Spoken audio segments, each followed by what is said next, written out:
from the second edition.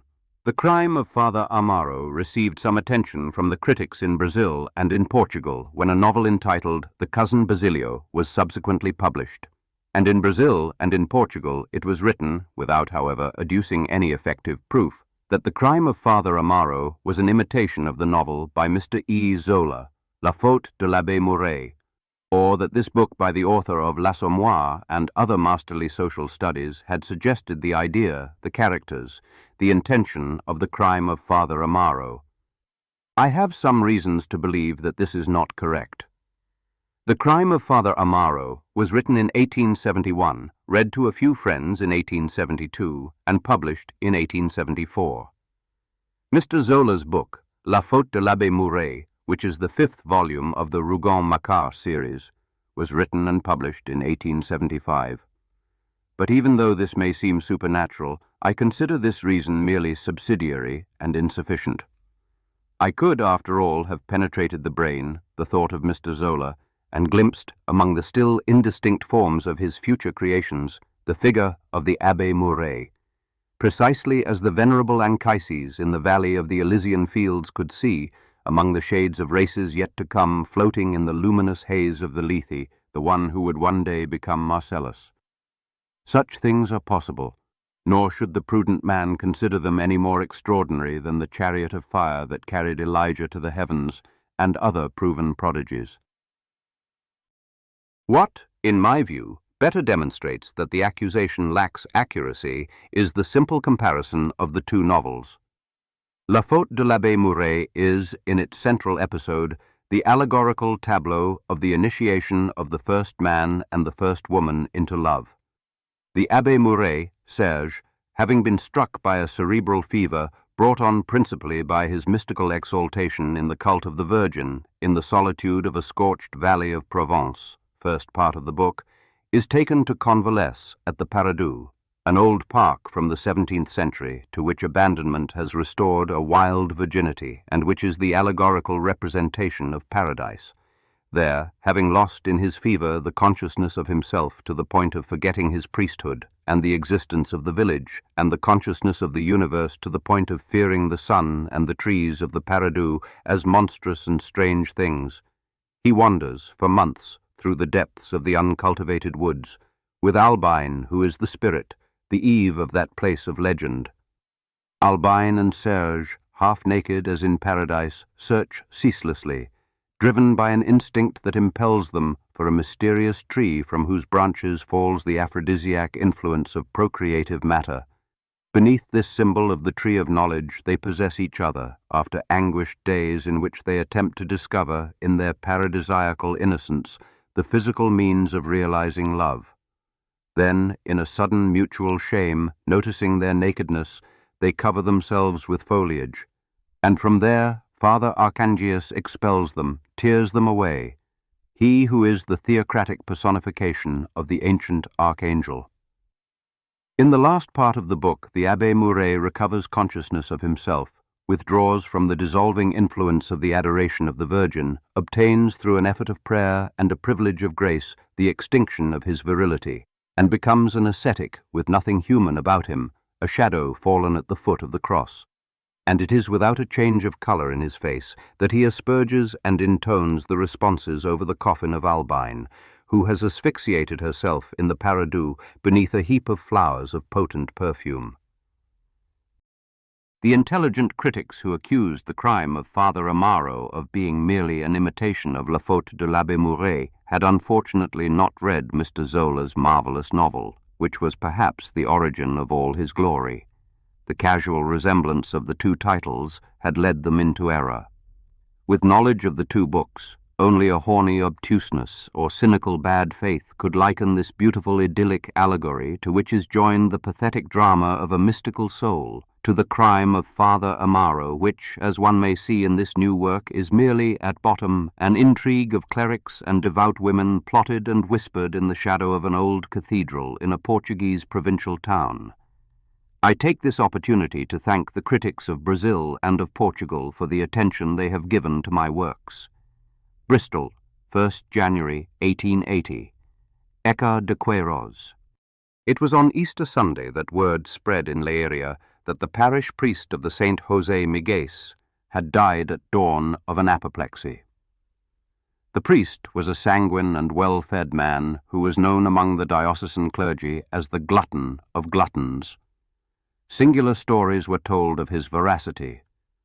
Carlos the apothecary, who detested him, would say, whenever he saw him emerge after his siesta, his face flushed with blood, enormously bloated, "There goes the python to digest. One day he'll burst." And burst he did, after a supper of fish, at the hour when across the way, in the house of Dr. Godinho, who was celebrating his birthday, they were polking with great commotion. Nobody mourned him, and few attended his funeral. He was not generally liked. He was a peasant. He had the manners and the wrists of a ditch-digger, a hoarse voice, hair in his ears, very rough speech. He had never been a favorite of the devout women. He belched in the confessional, and having always lived in rural or mountain parishes, he did not comprehend certain refined sensibilities of devotion. He had therefore lost, right from the start, nearly all his female penitents, who had transferred to the polished Father Gusmao, so full of smooth talk. And when the devout women who remained faithful to him came to speak of scruples, of visions, José Miguel would scandalize them, growling, "Oh, nonsense, dear saint! Ask God for some sense, more brains in that head." The exaggerations of fasting above all infuriated him. "Eat up and drink up," he would shout. "Eat up and drink up, woman." He was a Miguelista, and the liberal parties, their opinions, their newspapers filled him with an unreasonable rage. "A thrashing! A thrashing!" he would exclaim, brandishing his enormous red umbrella. In his last years he had taken up sedentary habits and lived in isolation, with an old maid and a dog, Jolie. His only friend was the precentor Valadares, who at the time governed the diocese, because the Lord Bishop Dom Joaquim had been groaning over his rheumatism for 2 years at an estate in the Upper Minho. The parish priest had great respect for the precentor, a thin man with a great nose, very short-sighted, an admirer of Ovid, who spoke always pursing his lips and with mythological allusions. The precentor was fond of him. He called him Friar Hercules. "Hercules for the strength," he would explain, smiling. "Friar for the gluttony." At his funeral, it was the precentor himself who went to sprinkle the grave, and as he was accustomed to offer him snuff from his gold box every day, he said to the other canons in a whisper as he let fall upon the coffin, according to the ritual, the first clod of earth, "That's the last pinch I'll give him." The whole chapter laughed heartily at this witticism from the Lord Governor of the diocese. Canon Campos told it that night at tea in the house of the Deputy Novaes. It was celebrated with delighted laughter, all extolled the virtues of the precentor, and it was respectfully affirmed that His Excellency was a great wit. Days after the funeral, the priest's dog, Jolie, appeared, wandering about the square. The maid had been taken to hospital with fevers, the house had been locked up. The dog, abandoned, whimpered his hunger along the doorways. He was a small dog, extremely fat, who bore vague resemblances to the parish priest. With the habit of cassocks, craving a master, as soon as he saw a priest he would follow him, whining softly. But no one wanted poor Jolie. They chased him off with the tips of their umbrellas. The dog, rejected like a petitioner, howled through the streets all night. One morning he appeared dead beside the Misericordia. The manure cart carried him off, and, as no one ever saw the dog in the square again, the parish priest, José Miguel, was definitively forgotten. 2 months later, word came to Leiria that another parish priest had been appointed. It was said he was a very young man, fresh from the seminary. His name was Amaro Vieira. His appointment was attributed to political influence, and the Leiria newspaper, A Voz do Distrito, which was in the opposition, spoke with bitterness, citing Golgotha of the favoritism of the court and the clerical reaction. Some priests had been scandalized by the article. The matter was discussed acrimoniously in the precentor's presence. No, there are favors being done, there are, and the man has patrons, he has," said the precentor. "The one who wrote to me for the confirmation was Brito Correa. Brito Correa was at the time Minister of Justice. He even says in his letter that the parish priest is a fine-looking young man, so that, he added, smiling with satisfaction, after Friar Hercules, we are perhaps going to have Friar Apollo. In Leiria, there was only one person who knew the new parish priest. It was Canon Diaz, who had been, in the early years of the seminary, his professor of moral theology. In his day, the canon said, the parish priest was a scrawny lad, timid, covered in pimples. I can practically see him now, in his threadbare cassock and the face of someone with worms. Otherwise, a good lad. And sharp enough. Canon Diaz was very well known in Leiria. Lately, he had grown fat, his prominent belly filled out his cassock, and his greying little head, the pouchy rings under his eyes, the thick lip recalled old anecdotes of lecherous and gluttonous friars. Old Patricio, the long-established merchant of the square, very liberal, who when passing priests growled like an old mastiff, would sometimes say upon seeing him cross the square, heavy, ruminating his digestion, leaning on his umbrella, "What a rogue, the very image of Dom Joao VI." The canon lived alone with an old sister, Senora Donna Josefa Diaz, and a maid, whom everyone in Leiria also knew, always in the street, bundled up in a shawl dyed black and heavily dragging her list slippers. Canon Diaz was reputed to be rich. He had rented properties near Leiria, gave dinners with turkey, and his Duke wine of 1815 had a reputation. But the salient fact of his life, the fact commented upon and whispered about, was his long-standing friendship with Senora Augusta Caminha, whom they called the Senora Joanera, since she was from Saint João de Foz. The Senora Joanera lived on the Rua da Misericordia and took in lodgers. She had a daughter, little Amelia, a girl of 23, pretty, robust, much desired. Canon Diaz had shown great contentment at the appointment of Amaro Vieira. In Carlos's pharmacy, in the square, in the sacristy of the cathedral, he extolled his fine studies at the seminary, his prudence of conduct, his obedience. He even praised his voice. A timbre that is a delight. Just the thing for a bit of feeling in the Holy Week sermons. He predicted with emphasis a happy destiny for him, a canonry certainly, perhaps the glory of a bishopric. And one day, at last, he showed with satisfaction to the curate of the cathedral, a servile and silent creature, a letter he had received from Lisbon, from Amaro Vieira. It was an August afternoon, and the two of them were strolling towards the Ponte Nova. The road to Figueira was then under construction. The old wooden footbridge over the stream of the Liz had been destroyed, one already crossed over the Ponte Nova, much praised, with its two wide stone arches, sturdy and squat.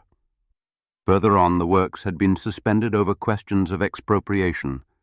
One could still see the muddy road of the parish of Marazes, which the new road was to flatten and incorporate. Layers of gravel covered the ground, and the great stone cylinders that compress and pack the macadam were sunk in the black earth, damp from the rains. Around the bridge the landscape is wide and tranquil. Towards the direction from which the river comes there are low hills of rounded forms, covered in the dark green foliage of young pines. Below, in the thickness of the groves, stand the farmsteads that give those melancholy places a more vivid and human aspect, with their cheerful whitewashed walls gleaming in the sun, with the smoke from the hearths that in the afternoon turns blue in the air, always clear and washed. Towards the sea, where the river drags itself through the lowlands between two rows of pale willows, the plain of Leiria stretches out towards the first sand dunes, wide, fertile, with the look of abundant waters, full of light. From the bridge one sees little of the town. Only a corner of the heavy Jesuit stonework of the cathedral, a piece of the cemetery wall covered in pellitory, and the sharp black points of the cypresses. The rest is hidden by the hard hill bristling with stubborn vegetation, where the ruins of the castle stand out, all enveloped at evening in the wide, circling flights of owls, crumbling and with a grand air of history. Beside the bridge, a ramp descends to the promenade that runs a little way along the riverbank. It is a secluded place covered by ancient trees. They call it the Old Promenade. There, Walking slowly, speaking low, the canon consulted the curate about Amaro Vieira's letter, and about an idea it had given him, which seemed to him a stroke of genius. A stroke of genius. Amaro asked him urgently to find him a rented house, cheap, well situated, and if possible furnished. He spoke above all of rooms in a respectable boarding house. You see, my dear Father Master, wrote Amaro, this is what would truly suit me. I don't want luxuries, that's clear. A room and a small parlor would be enough. What is necessary is that the house be respectable, quiet, central, that the landlady be good-natured and not ask the earth. I leave all this to your prudence and capacity, and trust that all these favors will not fall on ungrateful soil. Above all, that the landlady be a decent person and of good repute. Now my idea, friend Mendez, is this. Put him in the Senora Joanera's house. The canon summed up with great contentment. It's a splendid idea, eh? A superb idea, said the curate in his servile voice. She has the downstairs room, the parlor next to it, and the other room that can serve as a study.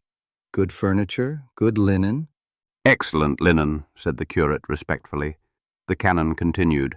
It's a fine bit of business for the Senora Joanera, letting the rooms, linen, board, a maid. She can perfectly well ask her 6 tostos a day, and besides, she'll always have the parish priest in the house. On account of little Amelia, though, I'm not sure, the curate considered timidly. Yes, it could attract notice. A young woman. They say the parish priest is still young. Your worship knows what the tongues of the world are. The canon had stopped. Oh, nonsense. Doesn't Father Joachim live under the same roof as his mother's goddaughter? And doesn't Canon Pedroso live with his sister-in-law, and a sister of the sister-in-law, who is a girl of 19? Come now. I was just saying. The curate attenuated. No, I see no harm in it at all. The Senora Joanera lets her rooms. It's as if it were a boarding house. Didn't the Secretary General stay there for quite a few months? But an ecclesiastic, the curate insinuated. All the more guarantee, Senor Mendez, all the more guarantee, exclaimed the canon, and stopping with a confidential air. And besides, it's what suits me, Mendez, it's what suits me, my friend. There was a brief silence. The curate said, lowering his voice, Yes, your worship does a great deal for the Senora Joanera. I do what I can, my dear friend. I do what I can, said the canon, and with a tender intonation, smilingly paternal. For she is deserving, she is deserving. Good through and through, my friend. He stopped, his eyes widening. Look, on a day when I don't turn up at her door at 9 o'clock sharp, she's in a frenzy. Oh, woman, I say to her, you worry yourself for no reason. But then, that's how she is. Well, when I had the colic last year, she grew thin, Senor Mendez, and then there's no thoughtful gift she doesn't think of. Now, at the pig slaughtering, the best of the animal is for the Holy Father. You know, that's what she calls me. He spoke with glistening eyes, a drivelling satisfaction. Ah, Mendez, he added, she's a wonderful woman. And a fine-looking woman, said the curate respectfully. That indeed, exclaimed the canon, stopping again. That indeed, well preserved through and through, and look, she's no longer a girl, but not a single gray hair, not one, not a single one, and such a complexion. And more softly, with a greedy smile. And this here? Oh, Mendez. And this here. He indicated the side of his neck beneath the chin, slowly passing his pudgy hand over it. It's perfection. And then a woman of cleanliness, the utmost cleanliness. And what little gifts. There isn't a day when she doesn't send me her present. Now it's the little pot of jam. Now it's the little dish of rice pudding. Now it's a fine black pudding from Aruca. Yesterday she sent me an apple tart. Now you should have seen it. The apple was like a cream. Even Sister Josefa said, It's so good it seems as if it were baked in holy water. And placing his open hand upon his chest, These are things that touch a man here inside, Mendez. No, it's not just talk, but there's no other like her. The curate listened with the taciturnity of envy. I know well, said the canon, stopping again and drawing out his words slowly. I know well that round about they grumble, they grumble. Well, it is the most tremendous calumny. What it is that I am very attached to that family. I was so even when her husband was alive. You know that well, Mendez. The curate gave an affirmative gesture. The Señora Joanera is a respectable person. I tell you she is a respectable person, Mendez. The canon exclaimed, striking the ground forcefully with the tip of his umbrella. The tongues of the world are venomous, Señor Canon, said the curate in a tearful voice, and after a silence he added softly, but that must cost your worship dear. Well, there you have it, my friend. Just imagine, since the Secretary General went away, the poor woman has had an empty house. It's I who have been keeping the pot boiling, Mendez. Well, she has a small property, the curate considered. A scrap of land, my dear sir, a scrap of land. And then the taxes, the day laborers. That's why I say the parish priest is a godsend. With the 6 tostos he'll pay, with what I contribute, with whatever she makes from the vegetables she sells from the property, she can manage. And for me, it's a relief, Mendez. It's a relief, Señor Canon, the curate repeated. They fell silent. The afternoon was fading, very clear. The high sky had a pale blue color. The air was motionless. At that time the river was very low. Patches of sand glistened in the dry, and the shallow water dragged itself along with a gentle lapping, all wrinkled from grazing the pebbles. 2 cows, watched by a girl, then appeared along the muddy track, which on the other side of the river, opposite the promenade, runs beside a bramble hedge. They entered the river slowly, and stretching out their necks, rubbed raw by the yoke, they drank gently, without a sound.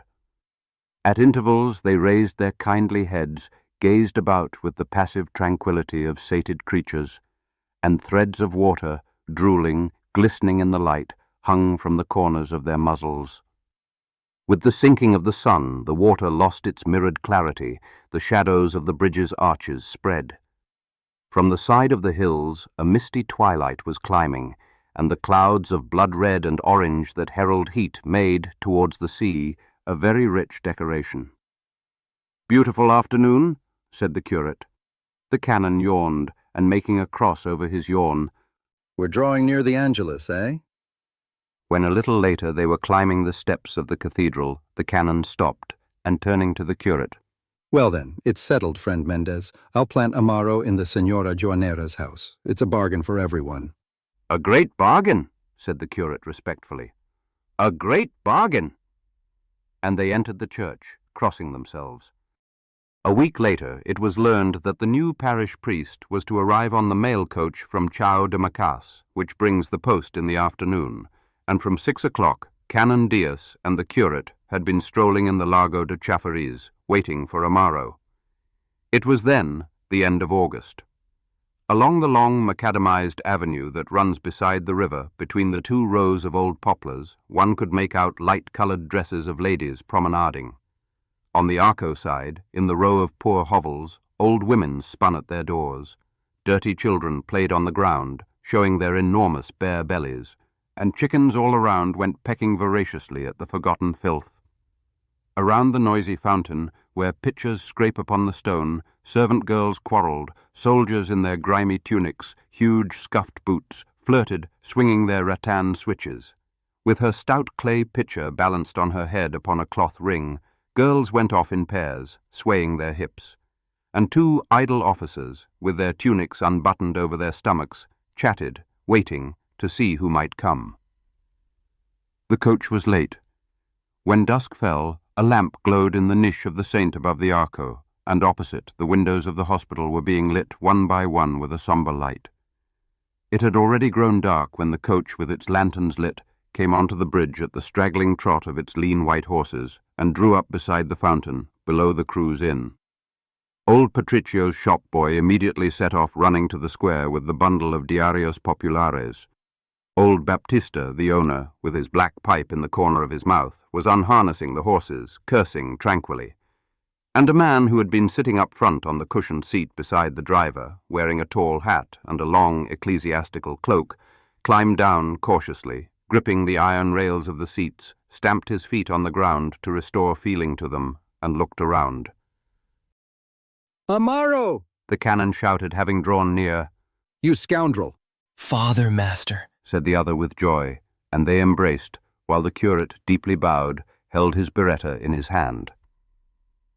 A little later, the people in the shops saw crossing the square, between the slow bulk of Canon Diaz and the lanky figure of the curate, a somewhat stooped man in a priest's cloak. Word spread that it was the new parish priest, and at the pharmacy they immediately said he was a fine figure of a man. João Bicha was carrying ahead a trunk and a chintz sack, and as he was already drunk at that hour, he went along mumbling the Benedictus. It was nearly 9 o'clock, and night had closed in. Around the square the houses were already asleep. From the shops beneath the arcade came the dim light of paraffin lamps, and within one could make out drowsy figures, droning on in chatter at the counter. The streets that opened onto the square, twisting, tenebrous, with a feeble lamp-post, seemed uninhabited. And in the silence the bell of the cathedral slowly sounded the toll for the souls. Canon Diaz was phlegmatically explaining to the parish priest what he had arranged for him. He had not looked for a house. It would have been necessary to buy furniture, find a maid, innumerable expenses. It had seemed better to take rooms for him in a respectable boarding house, very cosy, and under those conditions, and here was his friend the curate who could confirm it, there was nothing like the Senora Joanera's. It was well aired, very clean, the kitchen gave off no smell. The Secretary-General and the Inspector of Studies had stayed there, and the Senora Joanera, friend Mendes knew her well, was a God-fearing woman, of good reckoning, very economical and full of obligingness. You'll be there as if in your own home. You'll have your stew, your second course, your coffee. Let's hear it then, Father Master. The price? Said the parish priest. 6 tostos. What the devil, it's practically free. You have a room, you have a parlor. An excellent parlor, the curate commented respectfully. And is it far from the cathedral? Amaro asked. 2 steps. One could go to say Mass in one's slippers. In the house there is a girl. Canon Diaz continued in his measured voice. She is the Senora Joanera's daughter, a girl of 22, pretty, a touch of temper, but good at heart. Here's your street. It was narrow, with low, poor houses, crushed by the high walls of the old Misericordia, with a lugubrious lamp at the far end. And here is your palace, said the canon, rapping the knocker of a narrow door.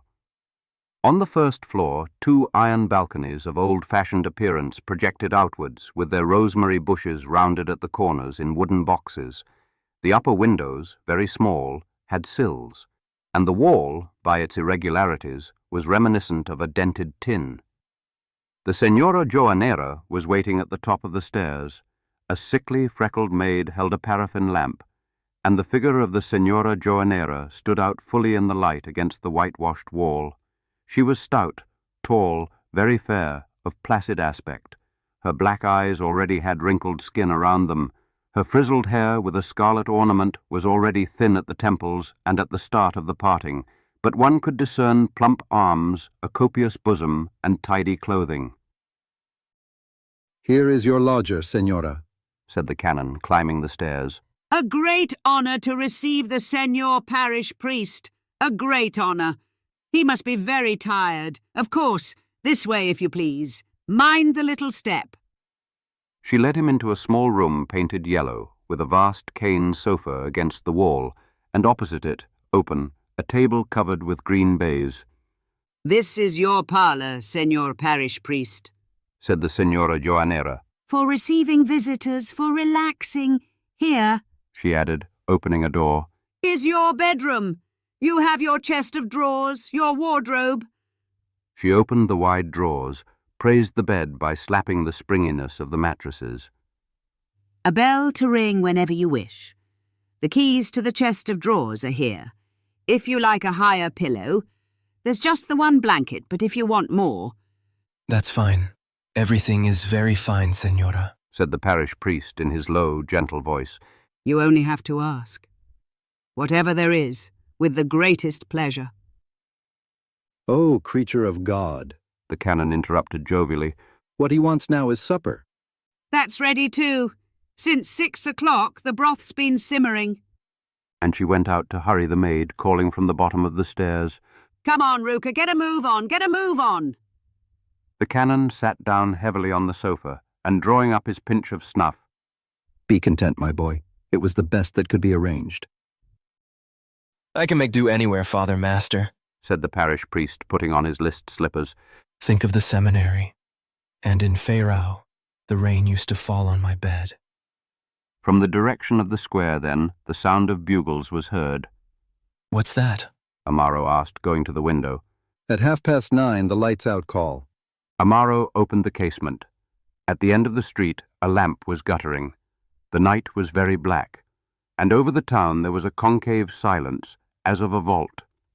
After the bugles, a slow roll of drums receded towards the barracks. Below the window, a soldier who had lingered in some alley of the castle ran past, and from the walls of the Misericordia came the constant shrill crying of the owls. This is dismal, said Amaro, but the Senora Joanera called from upstairs. You can come up, Senor Canon. The broth is on the table. Come now, you must be famished, Amaro, said the canon, heaving himself up, and detaining the parish priest a moment by the sleeve of his coat. You're going to see what a chicken broth made by the senora is like. Enough to make a man drool, Sham.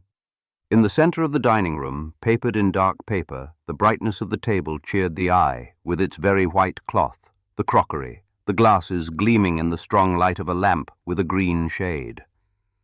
From the tureen rose the fragrant steam of the broth, and on the wide platter the fat chicken, smothered in moist white rice, surrounded by chunks of good smoked sausage, had the succulent appearance of a lordly dish. In the glass-fronted cabinet, somewhat in shadow, one could see the light colors of porcelain. In one corner beside the window stood the piano, covered with a faded satin quilt. In the kitchen, something was frying, and catching the fresh scent that came from a tray of clean laundry, the parish priest rubbed his hands with pleasure. Here, Senor Parish Priest, here, said the Senora Joanera. You might catch a draught from there. She went to close the window shutters. She brought him a sandbox for his cigarette ends. And will the Senor Canon take a little glass of jam, yes?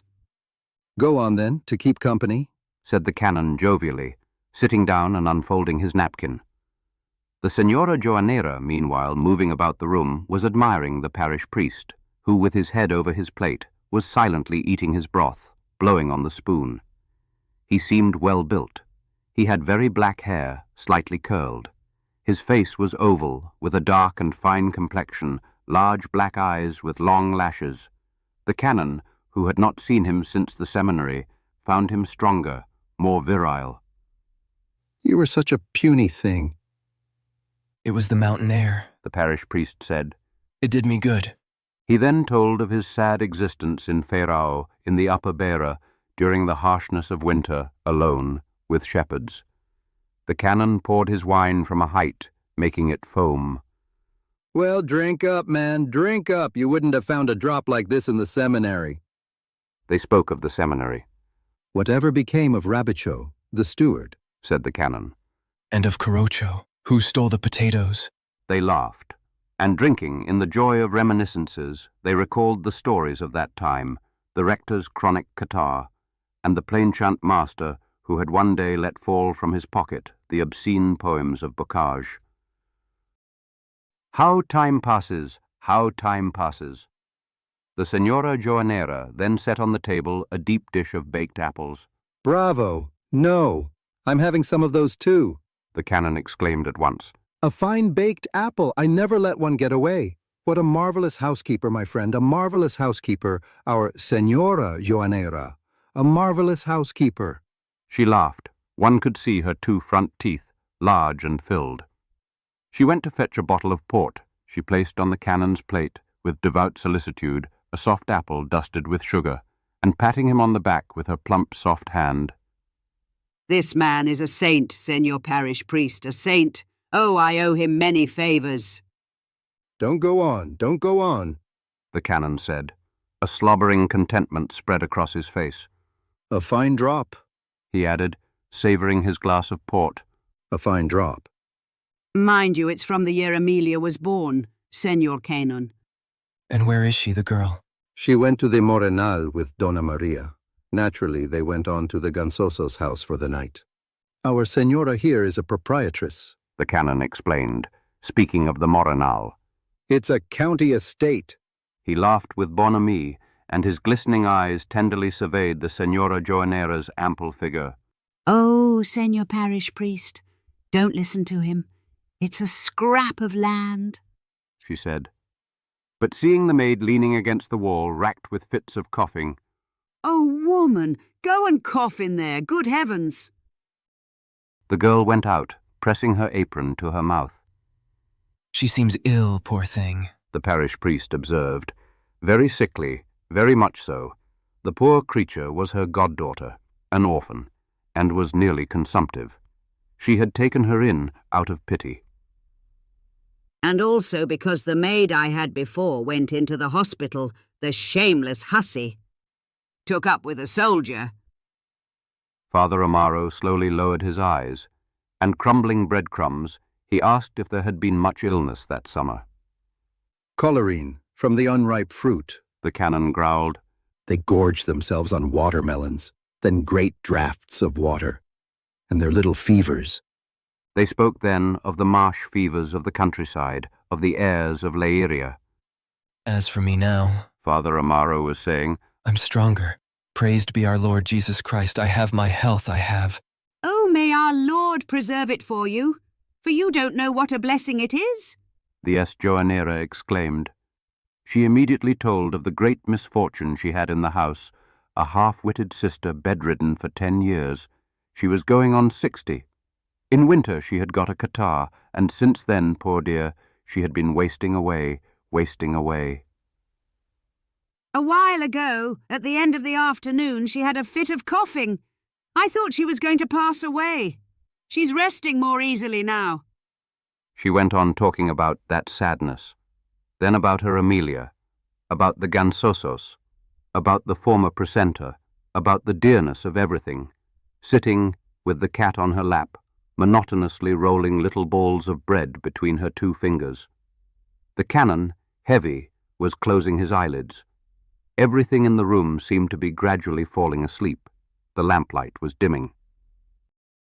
Well then, people, said the canon at last, stirring himself. it's getting late. Father Amaro rose and with lowered eyes said grace. Would the Senor Parish Priest like a night light? The Senora Joanera asked solicitously, No, Senora, I don't use one. Good night. and he went slowly downstairs, picking his teeth. The Senora Joanera was lighting the way on the landing with the lamp. But on the first steps, the parish priest paused, and turning back affectionately, By the way, Senora, tomorrow is Friday. It's a fast day. No, no. the canon broke in, wrapping himself in his poplin cloak, yawning. Tomorrow you dine with me. I'll come by here. We'll go to the precentor, the cathedral, and so forth. And mind you, I have squid. It's a miracle, since there's never any fish here. The Senora Joanera immediately reassured the parish priest. Oh, there's no need to remind me about the fasts, Senor Parish Priest. I am the most scrupulous about it. I mentioned it, The parish priest explained. because unfortunately nowadays nobody observes them. Your worship is quite right. She cut in. But I, good heavens, the salvation of my soul before all else. The doorbell downstairs then rang loudly. That must be the girl. Said the Senora Joanera. Open up, Ruka. The door banged. Voices were heard, little laughs. Is that you, Amelia? A voice said bye-bye, bye-bye. And there appeared, coming up almost at a run, with her skirts gathered a little in front, a beautiful girl, strong, tall, well-formed, with a white shawl over her head and a sprig of rosemary in her hand. Come up, dear. Here is the Senor Parish Priest. He arrived this evening. Come up. Amelia had paused, a little embarrassed, looking towards the steps above, where the parish priest had remained, leaning against the banister. She was breathing hard from having run. She was flushed, her keen black eyes shone, and from her came a sensation of freshness and of meadows crossed. The parish priest came down, pressing close to the banister to let her pass, murmuring good night, with his head lowered. The canon, who was descending behind, ponderously took the middle of the staircase in front of Amelia. So this is the hour you come home, you minx. She gave a little laugh, drew back.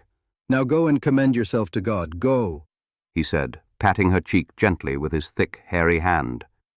She ran upstairs while the canon, after fetching his umbrella from the parlour, went out, saying to the maid who was holding the lamp above the staircase, That's enough, I can see. Don't catch cold, girl.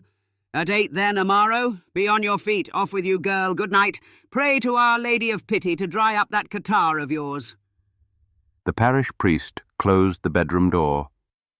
The bedclothes, turned down, white, had a good smell of washed linen. Above the headboard hung an old print of a crucified Christ. Amaro opened his breviary, knelt at the foot of the bed, crossed himself. But he was weary, great yawns were overtaking him, and then from above, on the ceiling, through the ritual prayers he was mechanically reading, he began to hear the tick-tick of Amelia's boots and the rustle of her starched skirts as she undressed. Amaro Vieira had been born in Lisbon in the house of the Marquesa de Alegros. His father had been a servant of the Marquis.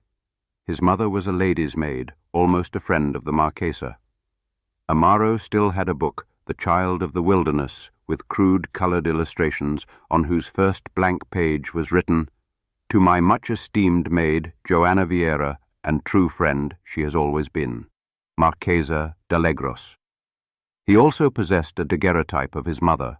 She was a strong woman with thick eyebrows, a wide and sensually cleft mouth, and an ardent complexion. Amaro's father had died of apoplexy, and his mother, who had always been so healthy, succumbed a year later to a laryngeal consumption. Amaro was then just 6 years old. He had an older sister who had lived with their grandmother in Coimbra since she was small, and an uncle, a prosperous haberdasher in the Estrella district. But the Marquesa had grown fond of Amaro. She kept him in her house by a tacit adoption, and she began, with great scrupulousness, to supervise his education. The Marquesa de Alegros had been widowed at 43 and spent the greater part of the year retired at her country house in Carcavelos. She was a passive person of indolent goodness, with a private chapel, a devout respect for the Jesuit fathers at São Luís, always preoccupied with the interests of the Church. Her 2 daughters, raised in the fear of heaven and the preoccupations of fashion, were devout women who made it chic to speak with equal fervour of Christian humility and the latest fashion plate from Brussels. A journalist of the time had said of them, They think every day about the toilette in which they shall enter paradise. In the seclusion of Carcavelos, in that country house of aristocratic avenues where the peacocks shrieked, the 2 girls were bored. Religion and charity were then avidly seized upon as occupations. They sewed clothes for the poor of the parish. They embroidered frontals for the church altars. From May to October, they were entirely absorbed in the labour of saving their souls. They read the devout and honeyed books. Since they had no São Carlos, no social calls, no Aline, they received the priests and whispered about the virtues of the saints. God was their summer luxury. The Marquesa had resolved from the very beginning to direct Amaro towards the ecclesiastical life. His sallow and scrawny appearance seemed to call for that secluded destiny. He was already drawn to the things of the chapel, and his delight was to nestle beside women in the warmth of their gathered skirts, listening to talk of saints. The Marquesa did not wish to send him to school because she feared the impiety of the times and immoral companionships. The house chaplain taught him Latin, and the elder daughter, Senora Donna Luisa, who had a sharp ridged nose and read Chateaubriand, gave him lessons in French and geography. Amaro was, as the servant said, a sly little thing. He never played, never romped in the sun. If in the afternoon he accompanied the Marquesa along the avenues of the estate when she went down on the arm of Father Lisette or the respectful attorney Freitas, he went at her side, sulky, very hunched, twisting the linings of his pockets with damp hands, vaguely frightened by the dense thickets and the vigour of the tall grass. He became very timid. He slept with a nightlight beside an old nurse. The maids, moreover, were feminizing him. They found him pretty, nestled him among them, smothered him with kisses, tickled him, and he rolled among the skirts, in contact with their bodies, with little squeals of delight. Sometimes, when the Marchesa went out, they dressed him as a girl, amid great laughter. He would submit, half naked, with his languid manners, his drooping eyes, a scarlet flush on his cheeks. The maids, besides, made use of him in their intrigues with one another. It was Amaro who carried the complaints. He became a gossip, a great liar. At 11 he was serving at Mass, and on Saturdays he cleaned the chapel. It was his best day.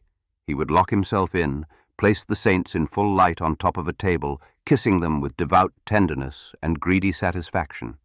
And all morning, very busy, humming the Santissimo, he would go about removing the moth from the robes of the virgins and polishing the halos of the martyrs with chalk and whiting. Meanwhile, he was growing. His appearance was the same, slight and sallow. He never gave a hearty laugh, always kept his hands in his pockets. He was constantly lurking in the maids' rooms, rummaging through drawers. He poked about in dirty skirts, sniffed at cotton padding. He was extremely lazy, and in the mornings it was difficult to drag him from a sickly drowsiness in which he lay enervated, all wrapped in blankets and clasping the pillow. He was already beginning to stoop a little, and the servants called him the little priest. One carnival Sunday morning, after Mass, as she came out onto the terrace, the Marchesa suddenly dropped dead of an apoplexy. In her will she left a bequest so that Amaro, the son of her maid Joanna, might enter the seminary at 15 and take holy orders. Father Lisette was charged with carrying out this pious provision. Amaro was then 13. The daughters of the Marchesa immediately left Carcavelos and went to Lisbon, to the house of Senora Donna Barbara de Noronha, their paternal aunt. Amaro was sent to his uncle's house in the Estrela district. The haberdasher was an obese man, married to the daughter of a poor civil servant who had accepted him in order to escape her father's house, where the table was meagre. She had to make the beds and never went to the theatre. But she hated her husband, his hairy hands, the shop, the neighborhood, and her surname of Senora Goncalves. The husband, for his part, adored her as the delight of his life, his luxury. He loaded her with jewels and called her his duchess. Amaro did not find there the feminine and affectionate element in which he had been tepidly enveloped in Carcavelos. His aunt scarcely noticed him. She spent her days reading novels, the theatre reviews in the newspapers, dressed in silk, covered in face powder, her hair in ringlets, waiting for the hour when Cardoso, the leading man at the Trindade, would pass beneath the windows, tugging at his cuffs. The haberdasher then appropriated Amaro as an unforeseen utility and sent him behind the counter. He made him get up at 5 in the morning. And the boy shivered in his blue cloth jacket, hurriedly soaking his bread in the coffee cup, at the corner of the kitchen table. They detested him, moreover. His aunt called him the onion, and his uncle called him the donkey. Even the lean piece of beef he ate at dinner weighed upon them. Amaro grew thin, and every night he cried. He already knew that at 15 he must enter the seminary. His uncle reminded him of it every day. "Don't think you're going to stay here idling away forever, you ass. When you're 15, it's off to the seminary. I'm under no obligation to support you. A mule in its halter, that's not my way." And the boy longed for the seminary as a deliverance. No one had ever consulted his inclinations or his vocation. They were imposing a surplice upon him. His passive nature, easily dominated, accepted it, as it would have accepted a uniform. Besides, being a priest was not disagreeable to him. Since leaving the perpetual prayers of Carcavelos, he had retained his fear of hell, but lost his fervor for the saints. He recalled, however, the priests he had seen at the Marchesa's house, well-groomed, well-fed persons who ate alongside the noble women and took snuff from gold boxes, and that profession suited him, in which one speaks softly with women, living among them, whispering, feeling their penetrating warmth, and receives gifts upon silver trays. He remembered Father Lisette with a ruby ring on his little finger, Monsignor Saavedra with his fine gold spectacles, sipping his glass of Madeira. The daughters of the Marchesa embroidered their slippers. One day he had seen a bishop who had been a priest in Bahia, had travelled, had been to Rome, was very jovial. And in the drawing-room, with his anointed hands that smelled of cologne water resting on the gold head of his cane, entirely surrounded by ladies in ecstasy and full of a devout smile, he sang, to amuse them, in his fine voice, "Little mulatta from Bahia, born in the Capuja." A year before entering the seminary, his uncle sent him to a tutor to strengthen his Latin and excused him from standing behind the counter. For the first time in his existence, Amaro possessed freedom. He went alone to school, strolled the streets. He saw the city, the infantry drill, peered through the doors of cafes, read the theatre posters. Above all, he had begun to notice women very much, and from everything he saw, great melancholies came upon him. His saddest hour was at nightfall, when he came back from school, or on Sundays after going for a walk with the shop boy in the Estrella Gardens. His room was upstairs, in the attic, with a little window in a recess overlooking the rooftops. He would lean there, gazing out, and see a part of the lower city that was gradually being lit with points of gaslight. He seemed to hear, coming from there, an indefinable murmur. It was the life he did not know and which he imagined marvelous, with cafes blazing with light and women trailing the rustle of silks through the porticos of theatres. He lost himself in vague imaginings, and suddenly there appeared to him in the dark depths of the night feminine forms, in fragments, a leg in laced boots with a very white stocking, or a rounded arm bared to the shoulder. But downstairs in the kitchen, the maid would begin washing the dishes, singing. She was a plump girl, very freckled, and then he would be seized with the desire to go down, to brush against her, or to sit in a corner watching her scald the plates. He recalled other women he had seen in alleyways, in starched, rustling skirts, walking bareheaded, in scuffed boots, and from the depths of his being there rose a languor, as if a longing to embrace someone, to not feel alone. He thought himself wretched, thought of killing himself. But his uncle would call from below, "Aren't you studying, you little rascal?" And a little later, over his livy, nodding off to sleep, feeling wretched, rubbing his knees one against the other, he would torment the dictionary. Around that time, he began to feel a certain estrangement from the priestly life, because he would not be able to marry. Already the associations of school had introduced into his effeminate nature curiosities, corruptions. On the sly, he smoked cigarettes. He grew thinner and went about more sallow than ever. He entered the seminary. In the first days, the long stone corridors, somewhat damp, the dim lamps, the narrow barred cells, the black cassocks, the regulated silence, the ringing of the bells, all gave him a mournful, terrified sadness. But he soon found friends. His handsome face was pleasing. They began to address him informally, to admit him, during recreation hours or on Sunday walks, to the conversations in which anecdotes about the masters were told, the rector was slandered, and the melancholies of cloistered life were perpetually lamented, for almost all spoke with longing of the free lives they had left behind. Those from the villages could not forget the bright threshing floors beaten by the sun, the corn-husking evenings full of songs and embraces, the lines of cattle coming home while a vapour rose from the meadows. Those who came from the small towns lamented the winding, tranquil streets from which one courts the neighbour girls, the happy market days, the great adventures of the time spent studying Latin. The flagstoned recreation yard was not enough for them, with its stunted trees, the high, drowsy walls, the monotonous game of ball. They stifled in the narrowness of the corridors, in the hall of St. Ignatius, where the morning meditations were held and the lessons studied at night, and they envied every free destiny, even the humblest. The muleteer they saw passing on the road, driving his mules, the carter who went along singing to the harsh squeal of his wheels, and even the wandering beggars, leaning on their staffs with their dark satchels. From the window of a corridor one could see a bend in the road. At dusk, a stagecoach would usually pass, raising dust amid the cracking of the whip at the trot of its 3 mares, loaded with luggage.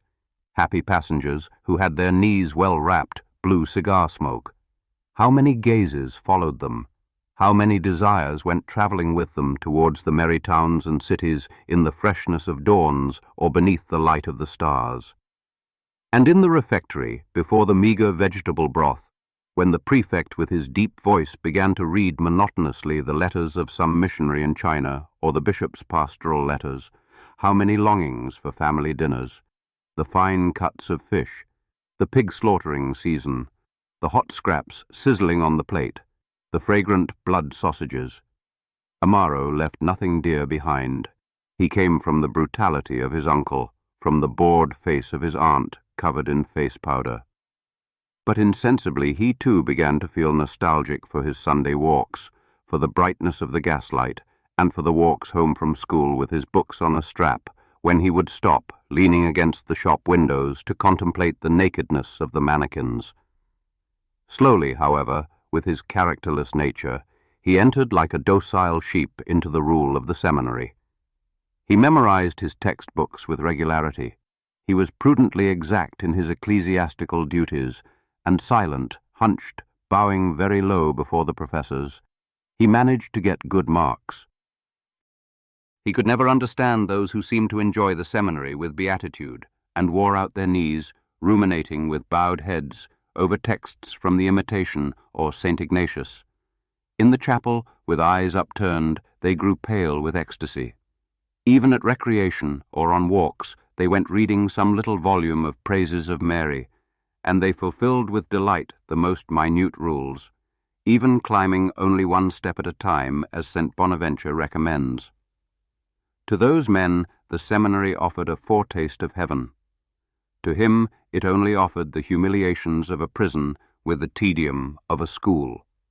Nor could he understand the ambitious ones, those who wanted to be caudataries to a bishop, and in the lofty halls of episcopal palaces raise the curtains of old damask, those who wished to live in cities after ordination, to serve an aristocratic church, and, before the rich devotees who pile up in the rustle of silks upon the carpet of the high altar, sing in a sonorous voice. Others dreamed of destinies outside the church. They aspired to be soldiers and drag through the flagstone streets the clink-clink of a sabre, or to the abundant life of farming, and from dawn, in a broad-brimmed hat and well-mounted, to trot along the roads, give orders on the broad threshing floors heaped with stacks, dismount at the doors of the wine cellars, and apart from a few devout ones, all of them, whether aspiring to the priesthood or to secular careers, wanted to leave the narrowness of the seminary to eat well, earn money, and know women. Amaro desired nothing. I don't even know, he would say, melancholy.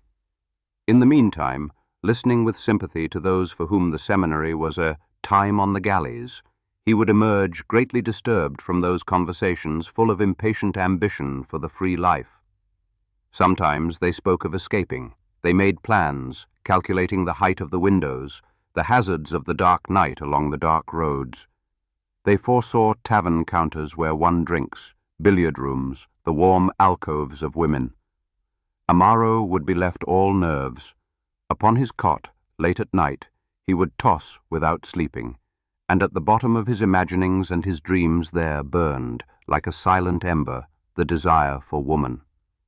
In his cell there was an image of the Virgin crowned with stars, poised upon the globe, her gaze wandering through the immortal light, crushing the serpent beneath her feet.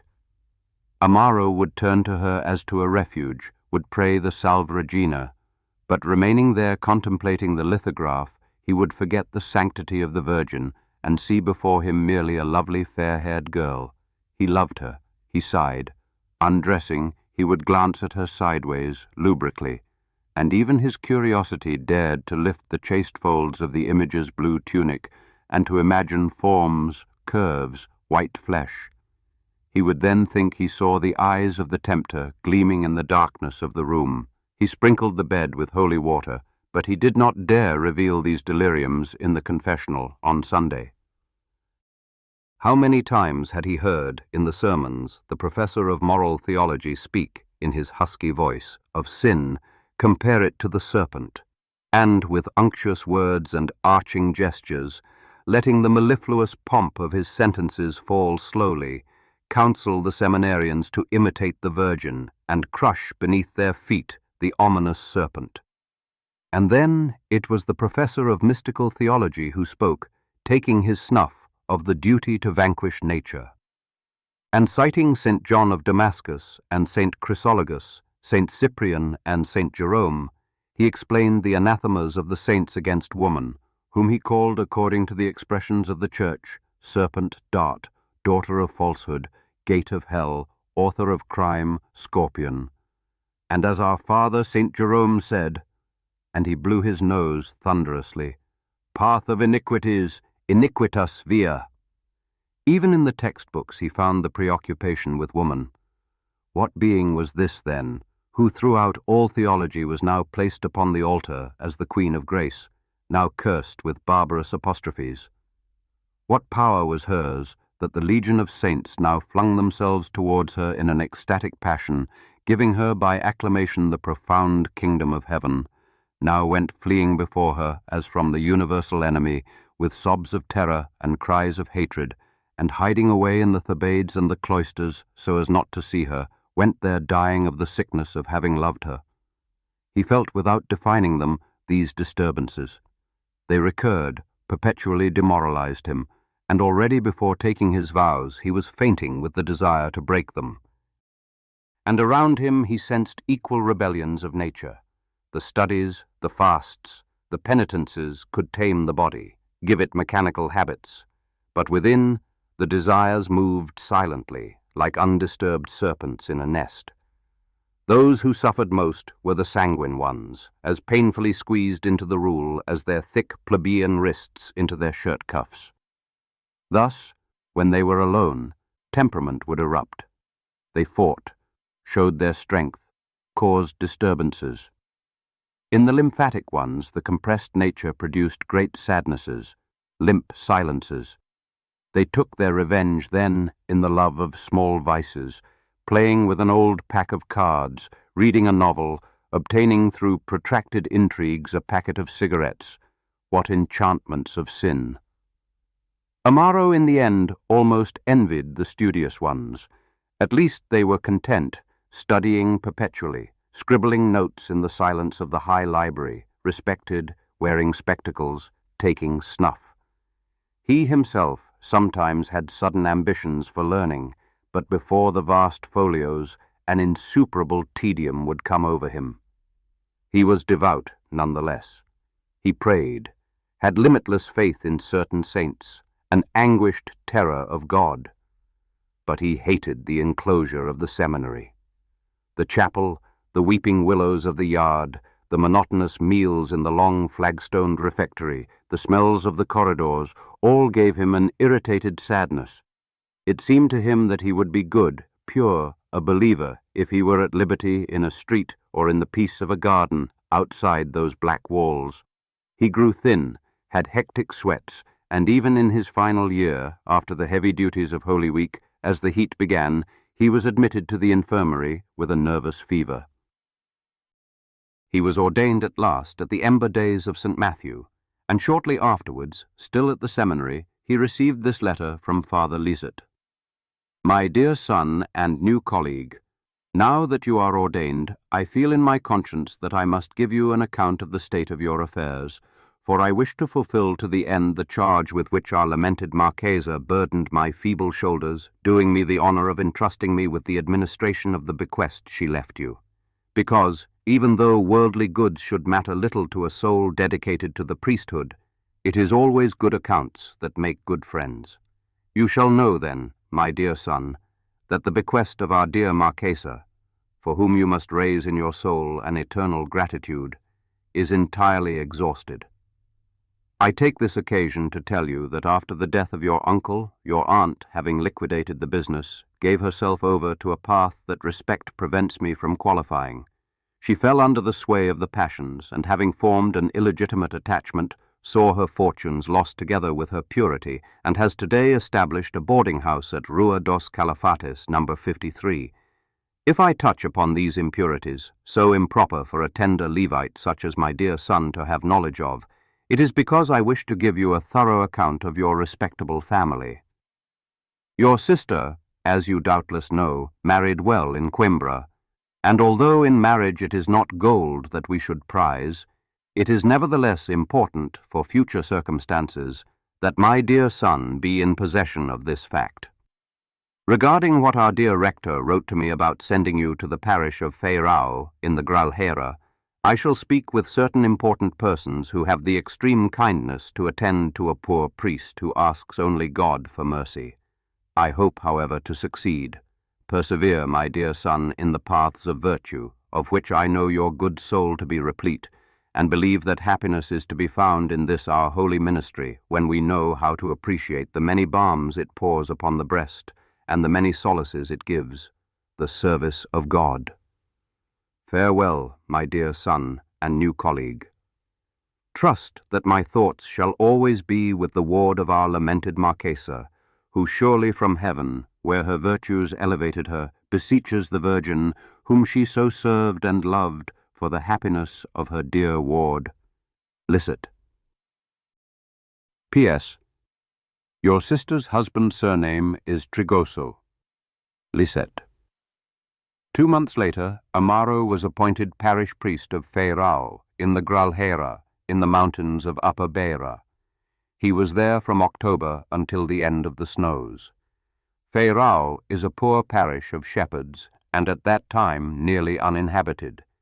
Amaro spent the time in great idleness, ruminating his tedium by the hearth, hearing the winter howl through the mountains outside.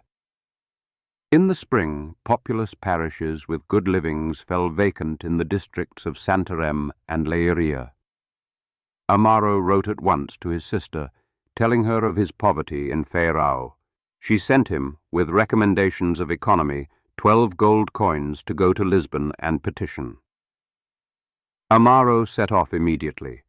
The clean, bracing mountain air had fortified his blood. He returned robust, upright, attractive, with a fine colour in his dark skin. As soon as he arrived in Lisbon, he went to Rua dos Calafates, number 53, his aunt's house. He found her aged, with red ribbons on an enormous round hat, all covered in face powder. She had become devout, and it was with a pious joy that she opened her thin arms to Amaro.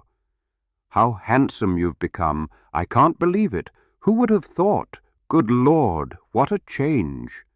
She admired his cassock, his tonsure, and telling him of her misfortunes, with exclamations about the salvation of her soul and the dearness of provisions, she led him up to the 3rd floor, to a room overlooking the light well.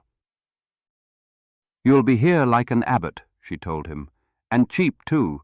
Oh, I'd like to have you for nothing, but I've been very unfortunate, Joãozinho. Oh, forgive me, Amaro. I always have Joãozinho on my mind." The next day, Amaro went to look for Father Licet at São Luís. He had gone to France. He then remembered the younger daughter of the Marquesa d'Alegros, Senora Dona Luisa, who was married to the Count de Ribamar, a councillor of state with influence, a faithful regenerator since 51 and twice a minister of the kingdom. And, on his aunt's advice, Amaro, as soon as he had submitted his petition, went one morning to the house of the Countess de Ribamar in Buenos Aires. At the door, a coupe was waiting. "The Senora Countess is about to go out," said a servant in a white cravat and alpaca coat, leaning against the doorframe of the courtyard, with a cigarette in his mouth. At that moment, through a door with green baize panels, on a stone step, at the far end of the flagged courtyard, a lady was emerging, dressed in light colours. She was tall, thin, fair, with tiny curls frizzed on her forehead, gold pince-nez on a long, sharp nose, and on her chin a little tuft of light-coloured hairs. "The Senora Countess no longer recognizes me," said Amaro, hat in hand, advancing with a bow. "I am Amaro." "Amaro?" she said, as though the name meant nothing to her. "Ah, good Lord, it really is him. I can't believe it. He's become a man. Who would have thought?" Amaro smiled. "I never could have expected it," she went on in amazement. "And you're in Lisbon now?" Amaro told her about his appointment to Feirao, the poverty of the parish. "So I've come to petition, Senora Countess." She listened to him with her hands resting on a tall parasol of light silk, and Amaro could feel coming from her a perfume of face powder and a freshness of cambrics. "Well, don't you worry," she said. "Put your mind at ease. My husband will speak. I'll take care of it. Look, come back to see me." And with a finger to the corner of her mouth, "Wait, tomorrow I'm leaving for Sintra. Sunday, no. Best make it a fortnight from now. A fortnight from now, in the morning, I'll be here for certain." And laughing with her wide, fresh teeth, "I seem to see you translating Chateaubriand with Sister Louisa. How time passes." Is your sister well? Amaro asked. "Yes, well. She's at a country house in Santarem." She gave him her hand, gloved in suede, in a brisk shake that set her gold bracelets tinkling, and leapt into the coupé, thin and light, with a movement that lifted the whiteness of her skirts. Amaro then began to wait. It was July, in the full heat. He said Mass in the morning at São Domingos, and during the day, in slippers and a cotton jacket, he dragged his idleness about the house. Sometimes he would go to chat with his aunt in the dining room. The windows were shuttered. In the half-darkness buzzed the monotonous drone of flies. His aunt at one end of the old cane sofa was doing crochet, with her spectacles perched on the tip of her nose. Amaro, yawning, leafed through an old volume of O Panorama. At dusk he would go out, to take a turn or two around the Rossio. It was stifling in the heavy, motionless air. On every corner they were monotonously crying out fresh water. On the benches, beneath the trees, patched vagrants dozed. Around the square, ceaselessly, empty hire carriages rolled slowly by. The brightness of the cafes gleamed, and people, heat-struck, aimless, moved their laziness, yawning, along the pavements of the streets. Amaro would then go home, and in his room, with the window open to the heat of the night, stretched out on the bed, in his shirt-sleeves, without boots, he smoked cigarettes, ruminating his hopes. Every moment, with rushes of joy, the words of the Senora Countess came back to him. "Put your mind at ease. My husband will speak." And he saw himself already a parish priest in a pretty town, in a house with a garden full of cabbages and fresh lettuces, tranquil and important, receiving trays of sweets from rich devotees. He was living then in a very restful state of mind. The excitations that continence had caused him in the seminary had been calmed by the satisfactions given him in Feirao by a stout shepherdess, whom he liked to see on Sundays, ringing the bell for Mass, swinging from the bell rope, rolling in her serge skirts, her face bursting with blood. Now, serene, he punctually paid to heaven the prayers that the ritual commands, kept the flesh content and quiet, and sought to establish himself comfortably. At the end of a fortnight he went to the house of the Senora Countess. "She's not in," a groom told him. The next day he returned, already anxious. The green panels were open, and Amaro climbed slowly, treading, very abashed, on the wide red carpet fastened with metal rods. From the high skylight a soft light fell. At the top of the staircase, on the landing, seated on a scarlet morocco stool, a servant leaning against the white varnished wall, with his head drooping and his lip fallen, was asleep. It was very hot. That lofty, aristocratic silence terrified Amaro. He stood for a moment with his umbrella dangling from his little finger, hesitating. He coughed softly to wake the servant, who seemed terrible to him with his fine black whiskers and his rich gold chain, and he was about to descend when he heard from behind a door curtain the deep laugh of a man. He brushed the whitish dust from his shoes with his handkerchief, tugged at his cuffs, and entered, very red, a large drawing-room upholstered in yellow damask. A great light came through the open balcony doors, and one could see the trees of a garden. In the middle of the room 3 men stood conversing. Amaro advanced. He stammered, I don't know if I'm intruding. A tall man with a grizzled moustache and gold spectacles turned in surprise, with a cigar in the corner of his mouth and his hands in his pockets. It was the Count. I am Amaro. "Ah," said the Count. "Father Amaro, I know all about it. Please, my wife spoke to me, please." And turning to a short, stout man, nearly bald, in very short white trousers, "This is the person I mentioned to you. he turned to Amaro. This is the minister." Amaro bowed servilely.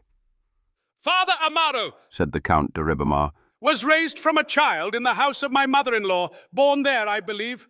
Indeed so, Senor Count. Said Amaro, who remained standing back, umbrella in hand. My mother-in-law, who was entirely devout and a consummate lady. They don't make them like that anymore. She made him a priest. There was even a bequest, I believe. In short, here we have him a parish priest. Where, Father Amaro? Feirão, Your Excellency. Feirão, said the minister, struck by the name. In the Gralhera Mountains. The other gentleman beside him immediately supplied. He was a thin man, squeezed into a blue frock coat, very fair-skinned, with superb jet-black whiskers and an admirable head of hair, glossy with pomade, parted in a perfect line all the way to the nape of his neck. In short, The Count summed up. a horror! In the mountains, a poor parish without diversions, with a dreadful climate. I have already submitted a petition, Your Excellency. Amaro ventured timidly. Very well, the minister affirmed. It shall be arranged. And he chewed his cigar. It's a matter of justice. Said the Count. More than that, a necessity. Young and active men should be in the difficult parishes, in the cities. It's obvious. But no, look, near my country house in Alcobaça, there's an old man, a gout sufferer, a former professor, an imbecile. That's how faith is lost. That's true, said the minister. But those placements in the good parishes should naturally be rewards for good service. There must be incentive. Perfectly, replied the Count. But religious professional service, service to the church, not service to governments. The man with the superb black whiskers made a gesture of objection. You don't agree? The Count asked him. I greatly respect your Excellency's opinion, but if you will permit me... Yes, I say, parish priests in the city are of great service to us in electoral crises. Of great service. That may be, but... Look, Your Excellency, he continued, greedy for the floor. Look at Tomar. Why did we lose? Because of the attitude of the parish priests, nothing more. The Count interjected. But excuse me, it should not be so. Religion, the clergy are not electoral agents. Excuse me? The other tried to interrupt. The Count checked him with a firm gesture, and gravely, in measured words, full of the authority of a vast understanding. Religion, he said, can and indeed should assist governments in their establishment, operating, so to speak, as a brake. Quite, the minister murmured, drawling, spitting chewed flakes of cigar.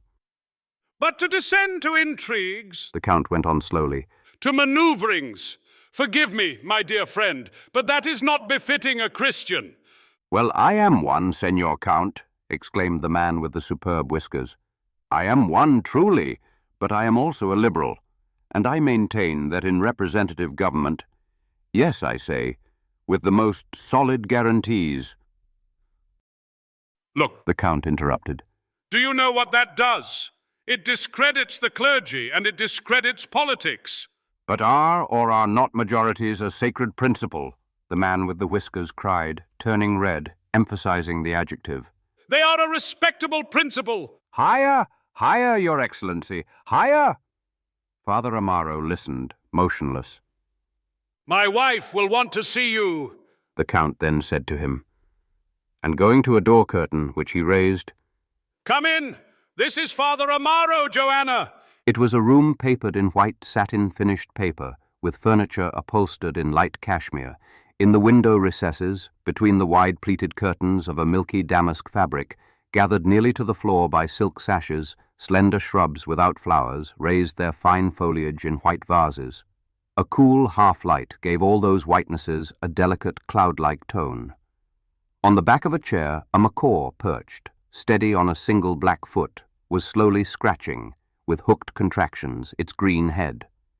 Amaro, embarrassed, immediately bowed towards a corner of the sofa, where he saw the Senora Countess's little blonde, frizzled curls filling her forehead vaporously, and the gold rims of her pince-nez glinting. A plump young man with a chubby face was seated before her in a low chair, with his elbows on his spread knees, engaged in swinging a tortoise-shell pince-nez like a pendulum. The Countess had a little dog in her lap, and with her thin, veined hand was smoothing its white, cotton-like fur. "How are you, Senor Amaro?" The little dog growled. "Quiet, Joya. Do you know I've already spoken about your affair? Quiet, Joya. The minister is in there." Yes, Senora. Said Amaro, standing. "Sit down here, Father Amaro." Amaro perched on the edge of an armchair, umbrella in hand, and then noticed a tall lady who was standing by the piano, talking to a fair-haired young man. "What have you been doing these days, Senor Amaro?" said the Countess. "Tell me something. Your sister?" She's in Coimbra. She married. "Ah, she married," said the Countess, turning her rings. There was a silence. Amaro, eyes lowered, was running his fingers over his lips in an embarrassed, wondering gesture. Is Father Lisette away? He asked. "He's in Nantes. He had a sister dying," the Countess said. "He's the same as always, very amiable, very gentle, the most virtuous soul." "I prefer Father Felix," said the plump young man, stretching out his legs. "Don't say that, cousin. Heavens, it cries out to the skies. Father Lisette, so venerable, and then a different way of saying things with such kindness. One can see he has a delicate heart." "Very well, but Father Felix—" "Oh, don't even say it. Father Felix is a person of great virtue, certainly, but Father Lisette has a religion that is more—" and with a delicate gesture she sought the word, "more refined, more distinguished. In short, he moves in different circles." And smiling at Amaro, "Don't you think so?" Amaro did not know Father Felix, did not recall Father Lisette. Father Lisette is getting on in years, he observed at random. "Do you think so?" said the Countess. "But so well preserved, and what vivacity, what enthusiasm! Oh, it's quite different." And turning to the lady who was by the piano, "Don't you think so, Teresa?" "I'm coming," Teresa replied, entirely absorbed. Amaro then fixed his gaze upon her.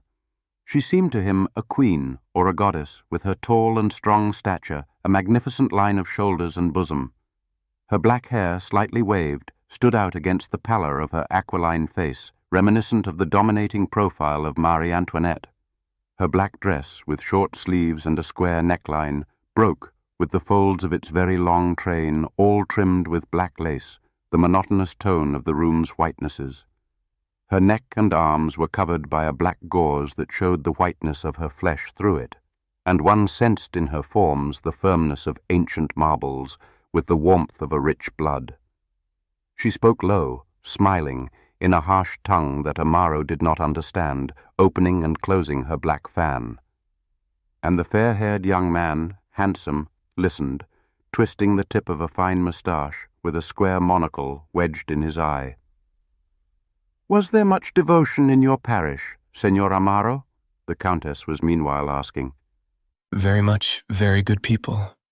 "Where one still finds some faith is in the villages," she considered in a pious tone.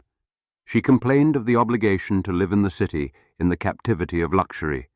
She would like always to live at her country house in Carcavelos, pray in the little old chapel, converse with the good souls of the village. And her voice had grown tender. The plump young man laughed. "Come now, cousin," he said. "Come now, cousin." No, if they forced him to hear Mass in a village chapel, he felt he would even lose his faith. He could not conceive, for instance, of religion without music. Was it even possible to have a religious festival without a fine contralto voice? It's always more beautiful, said Amaro. Of course it is. It's something else entirely. It has cachet. Oh, cousin, do you remember that tenor? What was his name? Vidalti. Do you remember Vidalti on Maundy Thursday at the Inglesinos, the Tantum Ergo? I preferred him in Un ballo in Mashera, said the Countess. Well, I'm not so sure about that, cousin, I'm not so sure.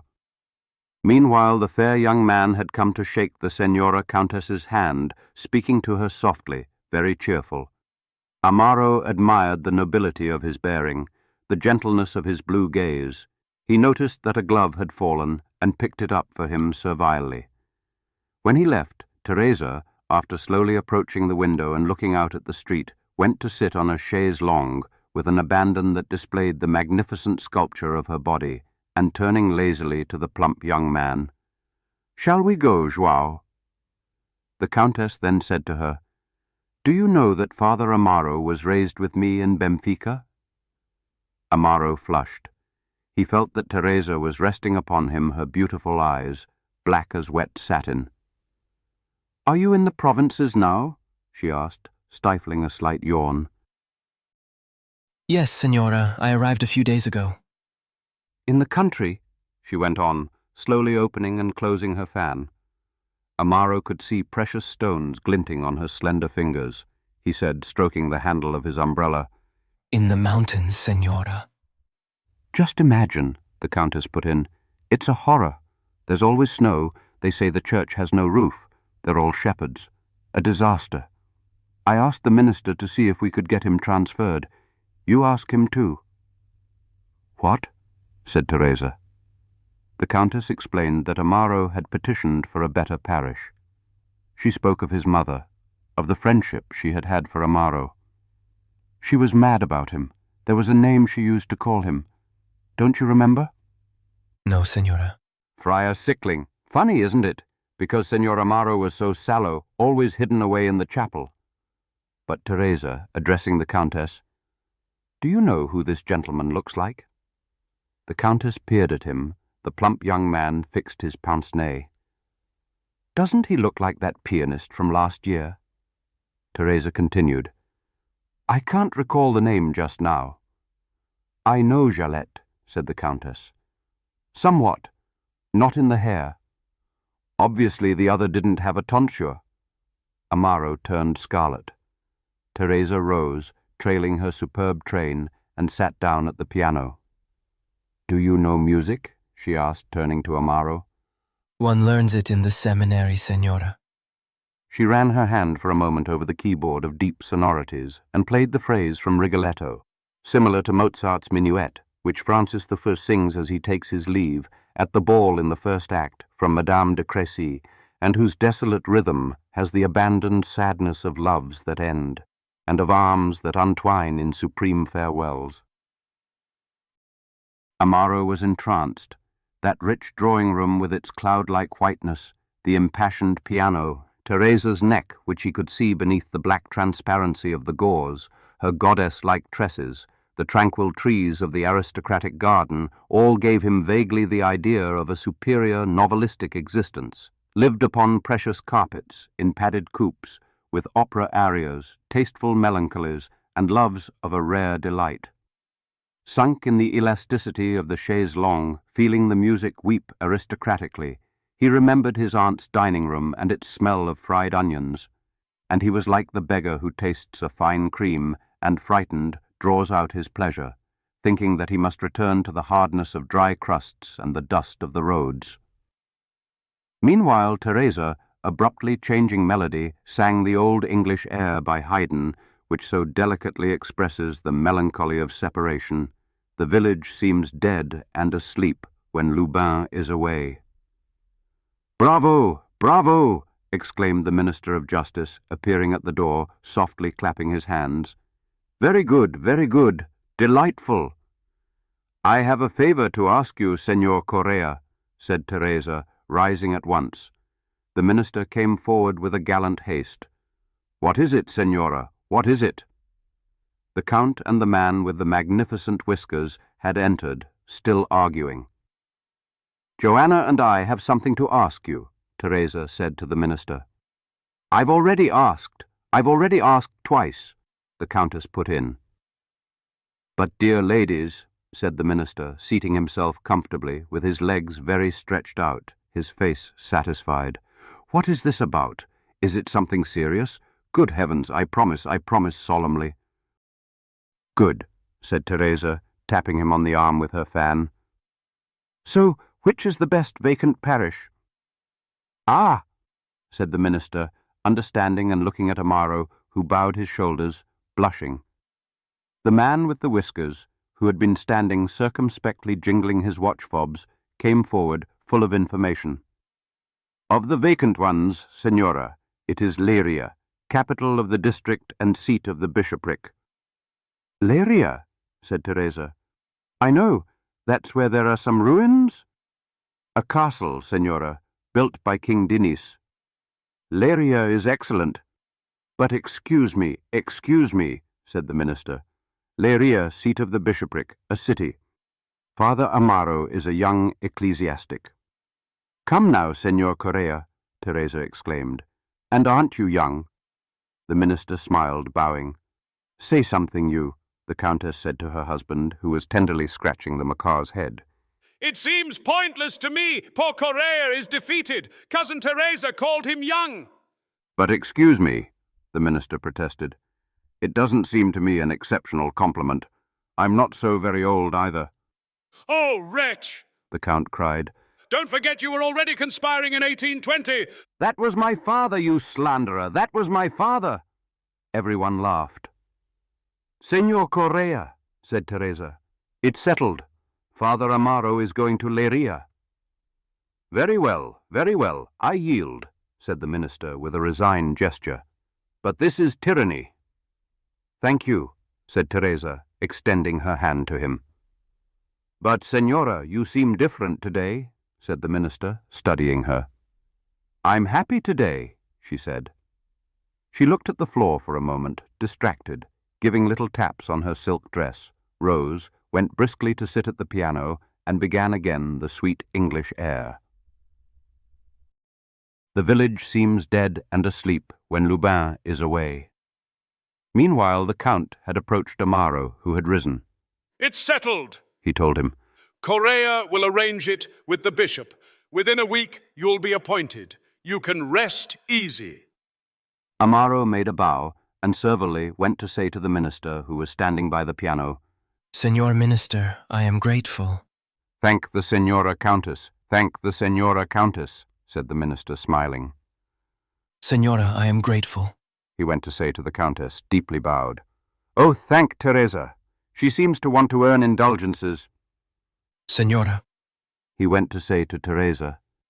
Remember me in your prayers, Father Amaro, she said. And she went on, in her plaintive voice, telling the piano of the sorrows of the village when Lubin is away. A week later, Amaro learned of his appointment. But he never forgot that morning at the house of the Senora Countess de Ribamar, the minister in his very short trousers, sunk in his armchair, promising his appointment. The clear, calm light of the garden glimpsed beyond, the tall, fair young man who said yes. That sad aria from Rigoletto kept singing in his brain, and the whiteness of Teresa's arms beneath the black gauze pursued him. Instinctively he saw them twining slowly, slowly, around the graceful neck of the fair young man. He detested him then, and the barbarous tongue he spoke, and the heretical land from which he had come, and his temples throbbed at the idea that one day he might confess that divine woman and feel her black silk dress brush against his old poplin cassock in the dark intimacy of the confessional.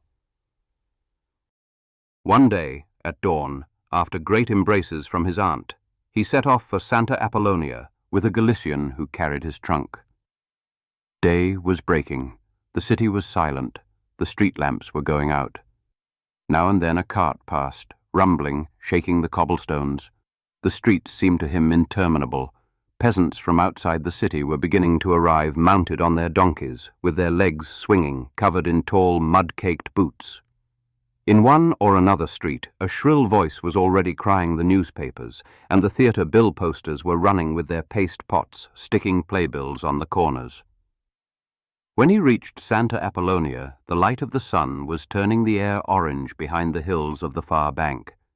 The river stretched out, motionless, scored with currents the color of lusterless steel, and already some boat's sail was passing, slow and white. The next day, in the town, people were talking about the arrival of the new parish priest, and everyone already knew that he had brought a tin trunk, that he was thin and tall, and that he called Canon Diaz Father Master.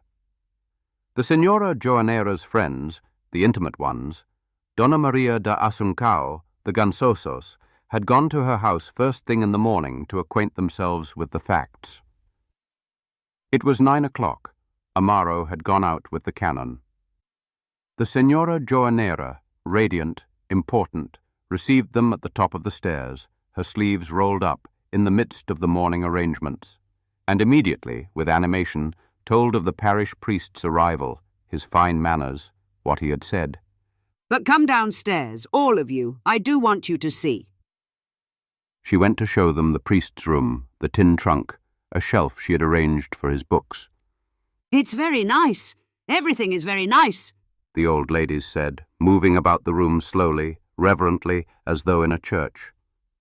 A fine cloak, observed Donna Joaquina Gansoso, feeling the cloth of the wide bands hanging the length of the peg. That's worth a couple of gold coins.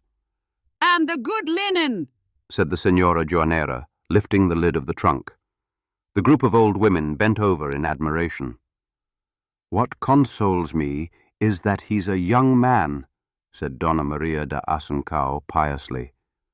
Me too, said Donna Joaquina Gansoso with authority. To be at confession and have to look at the drip from a snuff-stained nose as it was with Raposo. Ugh! One positively loses one's devotion. And that brute José Miguez. No, on that score, Lord take me with young men.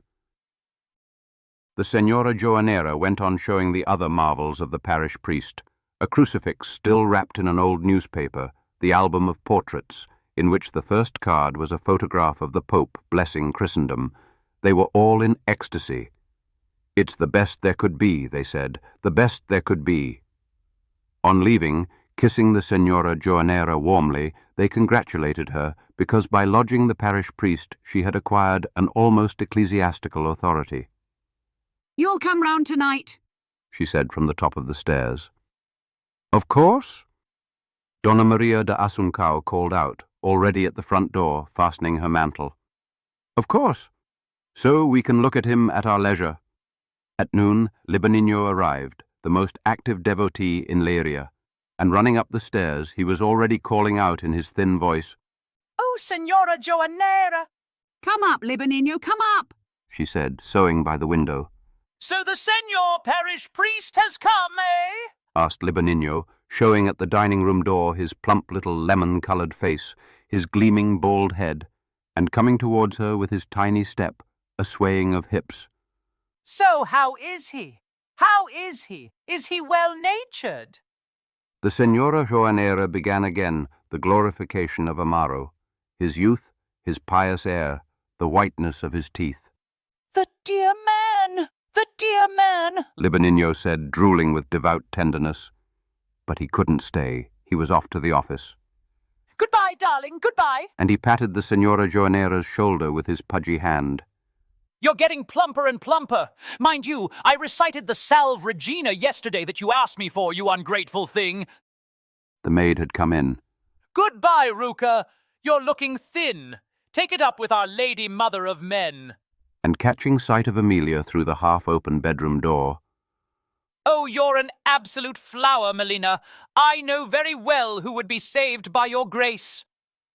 And in a hurry, mincing along with a sharp little cough, he went rapidly down the stairs, squealing, Bye-bye, bye-bye, girls. Oh, Libanino, are you coming tonight? Oh, I can't, dear, I can't. And his little voice was almost tearful. Remember, tomorrow is St. Barbara's Day. That's 6 Our Fathers by right.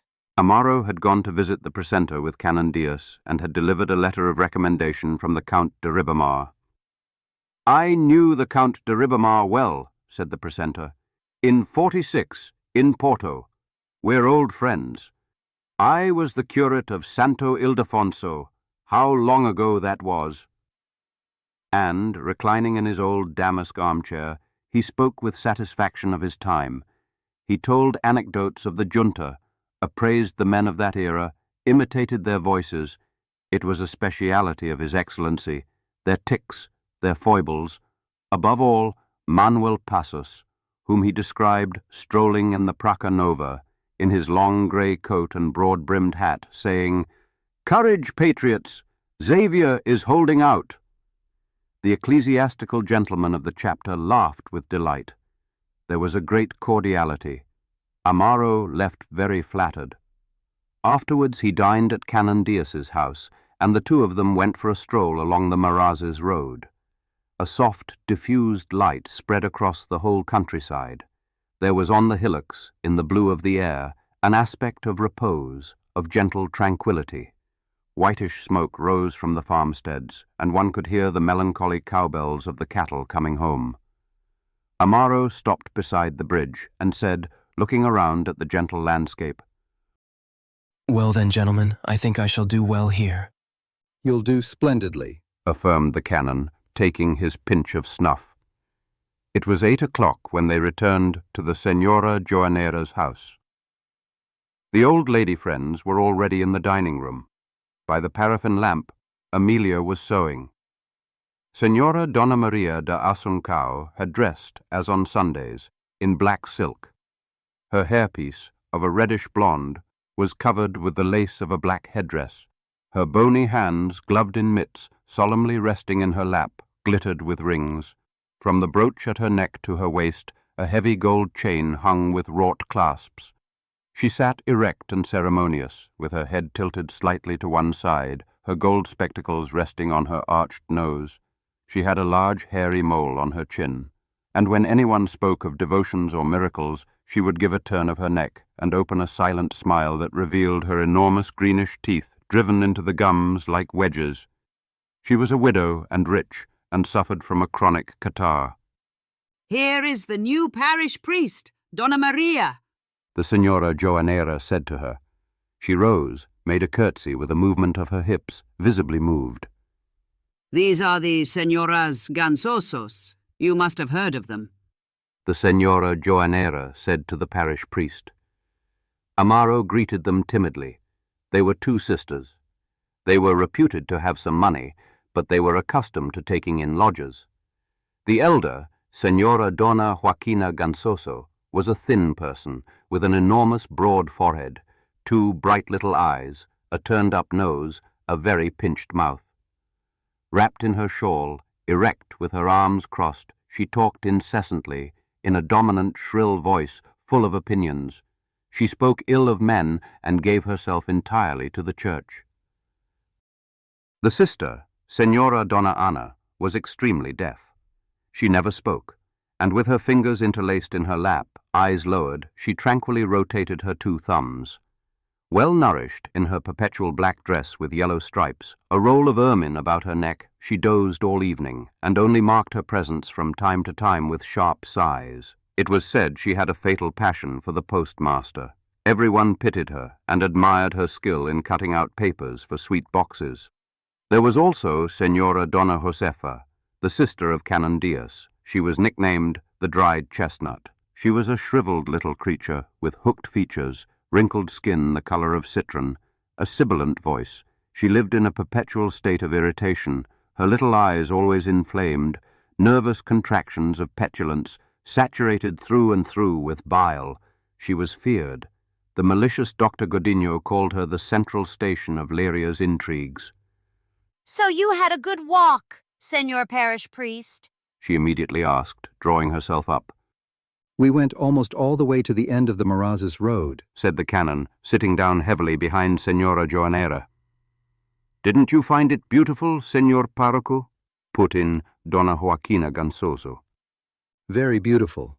They spoke of the lovely landscapes of Leria, of the fine views. Donna Josefa was very fond of the walk along the river. She had even heard it said that not even in Lisbon was there anything like it. Donna Joaquina Gansoso preferred the church of the Encarnação up on the hilltop. The view from up there is magnificent, Amelia said, smiling. For my part, I like that little stretch by the bridge, under the willows. And biting through her sewing thread with her teeth. It's so melancholy. Amaro looked at her then for the first time. She wore a blue dress fitted closely to her lovely bosom. A white, full neck rose from a turned-down collar. Between her red, fresh lips, the enamel of her teeth gleamed, and it seemed to the Parroco that a faint down at the corners of her mouth cast a subtle, sweet shadow. There was a brief silence. Canon Diaz, his lip drooping, was already closing his eyelids. Whatever can have become of Father Brito? Asked Donna Joaquina Gansoso. Perhaps he has one of his migraines, poor soul, Donna Maria de Asuncao offered piously.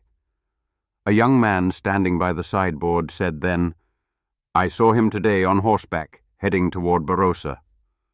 Well, Said the canon's sister, Donna Josefa Diaz, immediately and with some tartness. it's a miracle you noticed anything at all. Why is that, Senora? He said, rising and drawing closer to the group of old women. He was tall, dressed entirely in black. Against his white, regular, slightly weary face, a small, very dark moustache stood out sharply, drooping at the corners, which he had a habit of chewing with his teeth. And he asks, Exclaimed Donna Josefa Diaz. you, who don't even tip your hat to him. Me. He told me so himself. She affirmed in a cutting voice, and she added, Ah, Senor Parroco, you would do well to set Senor João Eduardo on the right path. and she gave a malicious little laugh. But it seems to me I'm not on the wrong path, he said, laughing, with his hands in his pockets. And at every moment his eyes turned toward Amelia. That's rich, exclaimed Donna Joaquina Gansoso. Look here, with what you said this afternoon at our house about the saint of Aragacha, you shan't be winning heaven. I beg your pardon. Cried the canon's sister, turning brusquely to João Eduardo. And what have you to say about the saint? Perhaps you think she's an impostor? Heavens, Jesus, said Donna Maria da Asuncao, clasping her hands and staring at João Eduardo with pious horror.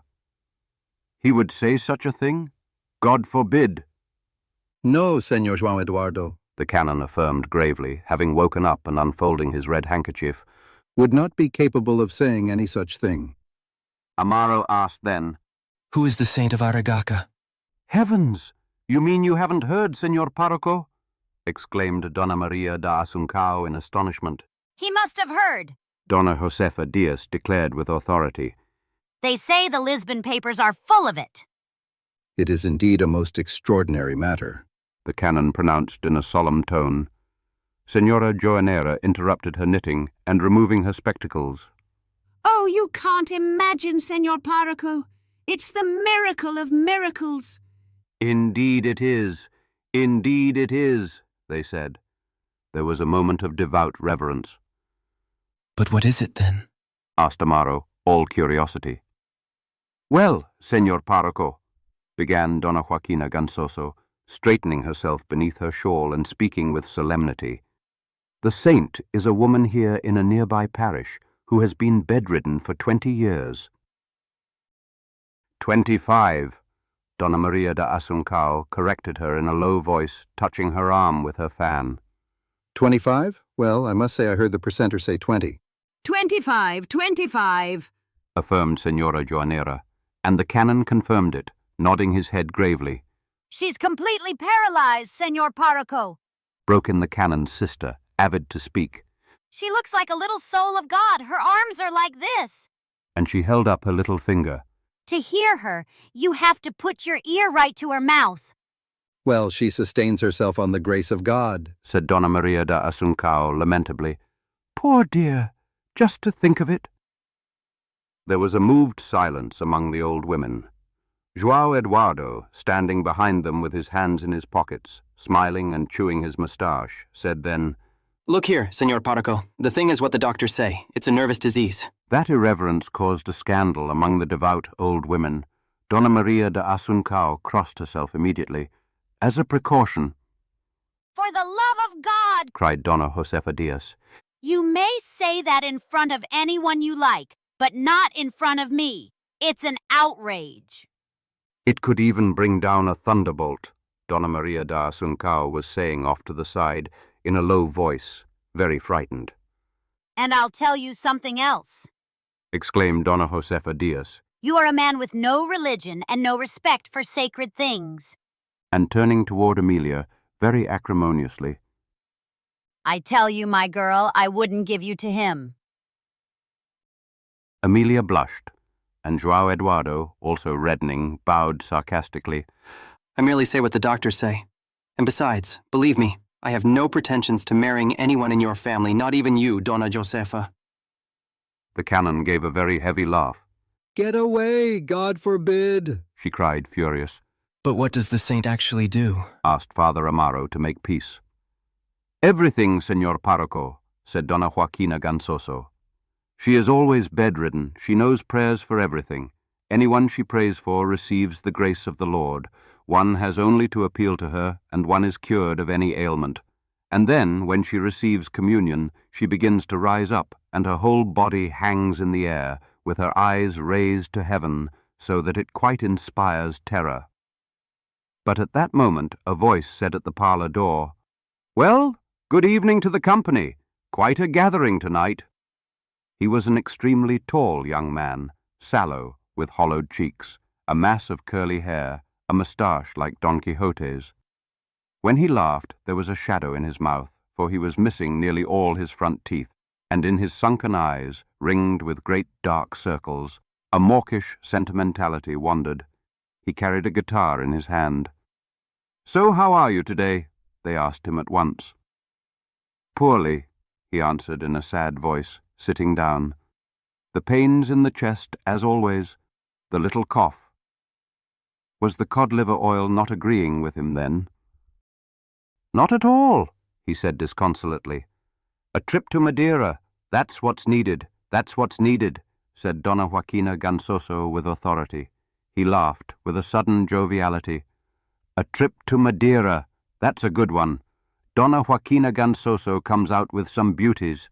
A poor government clerk on 18 vintens a day, with a wife and 4 children, to Madeira." "And how is she, little Joanita?" "Poor thing, she gets along. She has her health, thank God. Plump, always with a good appetite. The children, the 2 eldest, are the ones who are ill. On top of everything, now the maid has taken to her bed too. It's the very devil. Patience, patience." And he shrugged his shoulders. But turning to Signora Joanera and giving her a slap on the knee, "And how is our Mother Abbess?" Everyone laughed, and Donna Joaquina Gansoso informed the párroco that young fellow, Arthur Cuchero, was very amusing and had a fine voice. It was the best in the city for ballads. Ruca had come in with the tea.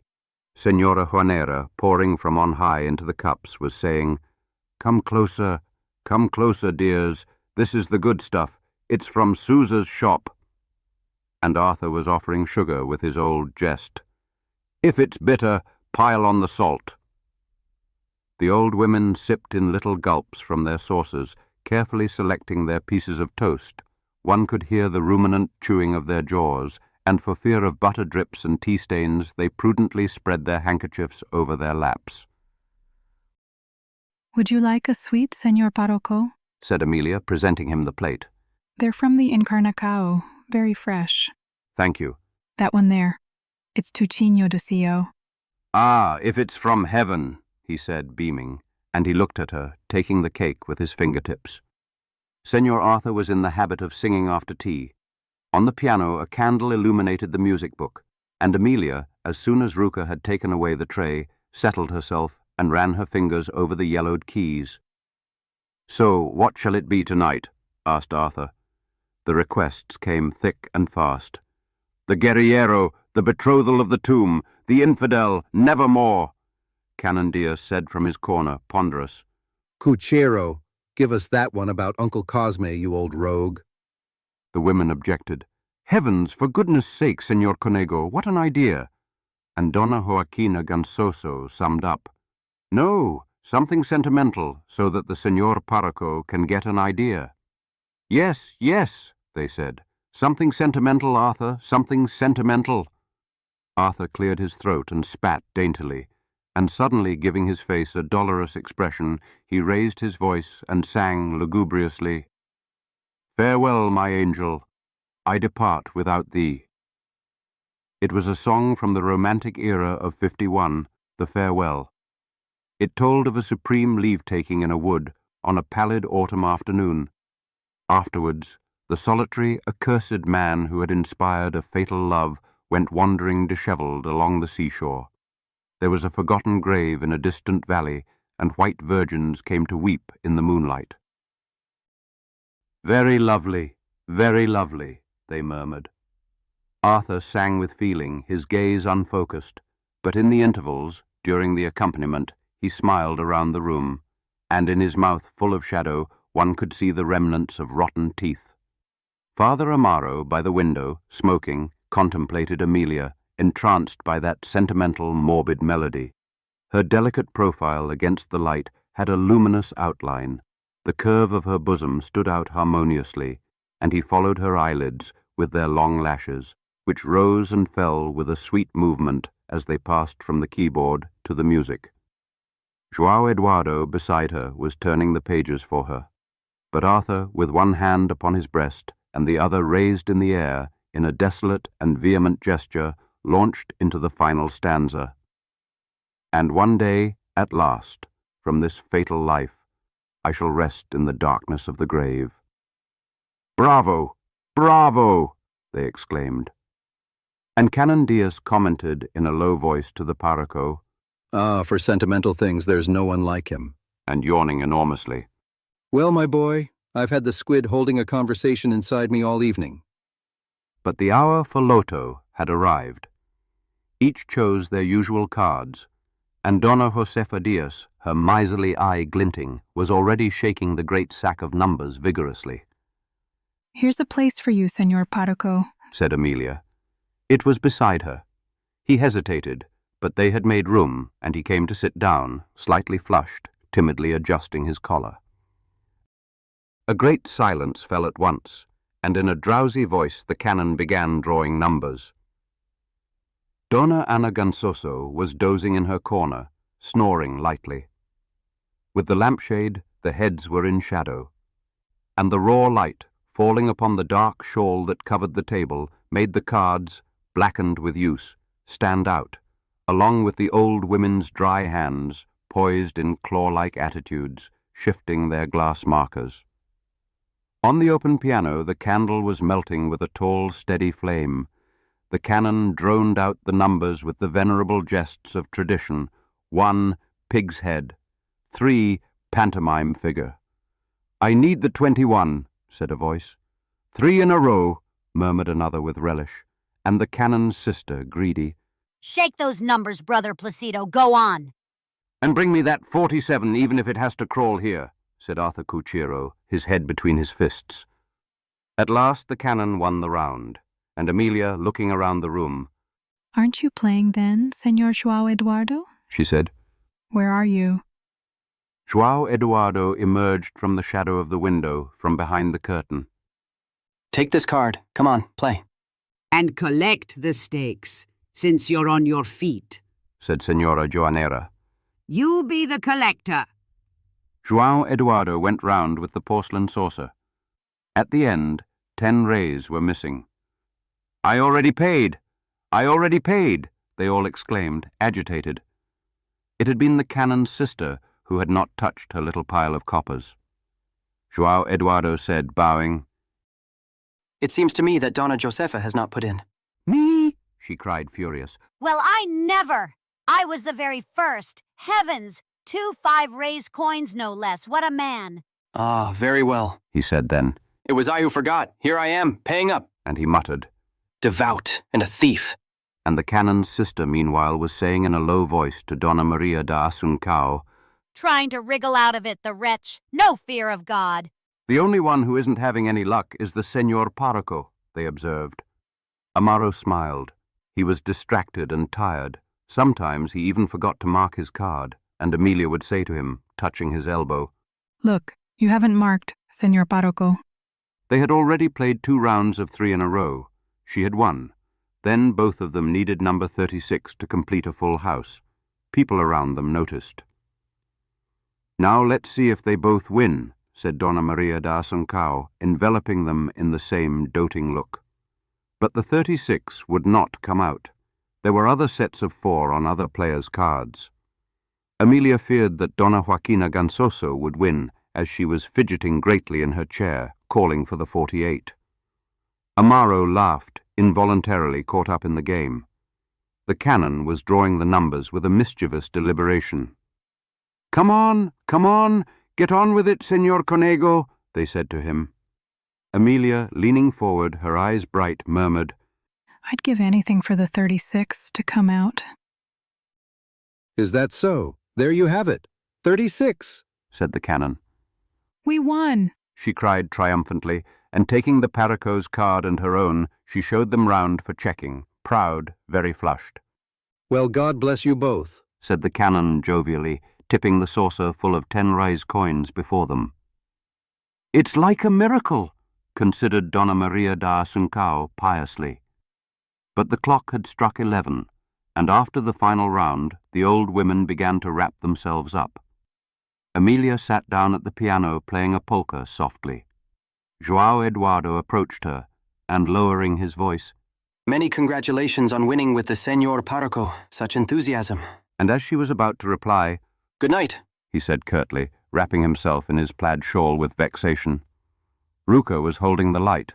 The old women, on the staircase bundled up in their wraps, were whimpering their little goodbyes. Señor Arthur was strumming the guitar, humming The Infidel. Amaro went to his room and began reading from his breviary, but he was distracted. The faces of the old women kept coming back to him, Arthur's rotten teeth, and above all, Amelia's profile. Sitting on the edge of his bed, the breviary open, staring at the candle flame, he could see her hair, her small hands with their slightly tanned fingers pricked by the needle, her charming little down. His head was heavy from the canon's dinner and the monotony of the lotto, and he had a great thirst besides from the squid and the little port wine. He wanted to drink, but there was no water in his room. He remembered then that in the dining room there was a clay jug from Estremos with cool, very good water from the Moronal spring. He put on his slippers, took the candlestick, and crept upstairs. There was light in the room, the curtain was drawn. He lifted it and drew back with an "Ah!" He had glimpsed, in a flash, Amelia in a white petticoat, unfastening the laces of her bodice. She stood by the lamp, and her short sleeves, the low cut of her chemise revealed her white arms, her exquisite bosom. She gave a little cry and ran to her room. Amaro stood motionless, beads of sweat at the roots of his hair. They might suspect an offense. Indignant words were surely about to emerge through the bedroom curtain, which was still swaying agitatedly. But Amelia's voice, calm, asked from within, What did you want, Señor Parroco? I came for water, he stammered. That Ruka. That careless girl. I'm sorry, Señor Parroco. Do forgive me. Look, over there by the table. The jug. Did you find it? I found it. He went back down slowly, the glass full.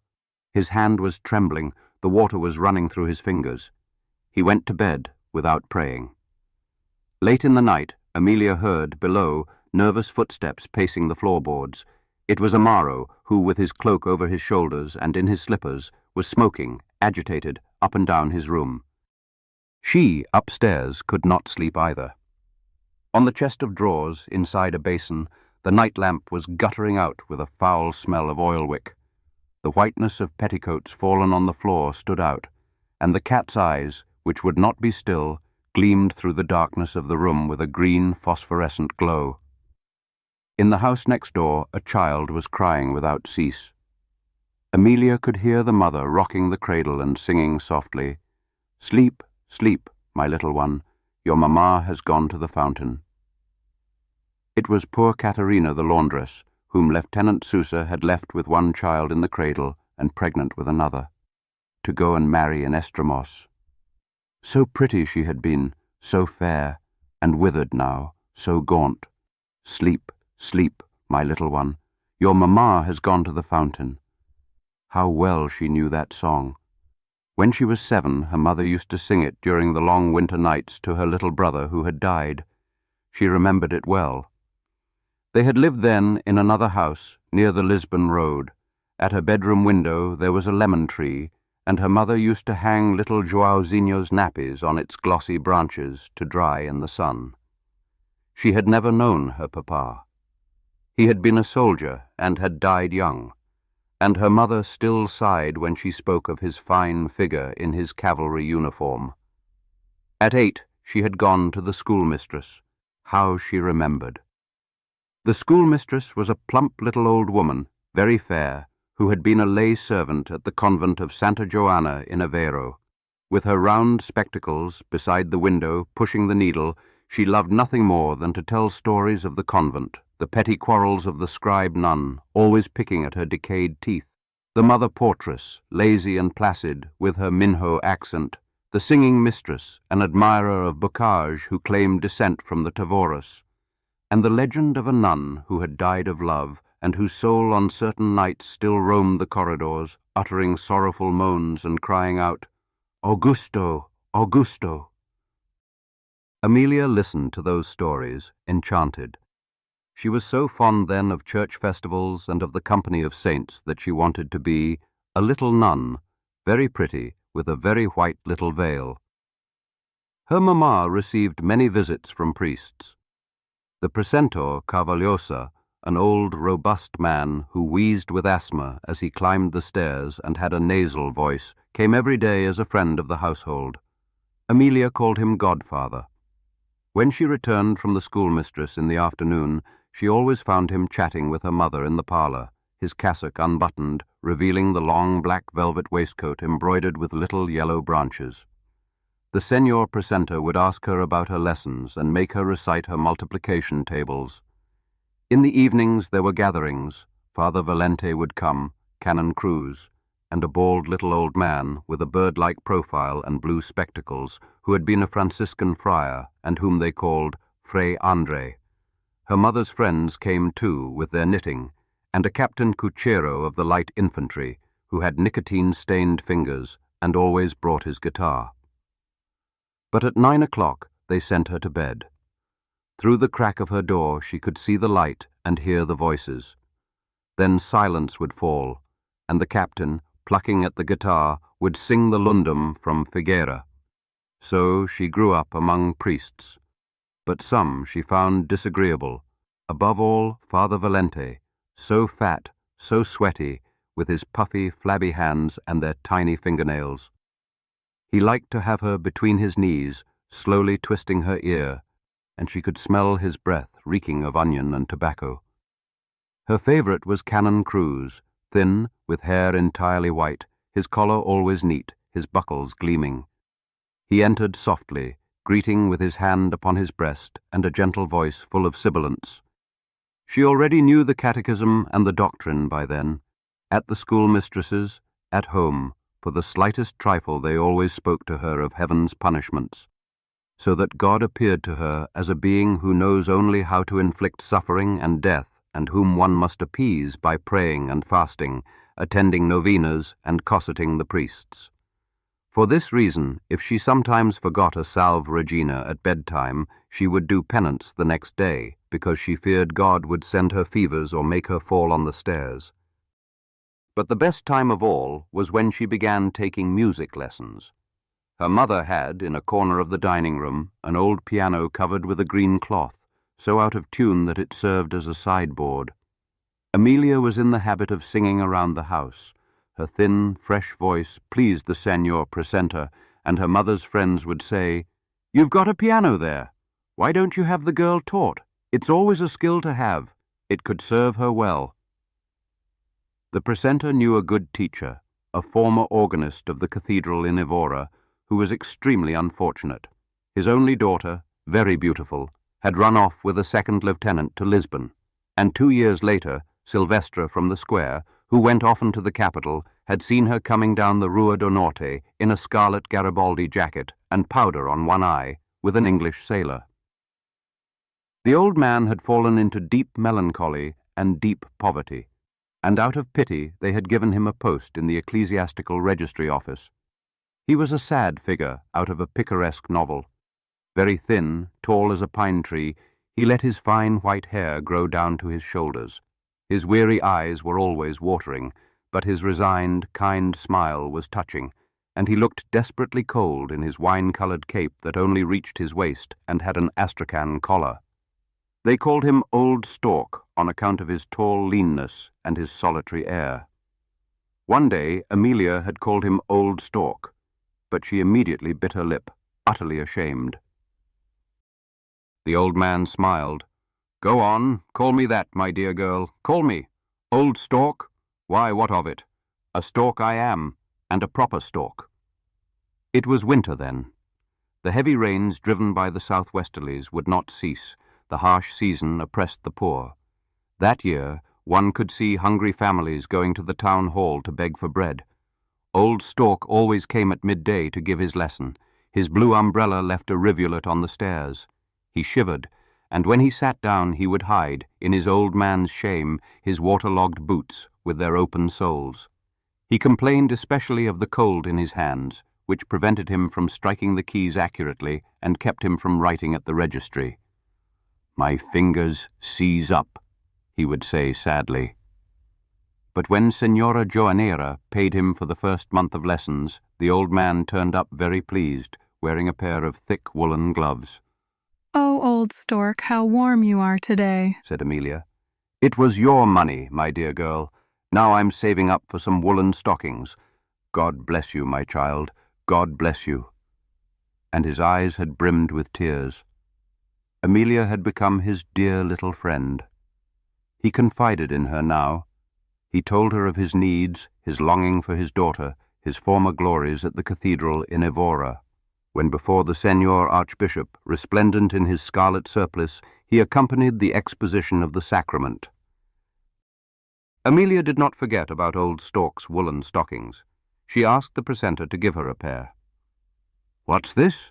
Whatever for? For you?" he said with his coarse laugh. "For me, yes, senor." Let her talk, Senor Precentor. said Senora Joanera. The very idea. "Don't let her talk. No, give them, won't you?"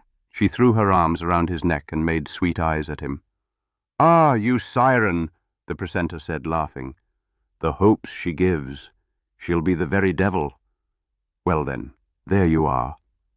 And he gave her 2 pintos for a pair of woolen stockings. The next day she had them wrapped in a paper which bore, in large letters on the outside, "To my dear friend, Old Stork," from his pupil. One morning, some time later, she noticed he was yellower and more gaunt than usual. "Old stork," She said suddenly. "how much do they pay you at the registry?" The old man smiled. "Now, my dear girl, what do you think they pay me? A pittance, 4 vintens a day. But Senor Neto is good to me."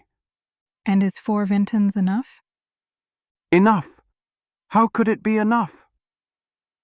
They heard her mother's footsteps, and Amelia, gravely resuming the attitude of a lesson, began to sight-read aloud with a profound air.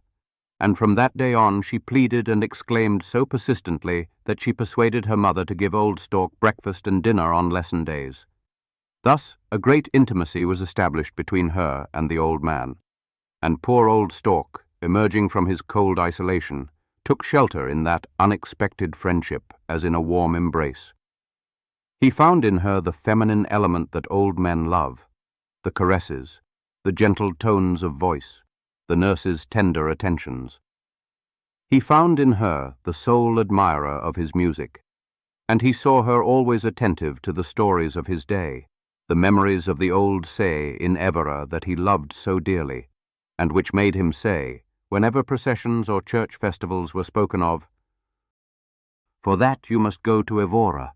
Evora is the place." Amelia applied herself diligently to the piano. It was the fine and delicate thing in her life.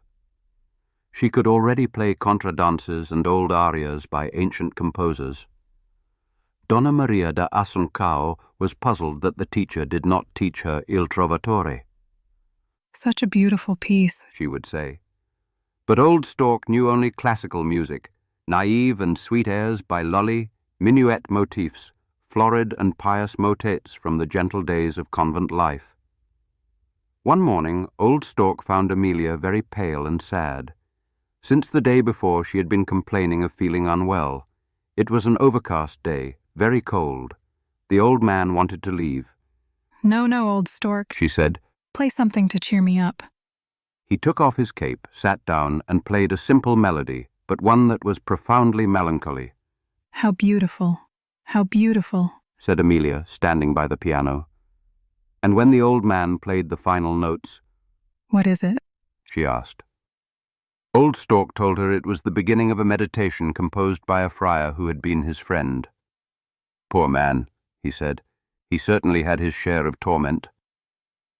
Amelia wanted at once to hear the story, and sitting down on the piano stool, wrapping herself in her shawl. Tell me, old stork, tell me. He was a man who in his youth had conceived a great passion for a nun. She had died in the convent of that unhappy love, and he, from grief and longing, had become a Franciscan friar. I can almost see him now. Was he handsome? Was he? A young man in the flower of life, wealthy. One day he came to me at the organ. Look what I've composed, he said to me. It was a sheet of music. It opened in D minor. He began to play and play. Oh, my dear girl, what music! But I can't remember the rest. And the old man, moved, repeated on the piano the plaintive notes of the meditation in D minor. Amelia thought about that story all day long. At night, a great fever came upon her, with heavy dreams dominated by the figure of the Franciscan friar in the shadow of the organ of the cathedral in Evora. She could see his deep eyes gleaming from a hollowed face, and, far off, the pale nun in her white habit, leaning against the black grills of the convent, shaken by the sobs of love. Then, in the long cloister, the row of Franciscan friars was walking toward the choir. He came at the end of them all, bent, his cowl over his face, dragging his sandals, while a great bell in the overcast sky tolled the knell of the dead. Then the dream shifted. It was a vast black sky where two souls, entwined and loving, in convent habits and with an ineffable sound of insatiable kisses, were spinning, borne by a mystic wind. But they faded like mists, and in the vast darkness she saw a great heart appear in living flesh, pierced through with swords, and the drops of blood that fell from it filled the sky with a scarlet rain. The next day the fever subsided. Dr. Gouveia reassured Senora Joanera with a simple word. No need for alarm, my dear Senora. It's the girl's 15th year. Tomorrow the dizzy spells and the nausea will come, and then it's done. We shall have a woman. Senora Joanera understood. This girl has hot blood and strong passions, the old practitioner added, smiling and taking his pinch of snuff. Around that time, one morning, after his breakfast of bread soup, the Senor Precentor suddenly fell dead from an apoplexy.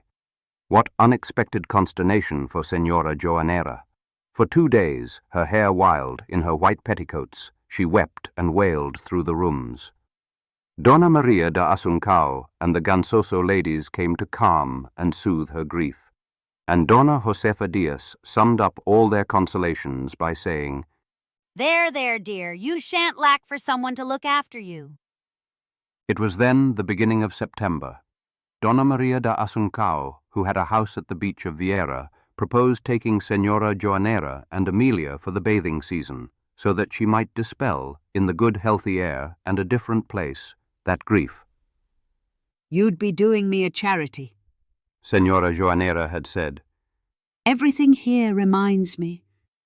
There is where he used to put his umbrella. There is where he used to sit and watch me sew.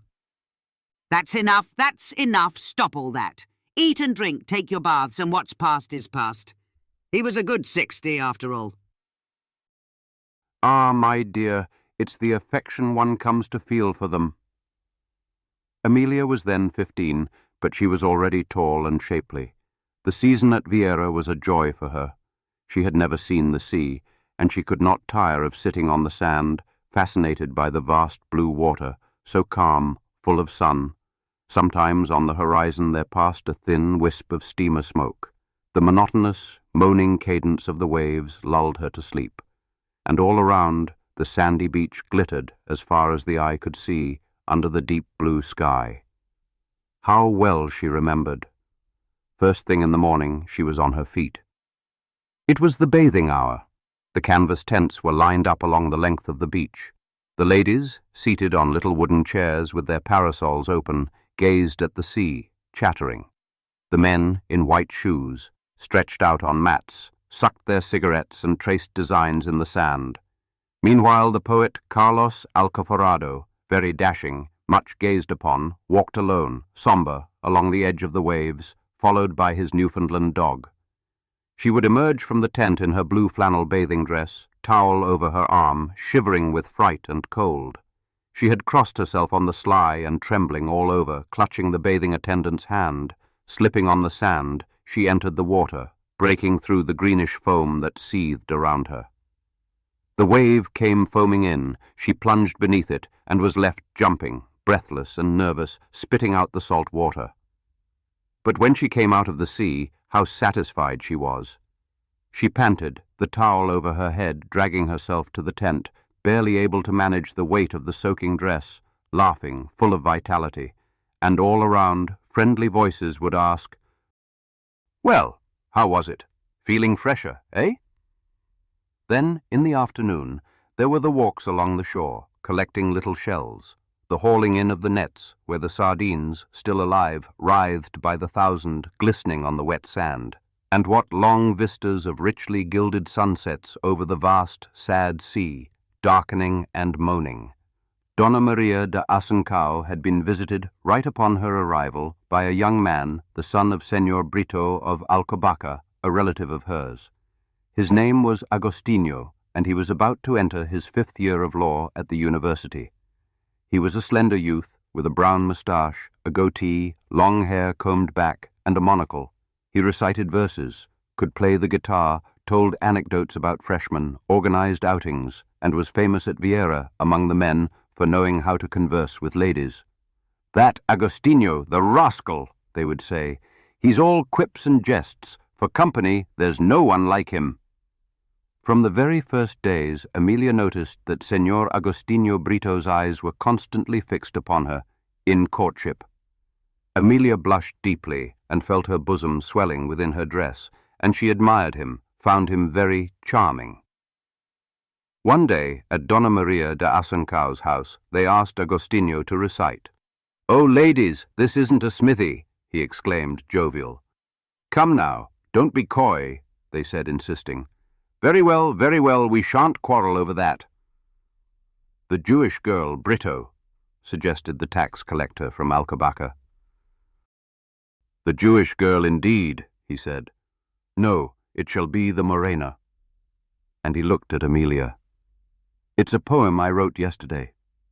"Splendid, splendid." "And here the lad will accompany," said a sergeant from the 6th Light Infantry, taking up the guitar at once. Silence fell. Senor Agostinho swept his hair back, fixed his monocle, rested both hands on the back of a chair, and gazing at Amelia. "To the dark beauty of Liria," he said. "Born in the green fields where Liria is renowned, you have the freshness of the rose, and your name tastes of honey." "Pardon me," exclaimed the tax collector. "Donna Juliana is unwell." She was the daughter of the court clerk of Alcobaça. She had turned very pale and was slowly fainting in her chair, her arms hanging limp, her chin upon her chest. They sprinkled her with water and carried her to Amelia's room. When they loosened her dress and held vinegar beneath her nose, she raised herself on her elbow, looked around, her lips began to tremble, and she burst into tears. Outside, the men in a group were commenting. "It was the heat," they said. "The heat she felt. I know what kind," growled the infantry sergeant. Senor Agostinho was twisting his moustache, annoyed. Some ladies went to accompany Donna Juliana home. Donna Maria de Azencao and Senora Joanera, muffled in their shawls, went too. There was a wind, a servant carried a lantern, and they all walked over the sand in silence. "All this is to your advantage," Donna Maria de Azencao said quietly to Senora Joanera, falling a little behind. Mine? "Yours. Don't you see? In Alcobaça, Juliana was Agostinho's sweetheart. But here the young man is head over heels for Amelia. Juliana realized it, saw him reciting those verses, looking at her, and bang!" Well, I never, said Senora Joanera. "Mark my words, Agostinho has a good couple of 1,000 cruzados coming to him from his aunts. He's quite a catch. The next day, at bathing time, Senora Joanera was getting dressed in her tent, and Amelia, seated on the sand, was waiting, gazing absently at the sea. "Hello there, all alone," said a voice from behind.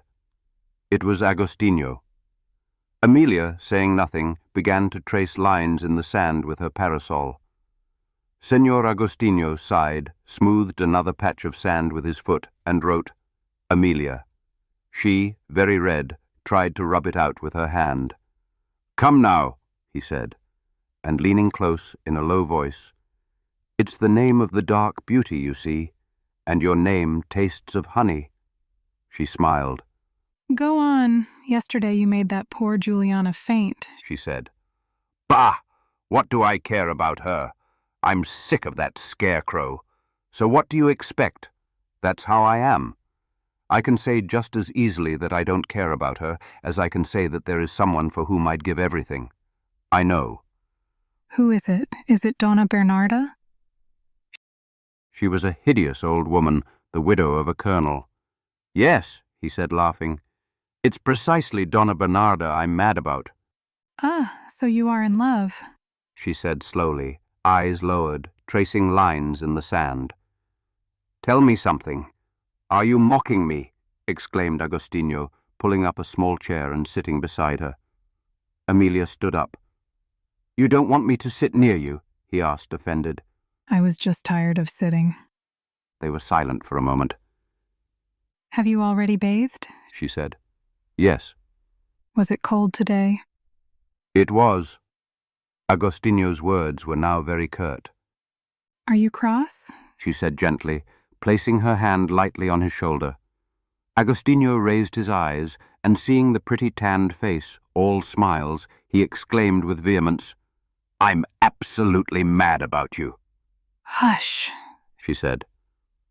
Amelia's mother, lifting the flap of the tent, was coming out, very flushed, with a scarf tied round her head. "Feeling fresher, eh?" Agostinho asked at once, doffing his straw hat. You were here? "Just came to have a look, and now off to breakfast, eh?" If you'd like to join us, said Senora Joanera.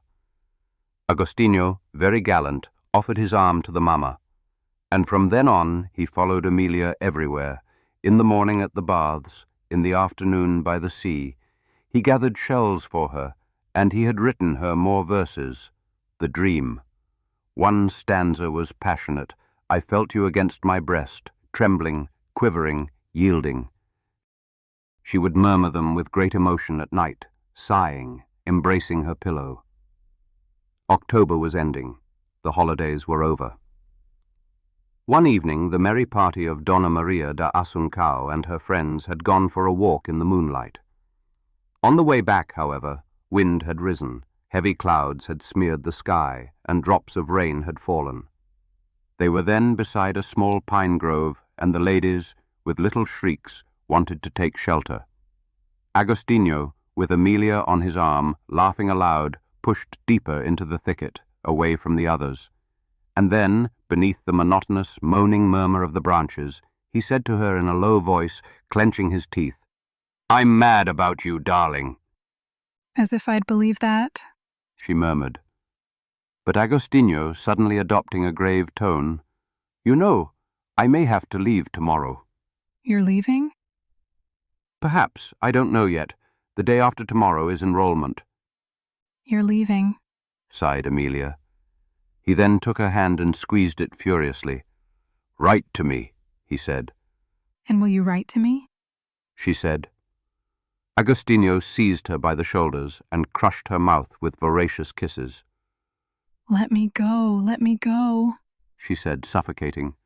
Suddenly she gave a soft moan like the cooing of a bird and was abandoning herself, when Donna Joaquina Gansoso's shrill voice cried out, "There's a break in the clouds! Let's go! Let's go!"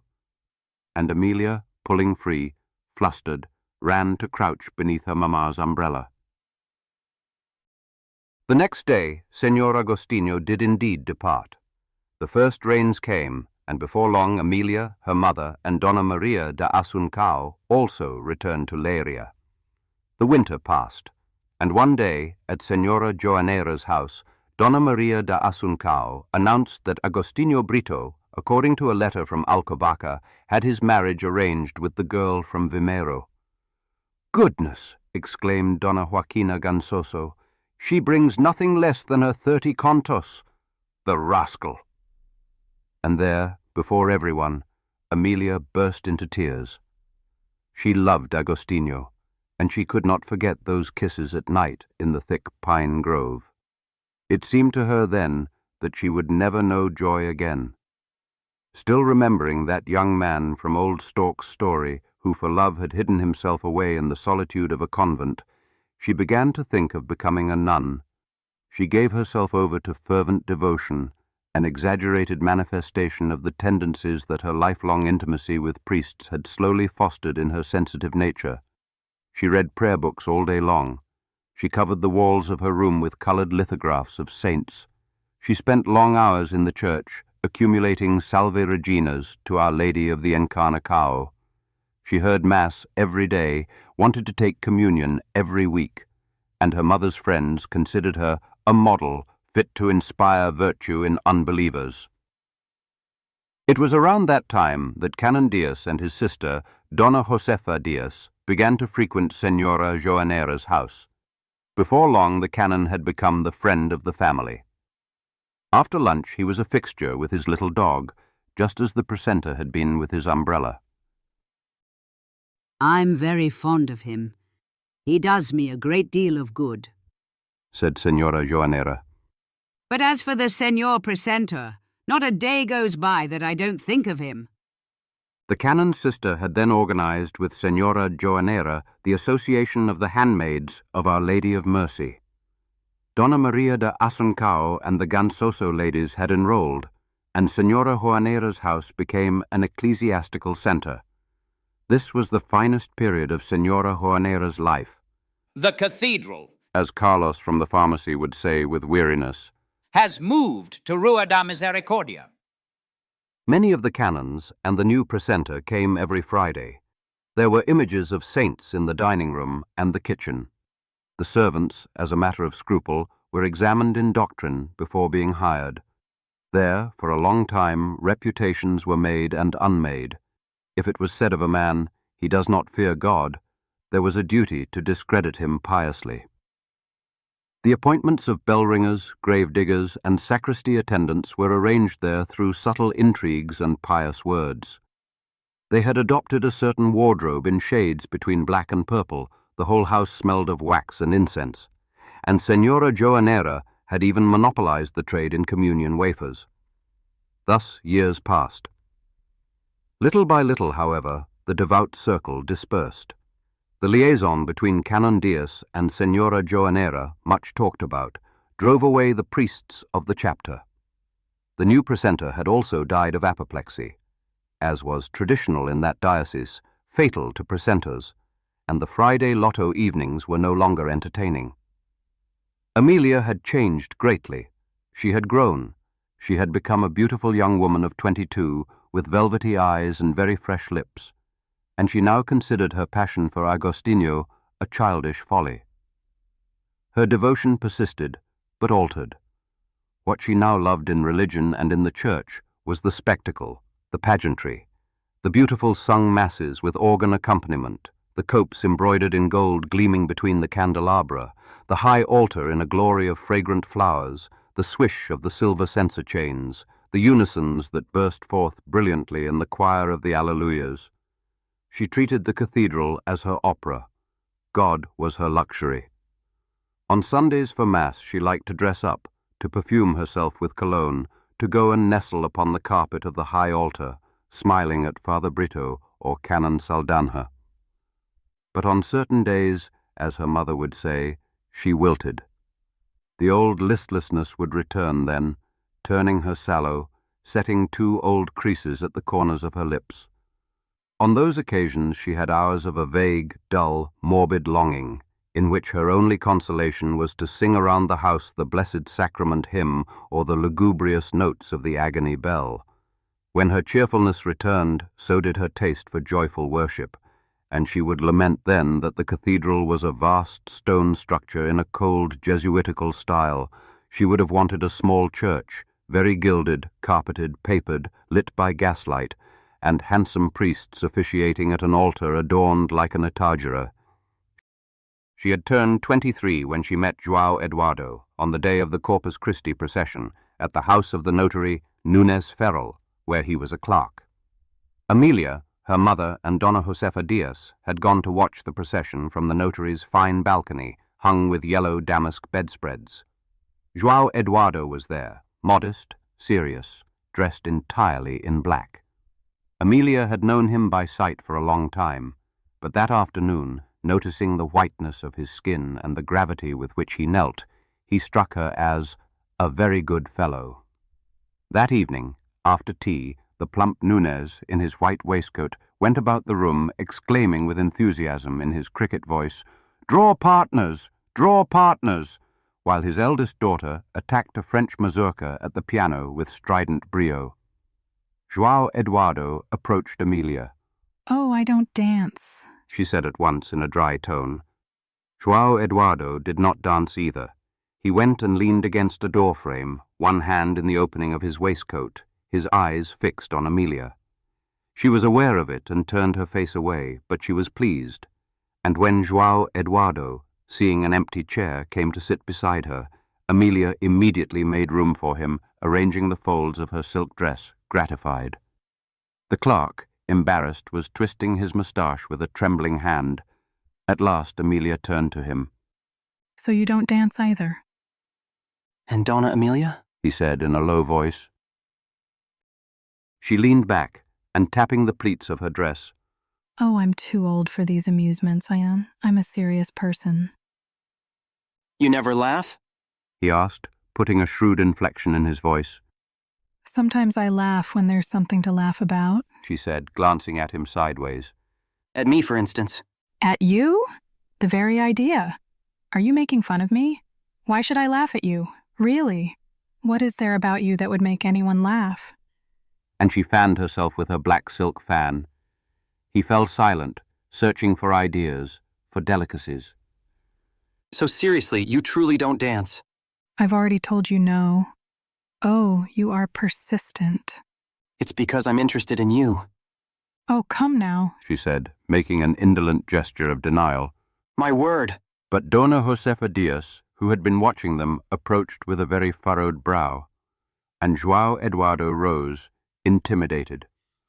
On the way out, when Amelia in the corridor was putting on her wraps, João Eduardo came to say to her, hat in hand, Wrap up well, don't catch cold. "So you continue to take an interest in me?" she said, drawing the ends of her woolen shawl tight around her neck. As much as possible, believe me. 2 weeks later, a touring zarzuela company came to Leiria. There was much talk of the contralto, the gamacho.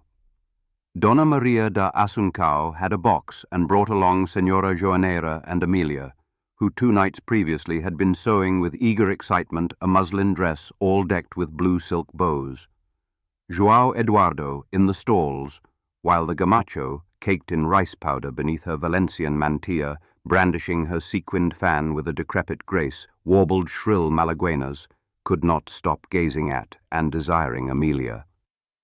On the way out he came to pay his compliments, to offer her his arm as far as Rua da Misericordia. Senora Joaneira and Dona Maria da Assuncao followed behind with the notary Nunes. "So, did you enjoy the gamacho, Senor João Eduardo?" To tell you the truth, I didn't even notice her. "Then what did you do?" I looked at you. He answered resolutely. She stopped at once and said with a slightly altered voice, "Where is Mama?" Never mind, Mama. And João Eduardo then, speaking close to her face, declared his great passion. He took her hand, repeating in great agitation, I'm so fond of you, I'm so fond of you. Amelia was nervous from the theatre music. The warm summer night, with its vast scintillation of stars, made her languid all over. She let her hand rest in his and sighed softly. You care for me, don't you? He asked. "Yes." She answered, and she pressed João Eduardo's fingers with passion. but as she reflected later, It had certainly been a passing flame. because a few days afterwards, when she came to know João Eduardo better, when she could talk freely with him, she recognized that She had no inclination for the fellow. she liked him, found him agreeable, a good sort. He might make a decent husband, but within her, she felt her heart asleep. The clerk, however, began coming to Rua da Misericordia almost every evening. Senora Joanera valued him for his steadiness and his honesty. But Amelia was becoming increasingly cold. She would wait for him at the window in the morning when he passed on his way to the office. She would make sweet eyes at him in the evening, but only so as not to displease him, to have in her idle existence a small amorous diversion. One day, João Eduardo spoke to her mother about marriage. As Amelia wishes, for my part. Said Senora Joanera, and Amelia, when consulted, answered ambiguously, Later, for the moment, I don't think so. We shall see. In the end, it was tacitly agreed to wait until he obtained the post of government clerk, generously promised by Dr. Godinho, the feared Dr. Godinho. Such had been Amelia's life until Amaro's arrival, and during the night these memories came to her in fragments, like scraps of cloud that the wind keeps bringing and dispersing. She fell asleep late, and woke when the sun was already high, and she was stretching when she heard Ruca say in the dining room, "The Señor Pároco is going out with the Señor Conego. They're going to the cathedral."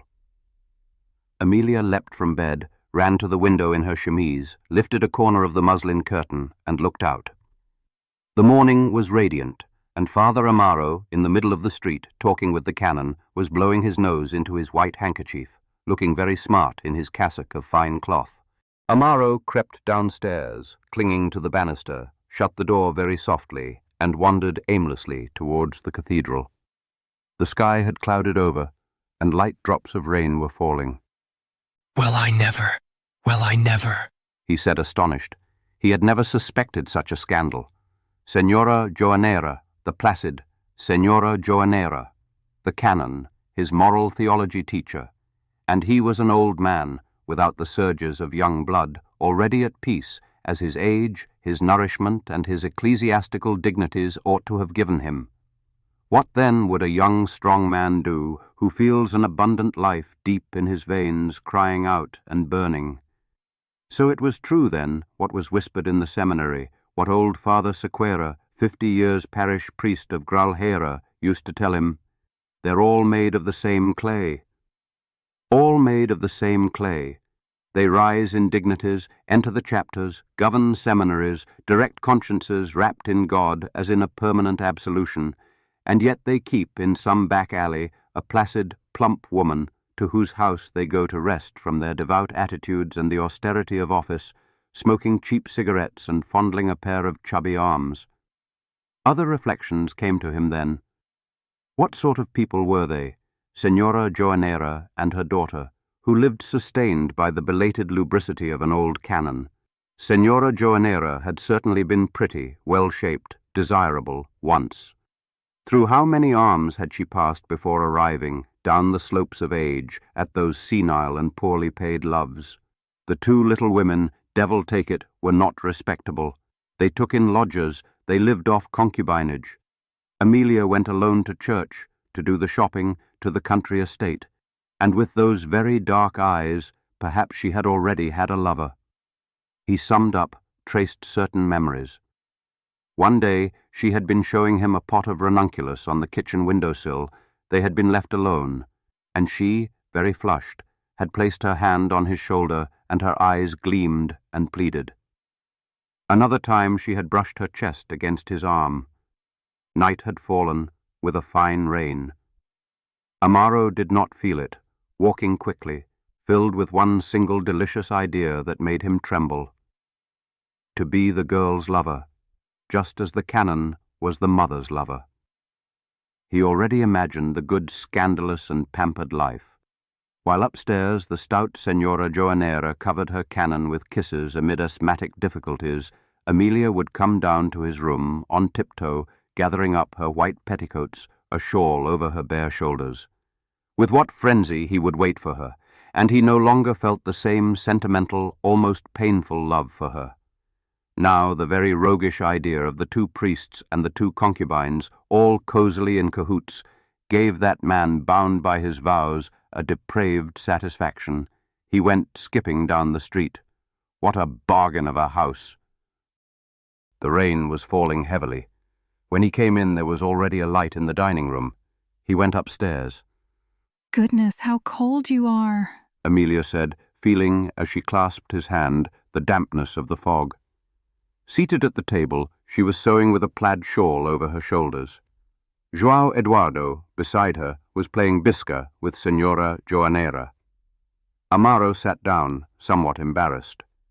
The clerk's presence had suddenly given him, without knowing why, the harsh shock of an unpleasant reality, and all the hopes that had been dancing a saraband in his imagination shrank one by one, wilted, seeing Amelia there beside her fiancé, bent over an honest piece of sewing in her dark, high-necked dress, beside the family lamp.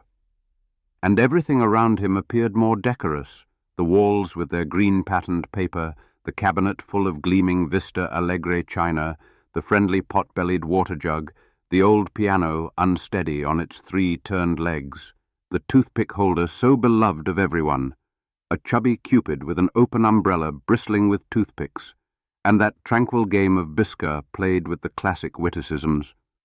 All so decent. He then scrutinized the thick folds of Senora Joanera's neck, as if to discover on them the marks of the canon's kisses. You, there is no doubt, are a clergyman's kept woman. But Amelia, with those long lowered lashes, that fresh little lip. She was surely ignorant of her mother's debaucheries, or experienced. She was firmly resolved to establish herself solidly in the security of a lawful love. And Amaro, from the shadows, examined her at length as if to assure himself, from the placidity of her face, of the virginity of her past. Tired, are you, father? Said Senora Joanera, and to João Eduardo, Trump, if you please, you scatterbrain. The clerk, lovesick, kept losing his concentration. It's your turn to play, Senora Joanera told him at every moment. Then he would forget to buy cards. Oh, my boy, She said in her placid voice. I'll box those ears of yours. Amelia went on sewing with her head bowed. She was wearing a little black jacket with glass buttons that disguised the shape of her bosom. And Amaro was irritated by those eyes fixed on the sewing, by that ample coat concealing the beauty he most desired in her. And nothing to hope for, nothing of hers would belong to him, neither the light of those eyes nor the whiteness of that bosom. She wanted to marry, and was saving everything for the other one, the idiot, who sat there with a drooling smile playing clubs. He hated him then, with a hatred complicated by envy of his dark moustache and his right to love. Are you unwell, father? Asked Amelia, seeing him shift brusquely in his chair. No, He said curtly. Ah. She sighed faintly, rapidly stitching the backstitch. The clerk, shuffling the cards, had begun to talk about a house he wanted to rent. The conversation drifted to domestic arrangements. Bring me a light, Amaro shouted to Ruka. He went down to his room, in despair. He set the candle on the chest of drawers. The mirror was opposite, and his image appeared to him. He felt ugly, ridiculous with his clean-shaven face, the stiff collar like a dog's collar, and at the back the hideous tonsure. He compared himself instinctively with the other man, who had a moustache, all his hair, his freedom. Why should I torment myself, he thought. The other was a husband-to-be. He could give her his name, a house, motherhood. He could only give her criminal sensations, then the terrors of sin. She perhaps sympathized with him, in spite of his being a priest. But above all, before all else, she wanted to marry. Nothing more natural. She saw herself poor, pretty, alone. She coveted a legitimate and lasting position, the respect of her neighbors, the esteem of the shopkeepers, all the profits of honor. He hated her then, and her high-necked dress, and her respectability. The stupid girl, who did not perceive that beside her, beneath a black cassock, a devout passion was watching her, following her, trembling and dying of impatience. He wished she were like her mother, or worse, entirely free, in gaudy dresses, an impudent little bonnet, crossing her legs and ogling men, a female as easy as an open door. Splendid. Here I am wishing the girl were a shameless hussy. He thought, catching himself, a little ashamed. Of course, we cannot think about decent women. We have to go begging for prostitutes. A fine dogma. He was suffocating. He opened the window. The sky was black. The rain had stopped. The hooting of owls at the Misericordia was the only sound cutting through the silence. He grew tender then in that darkness, that hush of the sleeping town. And he felt rising again, from the depths of his being, the love he had felt for her at the beginning, very pure, of a devout sentimentalism. He saw her lovely head, transfigured and luminous in beauty, standing out against the dense blackness of the air, and his whole soul went out to her in a swoon of adoration, as in the cult of Mary and the angelic salutation. He begged her forgiveness anxiously for having offended her. He said to her aloud, "You are a saint. Forgive me." It was a very sweet moment of carnal renunciation, and, almost astonished at those delicacies of feeling he was suddenly discovering in himself, he began to think wistfully that if he were a free man he would be such a good husband, loving, devoted, tender, always on his knees, all adoration. How he would love his child, a tiny little thing pulling at his beard. At the thought of those inaccessible happinesses, his eyes filled with tears. He cursed in desperation the magpie of a marchioness who had made him a priest, and the bishop who had confirmed him. They ruined me, he said, a little wildly. He then heard the footsteps of João Eduardo going down and the rustle of Amelia's skirts. He ran to peer through the keyhole, biting his lip with jealousy. The gate banged. Amelia went upstairs, humming softly. But the sensation of mystic love that had penetrated him for a moment as he gazed at the night had passed, and he went to bed with a furious desire for her and for her kisses.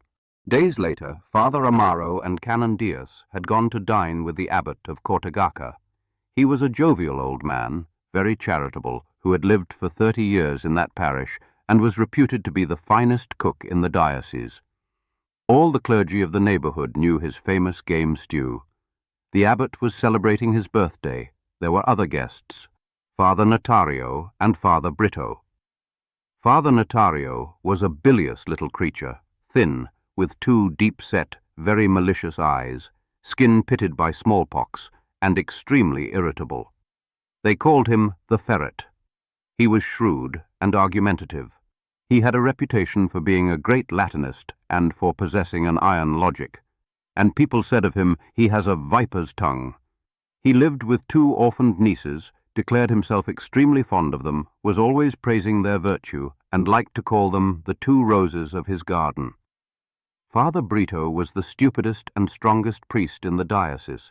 He had the appearance, the manners, the robust life of a sturdy bearer peasant who handles a cudgel well, knocks back a jug of wine, cheerfully takes hold of the plough handle, serves as a bricklayer for repairs to a lean-to, and in the hot siestas of June brutally tosses the girls on top of the haystacks of maize.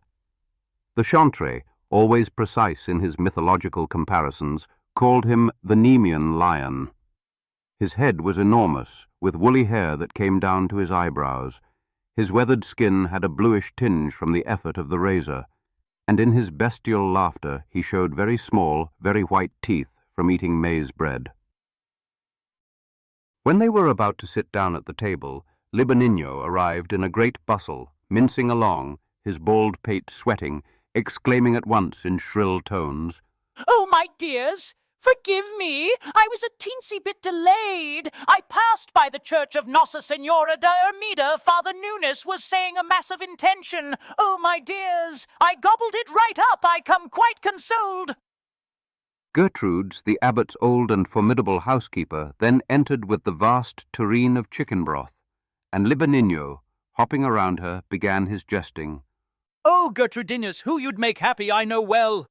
The old peasant woman laughed with her thick, kindly laugh, which shook the mass of her bosom. Look what a suitor turns up of an afternoon. Oh, my dear, women are best like pears, ripe and curvy. That's when it's good to suck them. The priests roared with laughter, and cheerfully they settled themselves at the table. The dinner had been entirely cooked by the abbot. The exclamations began with the very first spoonfuls of soup. Yes, indeed, magnificent. Not even in heaven. Superb. The excellent abbot was scarlet with satisfaction. He was, as the chantre said, a divine artist. He had read every complete cook, knew innumerable recipes. He was inventive, and, as he himself affirmed, tapping his skull, many a fine dish had come out of that brain box. He lived so absorbed in his art that it happened to him, in his Sunday sermons, to give the faithful kneeling to receive the word of God advice on stewed cod or on the seasoning of blood pudding. And there he lived happily, with his old Gertrudes, who also had a very good palate, with his vegetable garden of fine greens, feeling but one ambition in life, to have the bishop to dinner one day. Oh, Father, he said to Amaro, for the love of God, a little more stew, please. Those little crusts of bread soaked in the sauce. That's it! That's it! What do you think, huh? And with a modest air, Not to blow my own horn, but the stew came out well today. it was indeed, as Canon Diaz said, enough to tempt St. Anthony in the desert. They had all removed their cloaks, and, in cassocks only, their collars loosened. They ate slowly, speaking little. As the following day was the feast of Our Lady of Joy, the bells in the chapel next door were pealing, and the warm midday sun cast very cheerful tones on the crockery, the plump blue mugs of Bairrada wine, the saucers of scarlet peppers, the fresh bowls of black olives, while the good abbot, eyes wide, biting his lip, was carefully carving white slices from the breast of the stuffed capon. The windows opened onto the vegetable garden. 2 large red camellia bushes could be seen growing by the windowsill, and beyond the tops of the apple trees, a very vivid patch of deep blue sky. A water wheel creaked in the distance. Washerwomen beat their laundry. On the chest of drawers, between folio volumes, a Christ on its bracket sadly outlined against the wall, its yellow body covered with scarlet wounds, and on either side, friendly saints under glass domes recalled gentler legends of an amiable religion. The good giant St. Christopher crossing the river with the divine little one who smiles and bounces the world on his small hand like a ball. The gentle shepherd, little St. John covered in a sheepskin, guarding his flocks not with a staff, but with a cross. The good gatekeeper St. Peter, holding in his clay hand the 2 holy keys that work the locks of heaven.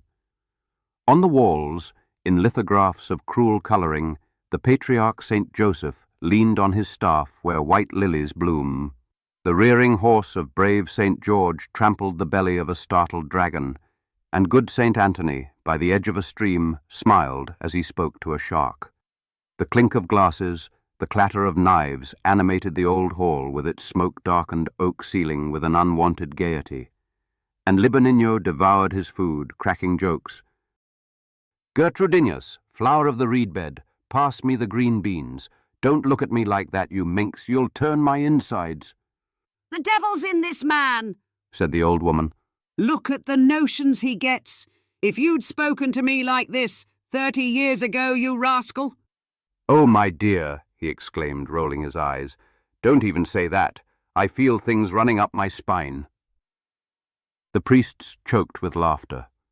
2 pitchers of wine were already empty, and Father Brito had unbuttoned his cassock, revealing his thick woolen undershirt from Covilla, where the factory mark, made in blue thread, was a cross over a heart. A beggar had then come to the door, whining paternosters mournfully, and while Gertrude stuffed half a corn loaf into his sack, the priests talked about the bands of beggars now roaming the parishes. "So much poverty around here, so much poverty," said the good abbot. "Dias, another little bit of wing?" "So much poverty, but so much laziness," Father Notario remarked severely. In many farms, he knew, there was a shortage of labourers, and you could see strapping lads, strong as pine trees, whimpering paternosters at people's doors. "Pack of layabouts," he concluded. "Come now, Father Notario, come now," said the abbot. There really is poverty, you know. Around here there are families, man, wife and 5 children, who sleep on the ground like pigs and eat nothing but weeds. Then what the devil did you expect them to eat? Exclaimed Canandius, licking his fingers after having stripped the wing of the capon. Did you want them to eat turkey, each to his station? The good abbot pulled his napkin up to his stomach, settling back in his chair, and said with affection, Poverty is pleasing to our Lord God. Oh, my dears! chimed in Libanino in a tearful tone. If there were only poor folk, this would be the little kingdom of heaven. Father Amaro observed gravely. It is good that there should be those who have capital for pious bequests, the building of chapels. Property should be in the hands of the church, Notario interrupted with authority. Canandius belched thunderously and added, For the splendor of worship and the propagation of the faith. But the great cause of misery, Notario said in a pedantic voice, was the great immorality. Ah, don't even speak of it, exclaimed the abbot in disgust. At this moment, just here in the parish alone, there are more than 12 pregnant, unmarried girls, and when I call them in, when I scold them, they start snickering in my face. Back where I'm from, said Father Brito. When the olive harvest came, since there was a shortage of hands, the migrant gangs came to work. Well, you should see. What a scandal. He told the story of the gangs, itinerant labourers, men and women, who go offering their services at the farms, live in promiscuity, and die in misery. You had to keep the stick on them all the time. Oh, said Libanino, clutching his head with both hands. Oh, the sin that runs through this world. My hair is standing on end. But the parish of Santa Caterina was the worst. The married women had lost all scruple. Worse than goats, said Father Notario, loosening his waistcoat buckle. And Father Brito told of a case in the parish of Amor, girls of 16 and 18 who used to meet in a barn, Silverio's barn, and spent the night there with a gang of strapping lads. Then Father Notario, whose eyes were already glittering, his tongue loosened, said, lounging back in his chair and spacing his words, I don't know what goes on in your parish, Brito, but if there is anything, the example comes from on high. I've been told that you and the mayor's wife... That's a lie, exclaimed Brito, turning completely scarlet. Oh, Brito, they said around him, reproaching him gently. It's a lie, he bellowed. And between ourselves, my dear fellows, said Canandius, lowering his voice, his little eye alight with confidential malice. I always tell them she's a splendid woman. It's a lie, Brito cried, and speaking in a rush, the one spreading that is the squire of Cumiada, because the mayor didn't vote with him in the election. But as sure as I'm sitting here, I'll break his bones. His eyes were bloodshot. He brandished his fist. I'll break his bones. It's not as serious as all that, man, observed Notario.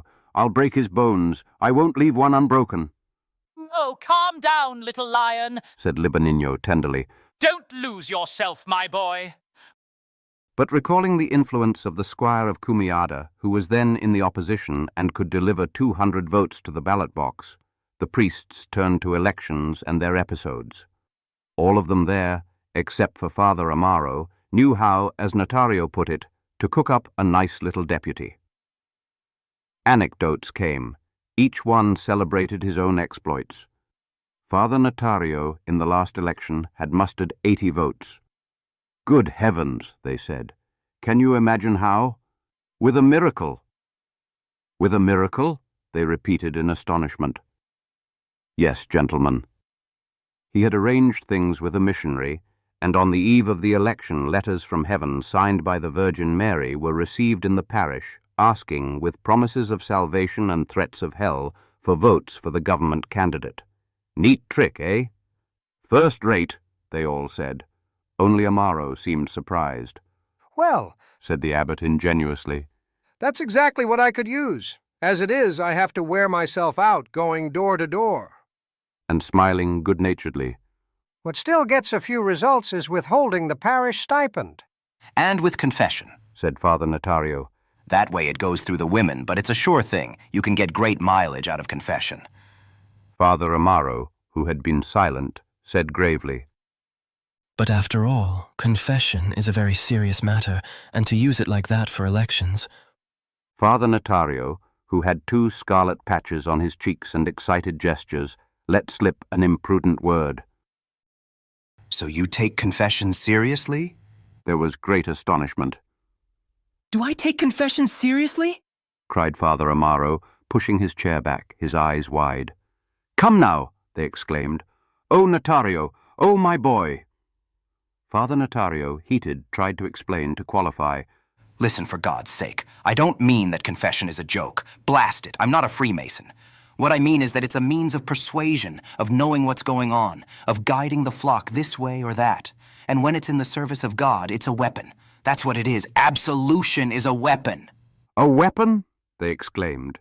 The abbot protested, saying, Oh, Notario! Oh, my boy! Not that! Libanino had crossed himself, and, he said, He was already in such terror that his very legs were trembling. Notario grew irritated. Then perhaps you want to tell me, he cried, that any one of us, by the mere fact of being a priest, because the bishop laid hands on him 3 times and said the Accipe, has a direct mission from God. Is God himself to absolve? Certainly, they exclaimed, certainly. And Canon Diaz said, waving a forkful of green beans, Quorum remiseris peccata, remittuntur eis. That's the formula. The formula is everything, my boy. Confession is the very essence of the priesthood. Father Amaro declared with schoolroom gestures, thundering at Notario. Read St. Ignatius, read St. Thomas. Give it to him! Libanino shouted, bouncing in his chair, supporting Amaro. Give it to him, Father! Jump on the heathen's neck! Oh, gentlemen, bellowed Notario, furious at the contradiction. What I want is for you to answer me this. And turning to Amaro, You, for example, who have just had lunch, who ate your toasted bread, had your coffee, smoked your cigarette, and then go sit in the confessional, sometimes preoccupied with family business or money worries, or headaches or stomach aches. Do you imagine you sit there as a god to absolve? The argument took them aback. Canon Diaz, setting down his cutlery, raised his arms, and with a comical solemnity exclaimed, Hereticus est. He is a heretic. Hereticus est, I say so too, growled Father Amaro. But Gertrude's was entering with the broad platter of rice pudding. Let's not talk about such things. Let's not talk about such things. The abbot said at once prudently. Let us attend to the rice pudding. Gertrude's, fetch the little bottle of port. Notario, leaning over the table, was still hurling arguments at Amaro. To absolve is to exercise grace. Grace is an attribute of God alone. In no author will you find that grace is transmissible. Therefore, I raise 2 objections, cried Amaro with his finger pointed in a polemical attitude. Oh, my boys, oh, my boys. The good abbot intervened, distressed. Leave off the disputation. It's ruining the taste of the rice pudding. He served the port wine to calm them down, filling the glasses slowly with classic precautions. 1815, he said. You don't drink this every day. To savor it, after making it gleam in the light through the transparency of the glasses, they settled back in the old leather chairs. The toasts began. The first was to the abbot, who murmured, Too kind, too kind. His eyes were moist with satisfaction. To his Holiness Pius IX. Libanino then cried, brandishing his glass. To the martyr. They all drank, moved. Libanino intoned the hymn of Pius IX in a falsetto voice. The abbot, prudent, made him stop on account of the gardener who was trimming the boxwood in the garden. The dessert was long, much savoured. Notario had grown tender, spoke of his nieces, his 2 roses, and quoted Virgil, dipping his chestnuts in wine. Amaro, thrown right back in his chair, his hands in his pockets, gazed mechanically at the trees in the garden, thinking vaguely of Amelia, of her figure. He even sighed with desire for her, while Father Brito, flushed, wanted to convince the Republicans with a quince switch. Long live Father Brito's quince switch! Libanino cried enthusiastically. But Notario had begun to discuss ecclesiastical history with the canon, and, ever argumentative, he returned to his vague arguments about the doctrine of grace. He maintained that a murderer, a parricide, could be canonized if a state of grace had been revealed. He rambled with scholastic phrases in which his tongue got tangled. He cited saints who had been scandalous, others who by their profession must have known, practiced, loved vice. He exclaimed, hands on hips, St. Ignatius was a soldier. A soldier! Libanino cried, and rushing over to Notario, flinging an arm around his neck with puerile, wine-soaked tenderness. A soldier? And what was he? What was he, my devout St. Ignatius? Notario pushed him away. Leave me be, man. He was an infantry sergeant. There was an enormous burst of laughter. Libanino stood ecstatic. An infantry sergeant, he said, raising his hands in a devout impulse. My beloved St. Ignatius, blessed and praised be he for all eternity. And then the abbot proposed they take their coffee beneath the grapevine arbor. It was 3 o'clock. When they stood up, everyone swayed a little, belching formidably with thick laughter. Only Amaro had a clear head, steady legs, and felt very tender. Well now, colleagues, said the abbot, draining the last drop of coffee. What would really hit the spot is a walk to the farm. To aid digestion, grunted the canon, rising with difficulty. Let us go to the abbot's farm. They took the shortcut through Barocca, a narrow cart track. The day was very blue, with a mild sun. The path ran between banks bristling with brambles. Beyond them the flat land stretched out, covered with stubble. At intervals, the olive trees stood out with great clarity in their fine foliage. Towards the horizon, hills rounded, covered with the dark green boughs of the pines. There was a great silence. Only sometimes, in the distance, on a road, a cart creaked. And in that serenity of landscape and light, the priests walked slowly, stumbling a little, with glowing eyes, stuffed stomachs, joking and finding life good. Canon Diaz and the abbot, arm in arm, were deep in conversation. Brito, beside Amaro, was swearing he would drink the blood of the squire of Cumiada. Prudence, colleague Brito, prudence, said Amaro, puffing on his cigar. And Brito, with the stride of a drayman, growled, I'll eat his liver. Libanino behind, alone, was humming in falsetto, Little brown sparrow, come on out. Ahead of everyone went Father Notario. He carried his cloak over his arm, dragging it on the ground. His cassock, unbuttoned at the back, revealed the filthy lining of his waistcoat, and his scrawny legs, in black wool stockings full of ladders, made zigzags that pitched him against the bramble hedge. And meanwhile Brito, with great wine-laden gusts of breath, was rumbling, I wouldn't rest until I grabbed a cudgel and thrashed the lot. The lot. And he gestured with an immense sweep that embraced the world. His wings are broken, he cannot now. Libanino yelped behind, but they stopped suddenly. Notario ahead was shouting in a furious voice. You donkey, can't you see, you brute? It was at the bend in the path. He had stumbled into an old man leading a ewe. He had nearly fallen, and he was threatening him with a clenched fist in a wine-fueled rage. Begging your lordship's pardon, the man said humbly. You brute! Notario bellowed, his eyes blazing. I'll split you open. The man stammered. He had taken off his hat. His white hair was visible. He seemed to be an old farm labourer grown old in work. He was perhaps a grandfather, and bent, red with shame, he pressed himself against the hedge to let the jovial and wine-excited priests pass along the narrow cart track. Amaro did not wish to accompany them to the farm. At the end of the village, by the wayside cross, he took the road to Sobros and headed back to Liria. But it's a league to the city, said the abbot. I'll have the mare saddled for you, colleague.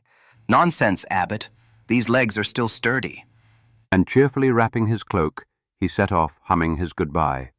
Near Cortegaca, the path to Sobros widens alongside a garden wall covered with moss and topped with the gleaming bottoms of bottles. When Amaro came near the low cart gate, painted red, he found standing in the middle of the road a large piebald cow. Amaro, amused, prodded it with his umbrella. The cow trotted off, its dewlap swaying, and Amaro, turning round, saw Amelia at the gate, waving and saying, all smiles, So you're scaring my livestock, are you, Father? Why, it's you! What miracle is this? She blushed a little. I came to the estate with Dona Maria da Asuncao. Came to have a look at the farm. Beside Amelia, a girl was packing cabbages into a basket.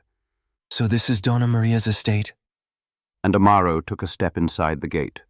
A wide avenue of old cork oaks, casting a gentle shade, stretched to the house that could be glimpsed at the far end, white in the sun. It is. Our farm is on the other side, but you can also enter from here.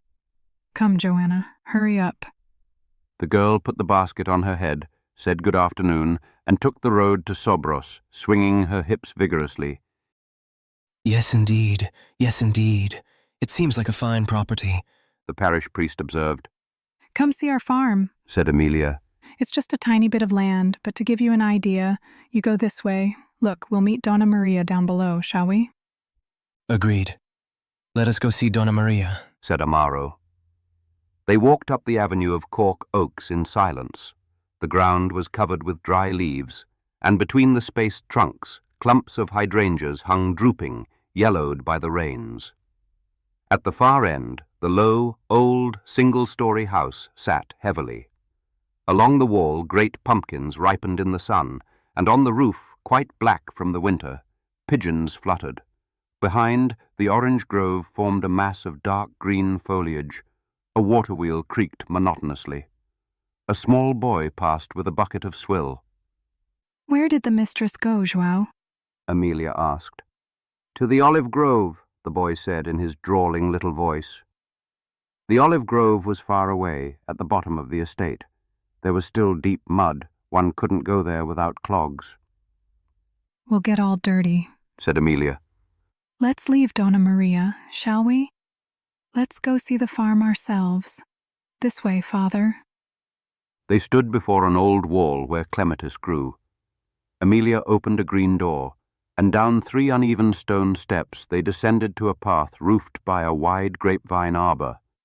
Beside the wall, roses of every season grew. On the other side, between the stone pillars that supported the trellis and the twisted stems of the vines, one could see, bathed in light with yellowish tones, a great field of grass.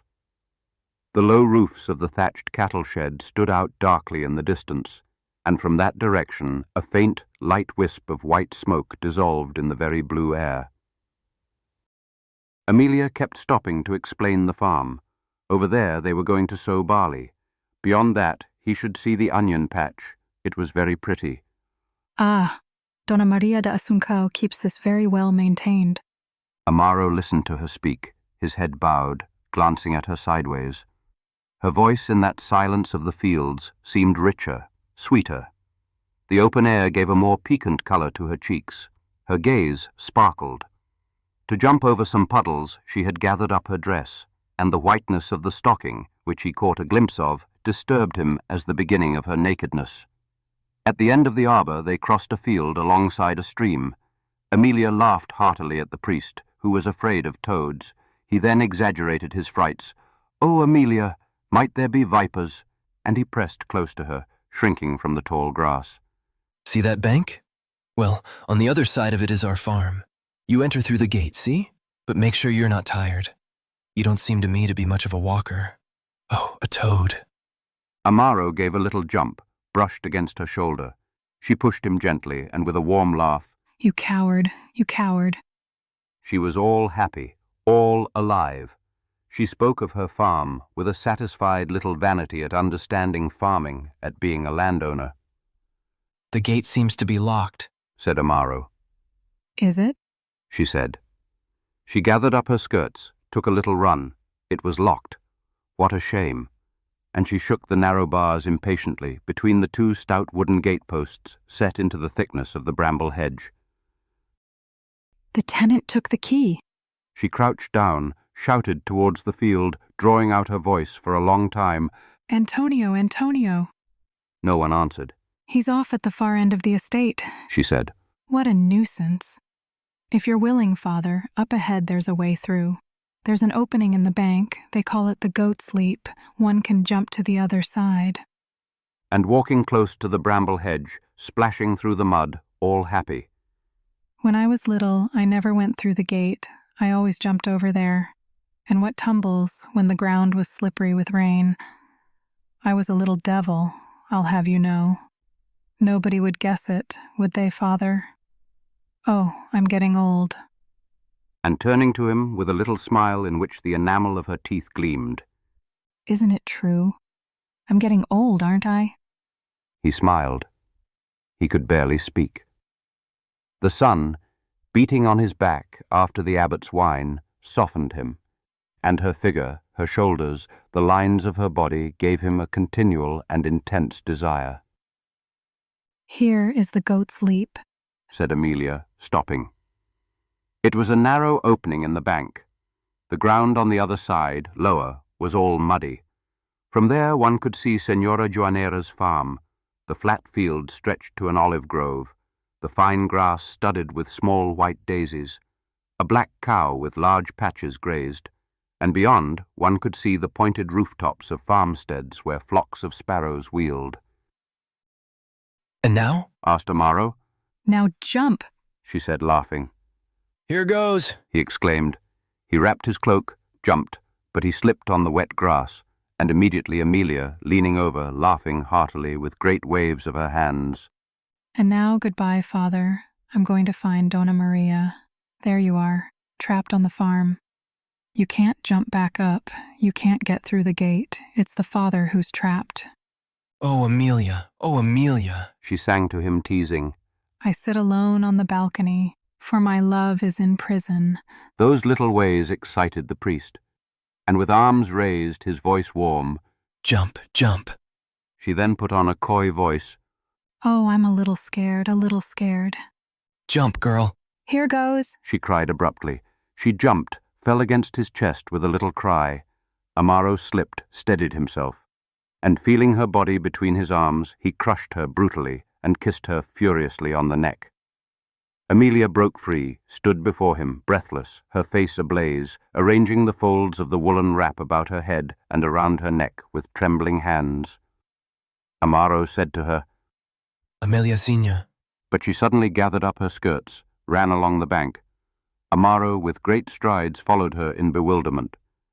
When he reached the gate, Amelia was talking to the tenant, who had appeared with the key. They crossed the field along the stream, then the covered path with the grapevine. Amelia, ahead, chatted with the tenant, and behind, Amaro, head bowed, followed dejectedly. Near the house, Amelia stopped, turning red, constantly arranging the wrap around her neck. Antonio, she said, show the father the way to the gate. Good afternoon, Father. And across the damp fields, she ran to the far end of the estate, towards the olive grove. Donna Maria de Asencao was still there, seated on a stone, chattering with old Patricio. A group of women with long poles were beating the branches of the olive trees all around. What's this, silly girl? Where have you come running from, child? Heavens, what a mad woman! I was running, she said, all red, breathless. She sat down beside the old woman, and remained motionless, her hands fallen in her lap, breathing hard, her lips parted, her eyes fixed in abstraction. Her whole being was absorbed in a single sensation. He loves me. He loves me. She had been in love with Father Amaro for a long time, and sometimes, alone in her room, she despaired at imagining that he did not perceive in her eyes the confession of her love. From the very first days, as soon as she heard him ask for his breakfast downstairs in the morning, she felt a joy penetrating her whole being without reason, and she would begin to hum with the volubility of a bird. Then she would see him looking a little sad. Why? She did not know his past, and remembering the friar of Evora, she thought he had become a priest from a disappointment in love. She idealized him then. She imagined him to have a very tender nature. It seemed to her that from his graceful and pale person there emanated a fascination. She wished she had him as her confessor. How good it would be to kneel at his feet, in the confessional, seeing his dark eyes up close, hearing his soft voice speak of paradise. She loved the freshness of his mouth. She went pale at the thought of embracing him in his long black cassock. When Amaro went out, she would go to his room, kiss the little pillow, keep the short hairs left in the teeth of the comb. Her cheeks blazed when she heard him ring the bell. If Amaro dined out with Canon Diaz, she was irritable all day, scolded Ruca, sometimes even spoke ill of him, saying he was sulky. He was so young he didn't even inspire respect. When he spoke of some new penitent, she would sulk with a childish jealousy. Her old devotion revived, filled with sentimental fervor. She felt a vague physical love for the church. She would have liked to embrace, with lingering little kisses, the altar, the organ, the missal, the saints, heaven itself, because she could not quite distinguish them from Amaro, and they seemed to her extensions of his person. She read her missal thinking of him as her own particular God. And Amaro did not know, when he paced his room in agitation, that she above was listening, regulating the palpitations of her heart by his footsteps, embracing the pillow, completely undone with desire, kissing the air where the lips of the parish priest appeared to her. The afternoon was fading when Donna Maria and Amelia returned to the city. Amelia, ahead, silent, whipped her little donkey, while Donna Maria da Asuncao rode behind, chatting with the farmhand who held the halter. As they passed by the cathedral, the Angelus rang, and Amelia, praying, could not tear her eyes from the masonry of the church, so grandly raised, surely so that he might celebrate there.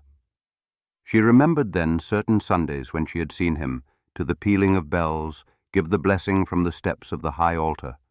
And everyone bowed, even the ladies of the Carrero estate, even the Baroness of Villa Clara and the wife of the civil governor, so proud with her hooked nose. They bent beneath his raised fingers, and they surely also found his dark eyes handsome. And it was he who had held her in his arms by the bank. She could still feel on her neck the warm pressure of his lips. A passion blazed like a flame through her whole being. She let go of the donkey's halter, pressed her hands to her breast, and closing her eyes, pouring all her soul into a devotion. "O Our Lady of Sorrows, my godmother, make him love me." In the flagged churchyard, canons were strolling, conversing. The pharmacy across the way already had its light on, the jars gleamed, and behind the scales the figure of the pharmacist Carlos in his bead-embroidered cap moved about majestically. Father Amaro had returned home in terror. And now? And now? He said, leaning against the corner of the window, his heart constricted. He must leave Senora Joanera's house immediately. He could not continue there in the same familiarity after having committed that audacity with the girl. That she had not been very indignant was true, only stunned. Perhaps ecclesiastical respect had restrained her, delicacy towards the lodger, deference to the canon's friend. But she might tell her mother, the clerk. What a scandal! And he could already see the chantre crossing his legs and fixing him with a stare, which was his attitude of reprimand, saying to him with pomp, "It is such excesses that dishonor the priesthood. A satyr on Mount Olympus would not have behaved otherwise." They might banish him again to some parish in the mountains. What would the Countess of Ribamar say? And then, if he persisted in seeing her intimately, having constantly before him those dark eyes, the warm smile that made a dimple in her chin, the curve of that bosom, his passion, growing secretly, irritated at every moment, driven inward, would drive him mad. He might do something foolish. He resolved then to go speak to Canon Diaz. His weak nature always needed to receive strength from someone else's reason, someone else's experience. He was accustomed to consulting the canon, whom, by the habit of ecclesiastical discipline, he judged more intelligent for being his superior in the hierarchy, and he had not lost, since the seminary, his dependence as a pupil. Besides, if he wanted to arrange a house and a maid to go live alone, he needed the canon's help, who knew Leiria as if he had built it. He found him in the dining room. The oil lamp was guttering with a reddish wick. The logs in the brazier, covered with a powdering of ash, glowed faintly. And the canon, seated in an armchair, his overcoat on his shoulders, his feet wrapped in a blanket, drowsing in the warmth of the fire, with his breviary on his knees, was dozing. In the fold of the blanket, Triguera lay stretched out, dozing just like him. At the sound of Amaro's footsteps, the canon very slowly opened his eyes, mumbled, I was falling asleep, wasn't I? It's early, said Father Amaro. The curfew hasn't sounded yet. What's this laziness? Ah, it's you? Said the canon with an enormous yawn. Got back late from the Abbott's, had a drop of tea, the drowsiness set in. So, what brings you? Just passing by. Well, the Abbot gave us a fine dinner. The stew was first rate. I loaded up a bit, said the canon, drumming his fingers on the cover of his breviary. Amaro, seated beside him, was slowly stirring the embers.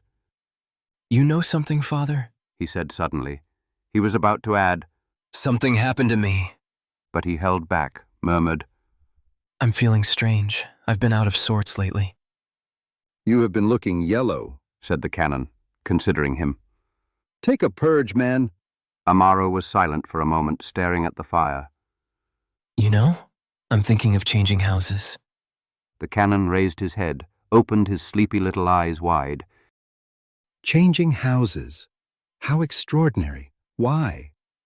Father Amaro drew his chair closer, and speaking softly, You understand. I've been thinking it's rather awkward lodging in a house with two women with a young girl. Oh, nonsense. What are you telling me? You're a lodger. Don't be silly, man. It's like being at an inn. No, Father, I know what I'm about. And he sighed. He wished the canon would question him, ease the confidences out. So it's only today you think of this, Amaro? It's true, I've been thinking about it today. I have my reasons. He was about to say, I did something foolish. But he lost his nerve. The canon looked at him for a moment.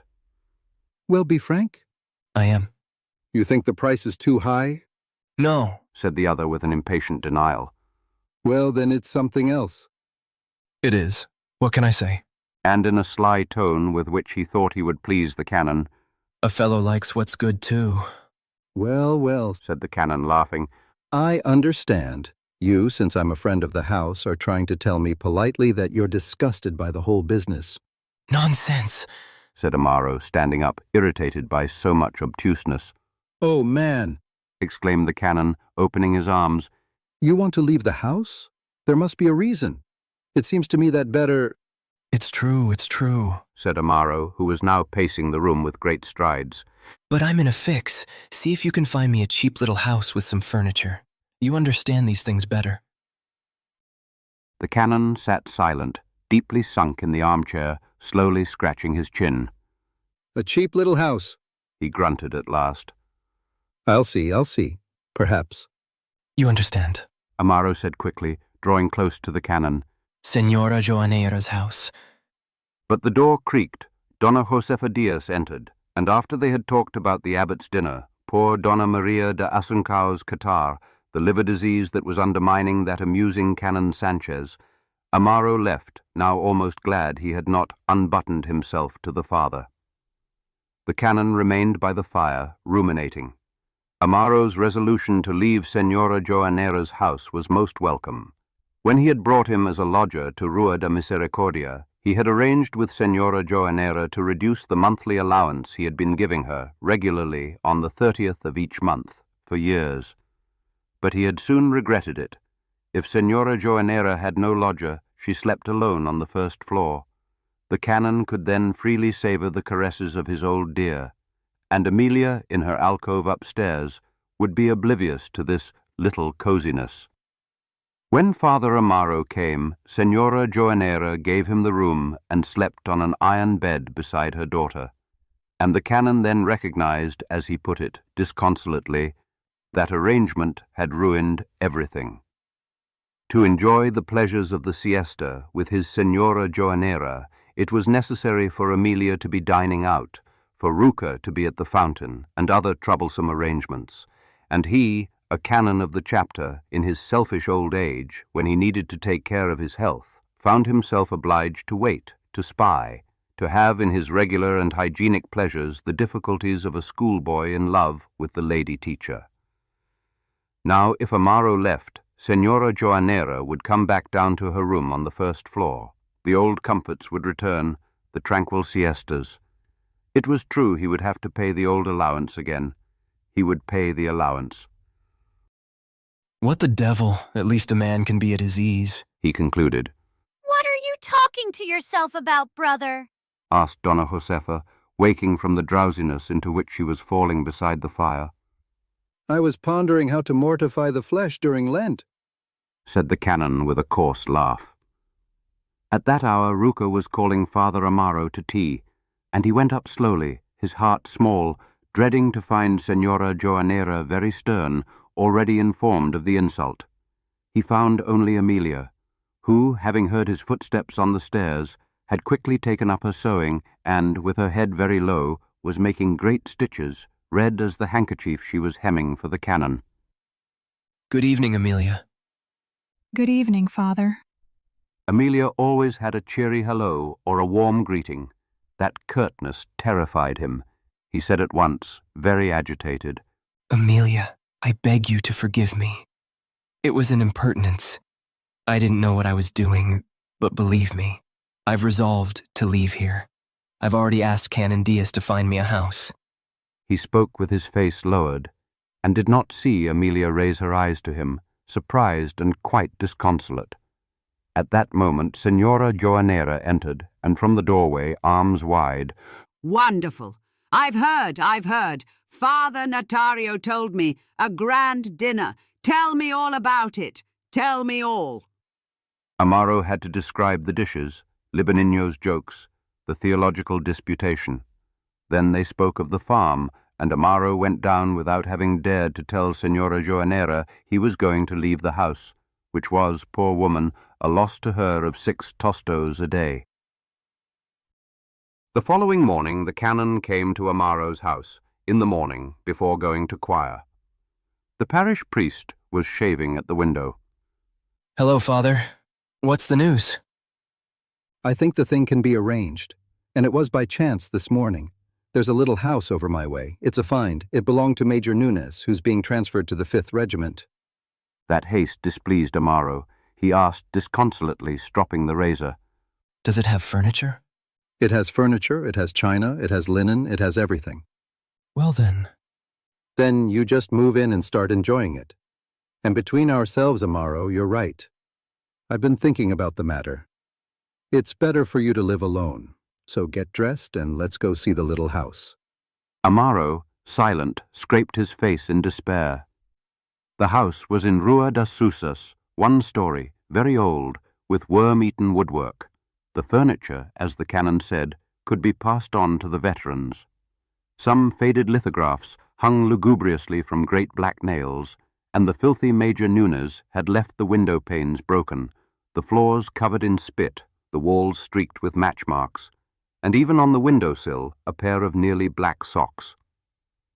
Amaro accepted the house, and that very morning the canon engaged a maid for him, Donna Maria Vicencia, a very devout person, tall and thin as a pine tree, a former cook of Dr. Godinho's, and, as Canon Diaz observed, she was the very sister of the famous Dionysia. Dionysia had once been the lady of the Camellias, the Ninon de l'Enclos, the Manon of Leiria. She had enjoyed the honor of being the concubine of 2 civil governors and of the terrible squire of Certejera, and the frenzied passion she had inspired had been for nearly every mother in Leiria a cause of tears and fainting fits. Now she took in ironing, handled pawning of goods, knew a great deal about childbirth, protected nice little adulteries, according to the singular expression of old Dom Luis da Barossa, surnamed the infamous, supplied little country girls to the gentlemen of the civil service, and knew the entire amorous history of the district.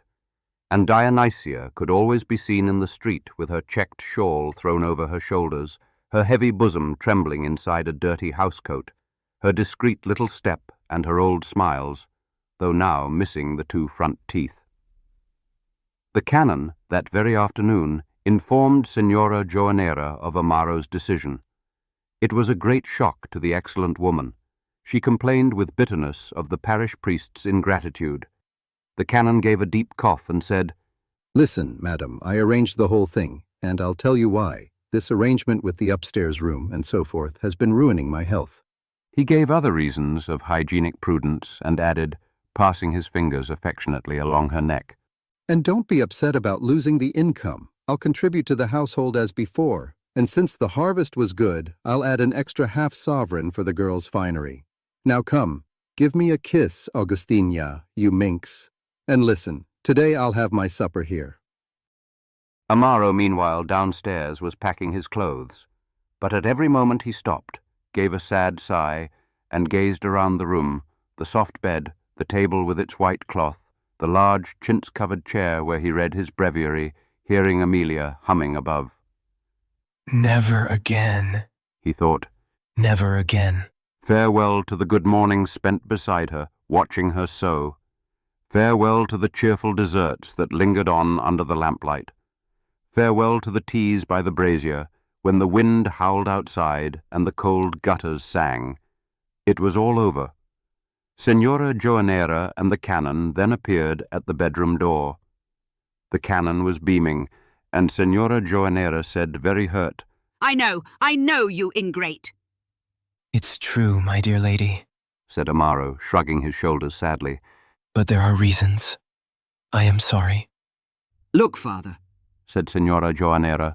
don't take offence at what I'm about to say, but I was already fond of you as a son. And she raised the handkerchief to her eyes. Nonsense, Exclaimed the canon. Can't he still come here as a friend, spend the evenings in conversation, have his coffee? The man isn't going to Brazil. Well, yes, Said the poor woman disconsolate. but it was having him under one's roof. In the end, she well knew that a person is much more comfortable in their own house. She then gave him great advice about the laundress, told him to send for whatever he needed, china, sheets. And mind you, don't forget anything, Father. Thank you, my dear lady, thank you. And continuing to pack his clothes, the parish priest was now in despair at the resolution he had taken. The girl had evidently not breathed a word. Why then should he leave that house, so cheap, so comfortable, so friendly? And he hated the canon for his precipitate zeal. Dinner was sad. Amelia, no doubt to explain her pallor, complained of a headache. At coffee, the canon demanded his dose of music, and Amelia, whether mechanically or with intention, sang the favorite song. Farewell, the days are over, that I live so blissfully by your side. The hour strikes, the fated moment. I must leave you and depart.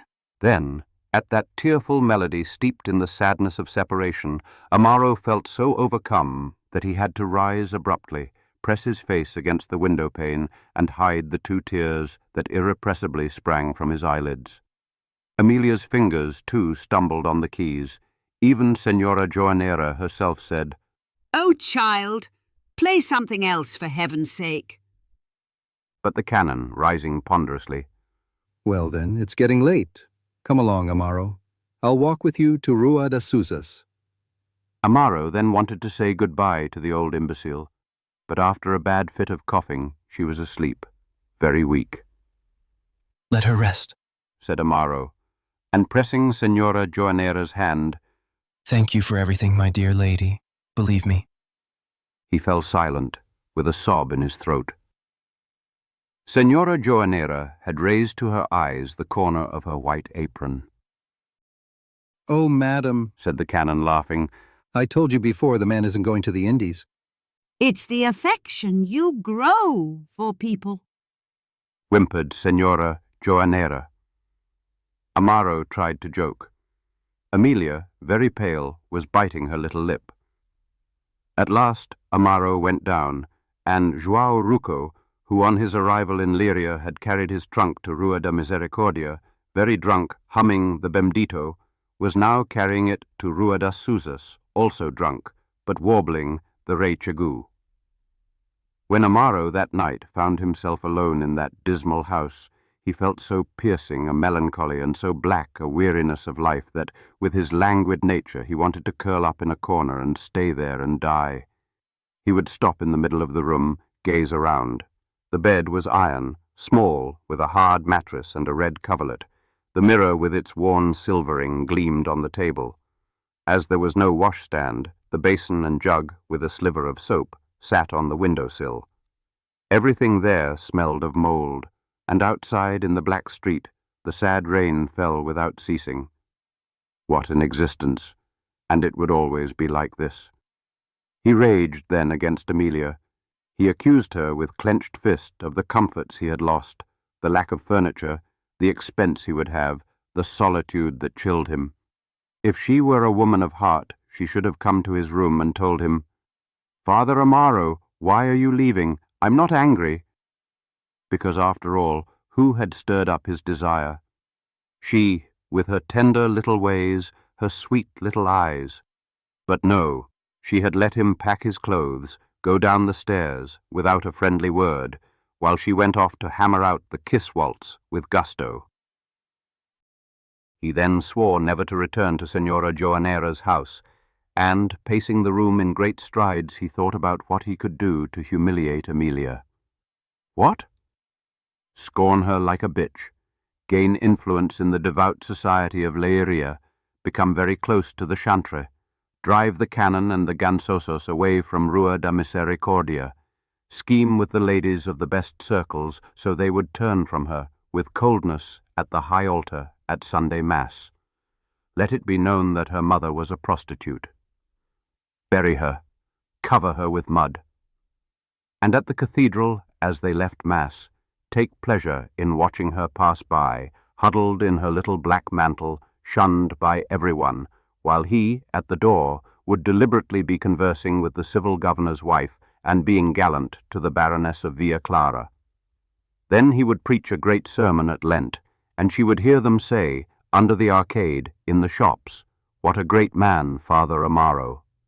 He would become ambitious, he would intrigue, and, protected by the Countess of Ribamar, he would rise in the ecclesiastical dignities. And what would she think when she saw him one day as Bishop of Leiria, pale and interesting in his gilded mitre, passing, followed by the incense-bearers, down the nave of the cathedral, between a kneeling and penitent congregation, beneath the hoarse strains of the organ? And what would she be then? A thin, withered creature wrapped in a cheap shawl, and Mr. João Eduardo, the chosen one of today, the husband? He would be a poorly paid clerk, in a threadbare coat, his fingers burnt from cigarettes bent over his ruled paper, insignificant on earth, flattering those above and envying those below. And he, a bishop, on the vast hierarchical stairway that ascends to heaven, would already be far above men in the zone of light that emanates from the face of God the Father.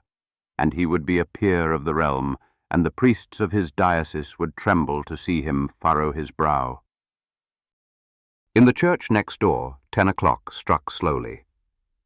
What would she be doing at that hour, he thought. She was surely sewing in the dining room. The clerk would be there. They were playing bisca, laughing. Perhaps she was brushing his foot in the dark under the table. He remembered her foot, the bit of stocking he had seen when she jumped over the puddles at the farm, and that inflamed curiosity rose along the curve of her leg to her bosom, traversing beauties he could only guess at. How he loved that wretched girl, and it was impossible to have her, and any ugly, stupid man could go to Rua de Misericordia, ask her mother for her hand, come to the cathedral and say to him, "Father, marry me to this woman," and kiss, under the protection of church and state, those arms and that bosom. Not he. He was a priest. It was that infernal magpie of a marchioness of Alegros. He loathed then the entire secular world, for having lost its privileges to him forever, and, since the priesthood excluded him from participation in human and social pleasures, he took refuge, in compensation, in the idea of the spiritual superiority it gave him over men. That miserable clerk could marry and possess the girl, but what was he compared to a parish priest on whom God had conferred the supreme power to distribute heaven and hell? And he fed on this sentiment, filling his spirit with priestly pride. But the disheartening idea soon came to him that this dominion was valid only in the abstract realm of souls. He could never manifest it through triumphant acts in the midst of society. He was a god within the cathedral, but as soon as he stepped into the square, he was merely an obscure plebeian. An irreligious world had reduced all priestly action to a petty influence over the souls of old devotees.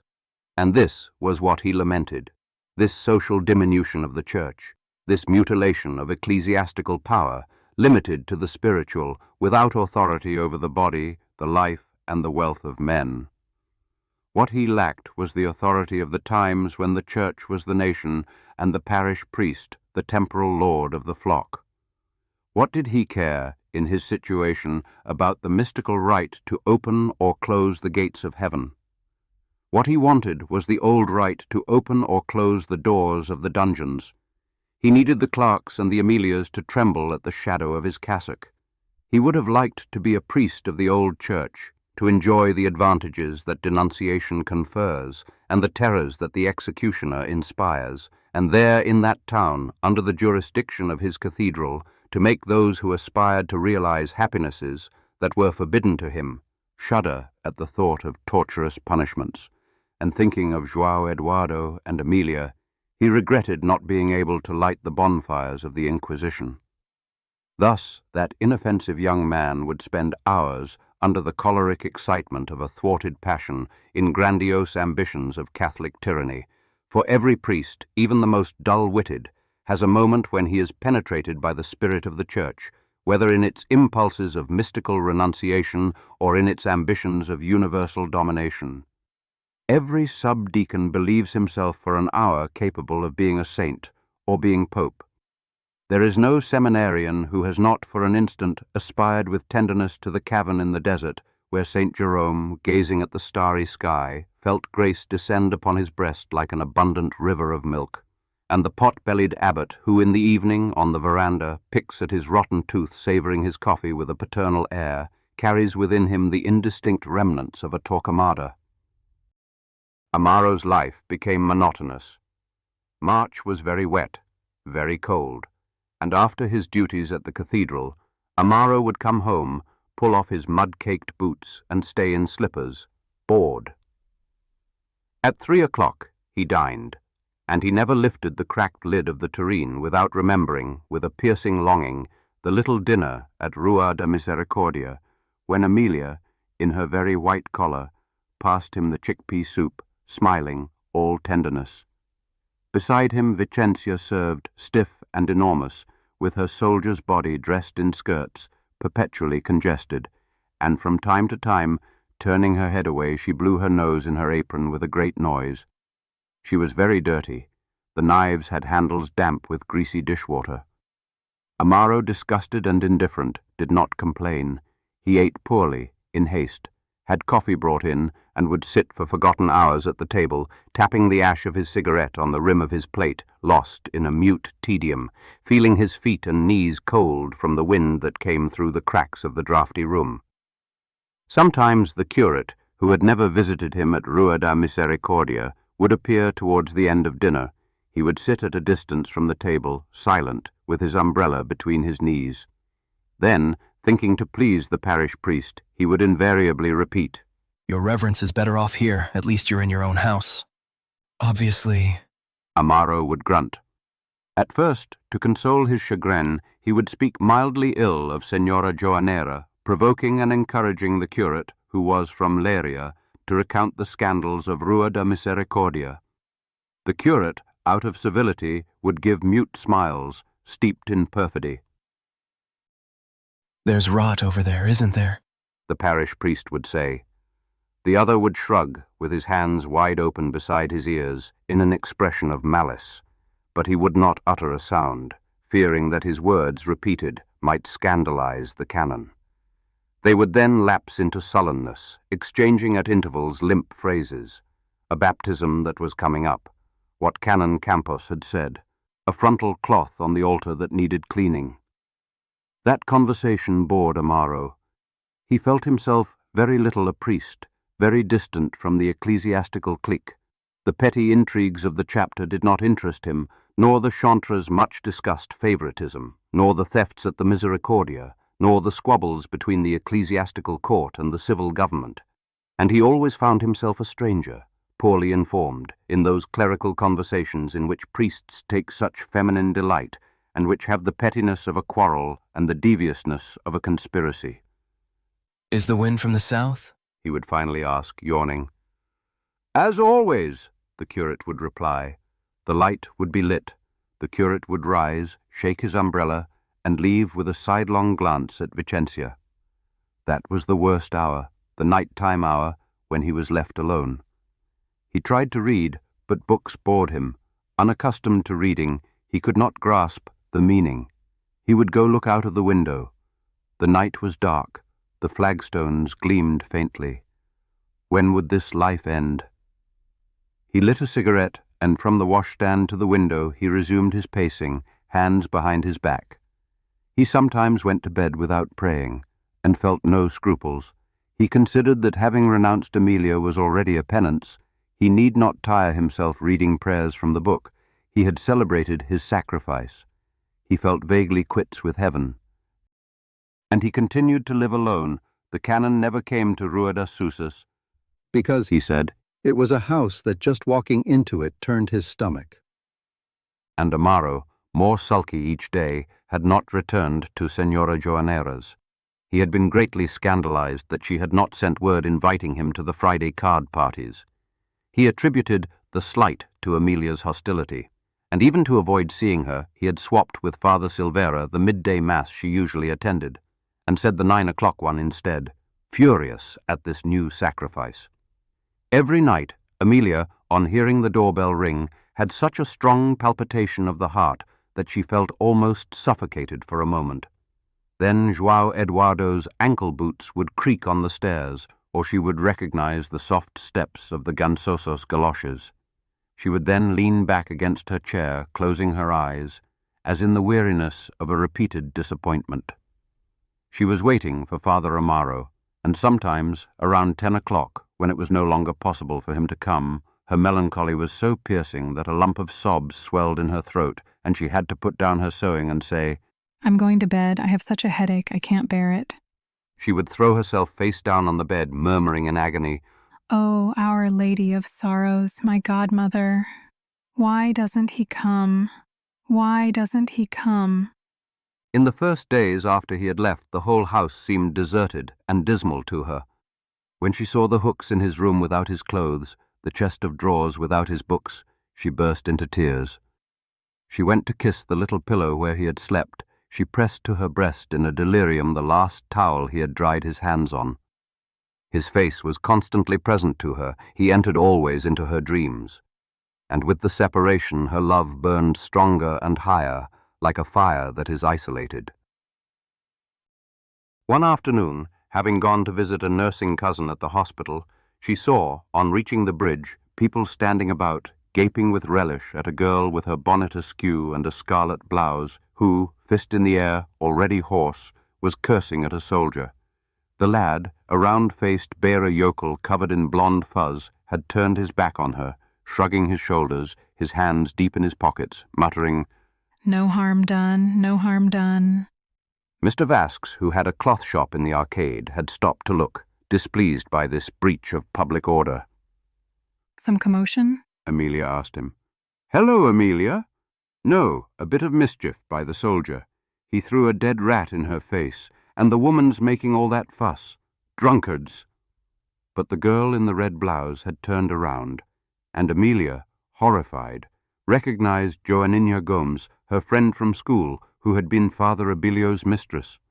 The priest had been suspended, had abandoned her. She had gone to Pombal, then to Porto.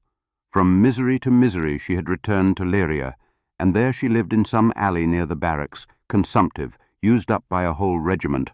What an example, dear God, what an example! And she too was in love with a priest. She too, like Joaninha once, wept over her sewing when Father Amaro did not come. Where was that passion leading her?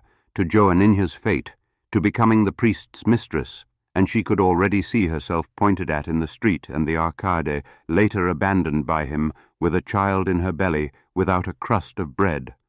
And like a gust of wind that clears a clouded sky in an instant, the sharp terror the encounter with Joaninha had given her swept from her mind the amorous and morbid mists in which she was losing herself. She resolved to take advantage of the separation, to forget Amaro. She even thought of hastening her marriage to João Eduardo, to take refuge in an overriding duty. For some days she forced herself to take an interest in him. She even began to embroider him a pair of slippers. But little by little the evil idea, which attacked, had shrunk and feigned death, slowly began to uncoil, to rise, to invade her. By day, by night, sewing and praying, the idea of Father Amaro, his eyes, his voice, appeared to her, stubborn temptations, with a growing enchantment. What was he doing? Why did he not come? Was he in love with another? She had indefinite but gnawing jealousies that burned her, and that passion was enveloping her like an atmosphere from which she could not escape, which followed her if she fled, and which made her live. Her honest resolutions dried up, died like feeble little flowers in the fire that swept through her. If at times the memory of Joaninha still returned, she repelled it with irritation, and she eagerly embraced every irrational reason that came to her for loving Father Amaro. She had now only one idea, to throw her arms around his neck and kiss him. Oh, to kiss him, then, if necessary, die. She began then to grow impatient with João Eduardo's love. She found him a bore. What a pest, she would think when she heard his footsteps on the stairs at night. She could not stand him with his eyes perpetually fixed on her, his black coat, his monotonous talk about the civil government. And she idealized Amaro. Her nights were shaken by lewd dreams. By day she lived in a restlessness of jealousy, with gloomy melancholies that made her, as her mother put it, such a sourpuss it drives one mad. Her temper was souring. Heavens, girl, what's the matter with you? Her mother would exclaim. I don't feel well. I'm coming down with something. She was indeed looking sallow, had lost her appetite. And at last one morning she stayed in bed with fever. Her mother, alarmed, sent for Dr. Gouveia. The old practitioner, after seeing Amelia, came to the dining room, taking a pinch of snuff with satisfaction. Well, doctor, said Senora Joanera. Marry this girl off, Senora Joanera. Marry this girl off. I've told you so many times, woman. But, doctor... Just marry her off once and for all, Senora Joanera. Marry her off once and for all, he repeated on the stairs, dragging his right leg a little, which a stubborn rheumatism was stiffening. Amelia recovered at last, to the great joy of João Eduardo, who, while she had been ill, had lived in anguish, regretting he could not be her nurse, and sometimes shedding a sad tear at the office over the stamped papers of the stern Nunes Ferrol. The following Sunday, at the 9 o'clock Mass in the cathedral, Amaro, as he ascended to the altar, among the devout women who parted for him, caught a glimpse of Amelia beside her mother in her black silk dress with its wide flounces. He closed his eyes for a moment, and could barely hold the chalice with his trembling hands. When, after mumbling the gospel, Amaro made the sign of the cross on the missal, crossed himself, and turned to the congregation, saying, Dominus vobiscum, the wife of Carlos from the pharmacy whispered to Amelia that the father was looking so pale he must have some pain. Amelia did not reply, bent over her book, the blood flooding her cheeks. And during the Mass, sitting on her heels, rapt, her face bathed in a doting ecstasy, she savored his presence, his thin hands raising the host, his well-shaped head bowing in the ritual adoration. A sweetness ran over her skin when his voice, hurried, said some Latin more loudly. And when Amaro, his left hand on his breast and his right extended, said to the congregation the Benedicat Vos, she, with eyes wide open, hurled her whole soul towards the altar as if he were God himself, at whose blessing heads bowed the length of the cathedral all the way to the far end, where the country folk with their staffs gaped at the gilding of the tabernacle. As they were leaving Mass, it had begun to rain, and Amelia and her mother, at the door with other ladies, were waiting for a break in the weather. Hello, here you are. Amaro said suddenly, coming up very white. We're waiting for the rain to pass, Father, said Senora Joanera, turning to him. And immediately, very reproachful, And why haven't you come round, Father? Really? What have we done to you? Heavens, it's even causing talk. Very busy, the parish priest stammered. But a little while in the evening. Look, you can believe me. It's been upsetting me. And everyone has noticed. No, really, Father, it has been ungrateful of you, Amaro said, blushing. Well, that's done with. Tonight I'll come round, and we'll make our peace. Amelia, very red, to cover her agitation, was looking at every point of the overcast sky, as if alarmed by the storm. Amaro then offered her his umbrella, and while Senora Joanera was opening it, carefully gathering up her silk dress, Amelia said to the parish priest, Until tonight, yes? And more softly glancing around, afraid. Oh, please come. I've been so sad. I've been like a mad woman. Please, I beg you. Amaro, walking home, could scarcely keep himself from running through the streets in his cassock. He entered his room, sat at the foot of the bed, and remained there saturated with happiness, like a very full sparrow in a very warm ray of sun. He recalled Amelia's face, the roundness of her shoulders, the beauty of her figure, the words she had said to him. I've been like a mad woman. The certainty that the girl loved him entered his soul then with the violence of a gust of wind, and remained murmuring through every corner of his being with a melodious hum of agitated happinesses. And he paced the room with measured strides, stretching out his arms, desiring the immediate possession of her body. He felt a prodigious pride.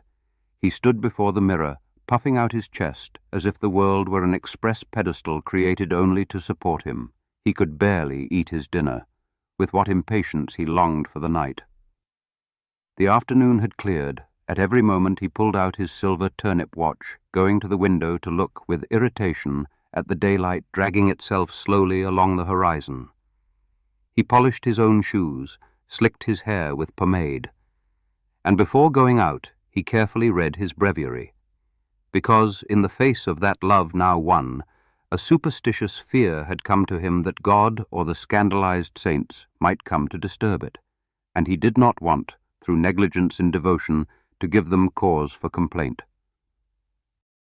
As he entered Amelia's street, his heart beat so hard he had to stop, breathless, and the hooting of the owls at the old Misericordia, which he had not heard for so many weeks, sounded melodious to him.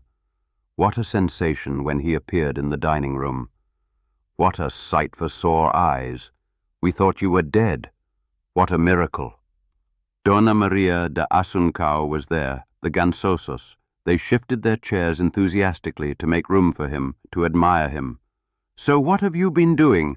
What have you been doing? And look, you've lost weight. Libanino, in the middle of the room, was imitating rockets shooting up. Mr. Arthur Cuchero improvised a little fado for him on the guitar. And now we have our father back at Senora Joanera's teas. This is more like the thing, back comes the fine company. There was applause, and Senora Joanera, bathed in smiles. Oh, it's been so ungrateful of him. Ungrateful, you call it, growled the canon. Pig-headed, I call it.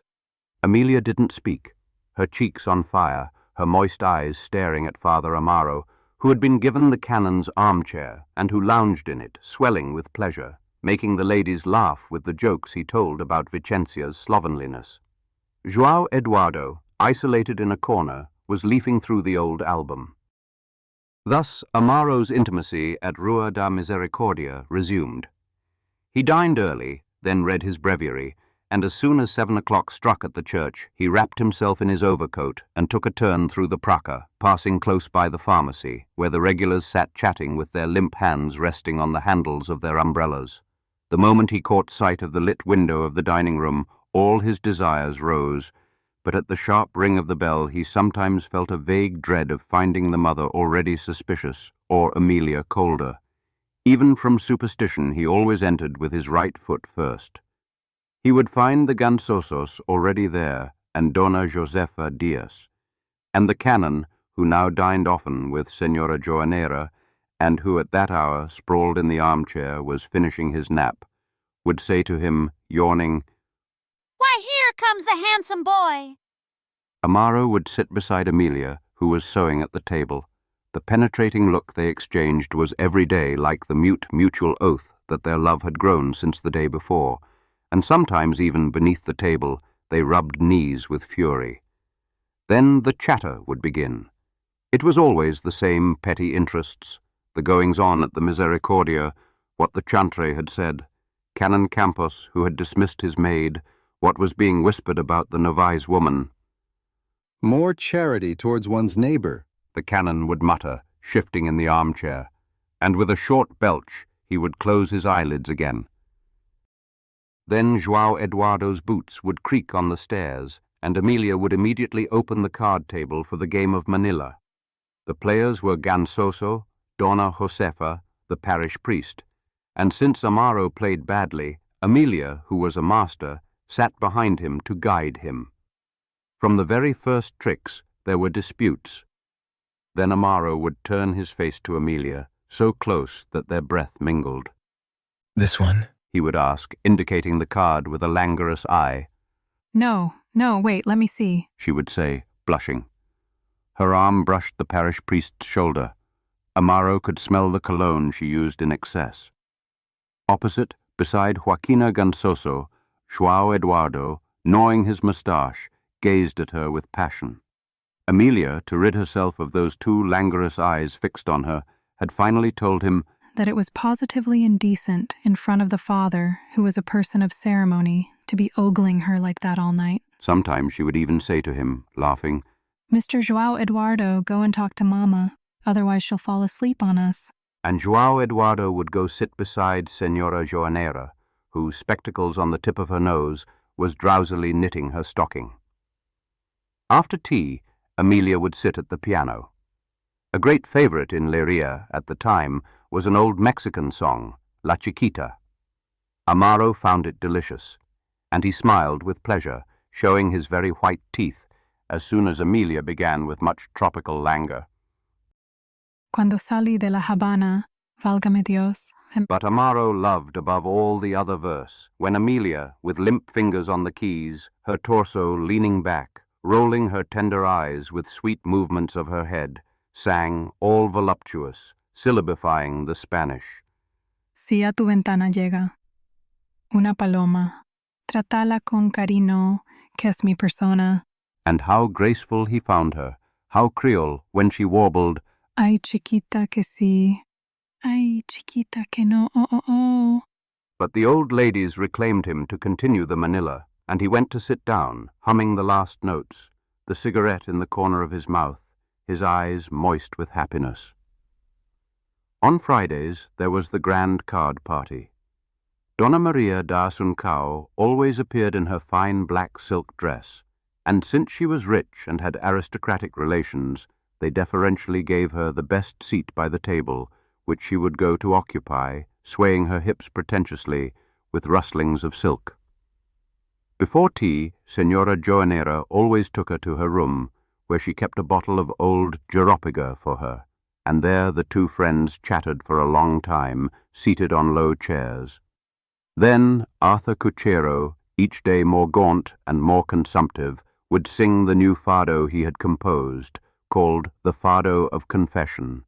These were verses made to delight that pious gathering of skirts and cassocks. In the little chapel of love, in the depths of the sacristy, to Father Cupid himself, I made confession the other day. Then came the confession of sweet little sins, an act of contrition of love, a tender penance. 6 little kisses in the morning, in the afternoon, a single embrace. And to calm sweet flames, fast on sponge cake. That gallant and devout composition had been much appreciated in the ecclesiastical society of Leiria. The chantre had asked for a copy, and had inquired, referring to the poet, who is the skilful Anacreon? And informed that he was the clerk at the district office, he spoke of him with such regard to the civil governor's wife that Arthur obtained the gratuity of 8,000 reis he had been imploring for years. Libanino never missed those gatherings. His latest prank was stealing kisses from Donna Maria da Assuncao. The old lady would make a great show of outrage, and fanning herself furiously, she would throw him a sidelong, greedy glance. Then Libanino would disappear for a moment, and come back wearing one of Amelia's skirts, a bonnet of Senora Joanera's, feigning a lewd passion for João Eduardo, who, amid the shrill laughter of the old ladies, would retreat, very scarlet. Brito and Notario came sometimes. A large keno game would then be formed. Amaro and Amelia always stayed together, and all evening, with their knees pressed together, both flushed, they remained vaguely stupefied in the same intense desire. Amaro always left Senora Joanera's house more in love with Amelia. He walked slowly through the street, savoring with pleasure the delicious sensation that love gave him. Certain looks of hers, the desirous heaving of her breast, the lascivious contacts of knees and hands. At home he undressed quickly, because he liked to think of her in the dark, buried under the blankets, and he went over in his imagination, one by one, the successive proofs she had given him of her love, as one might inhale one flower after another, until he was as if intoxicated with pride. She was the prettiest girl in the city.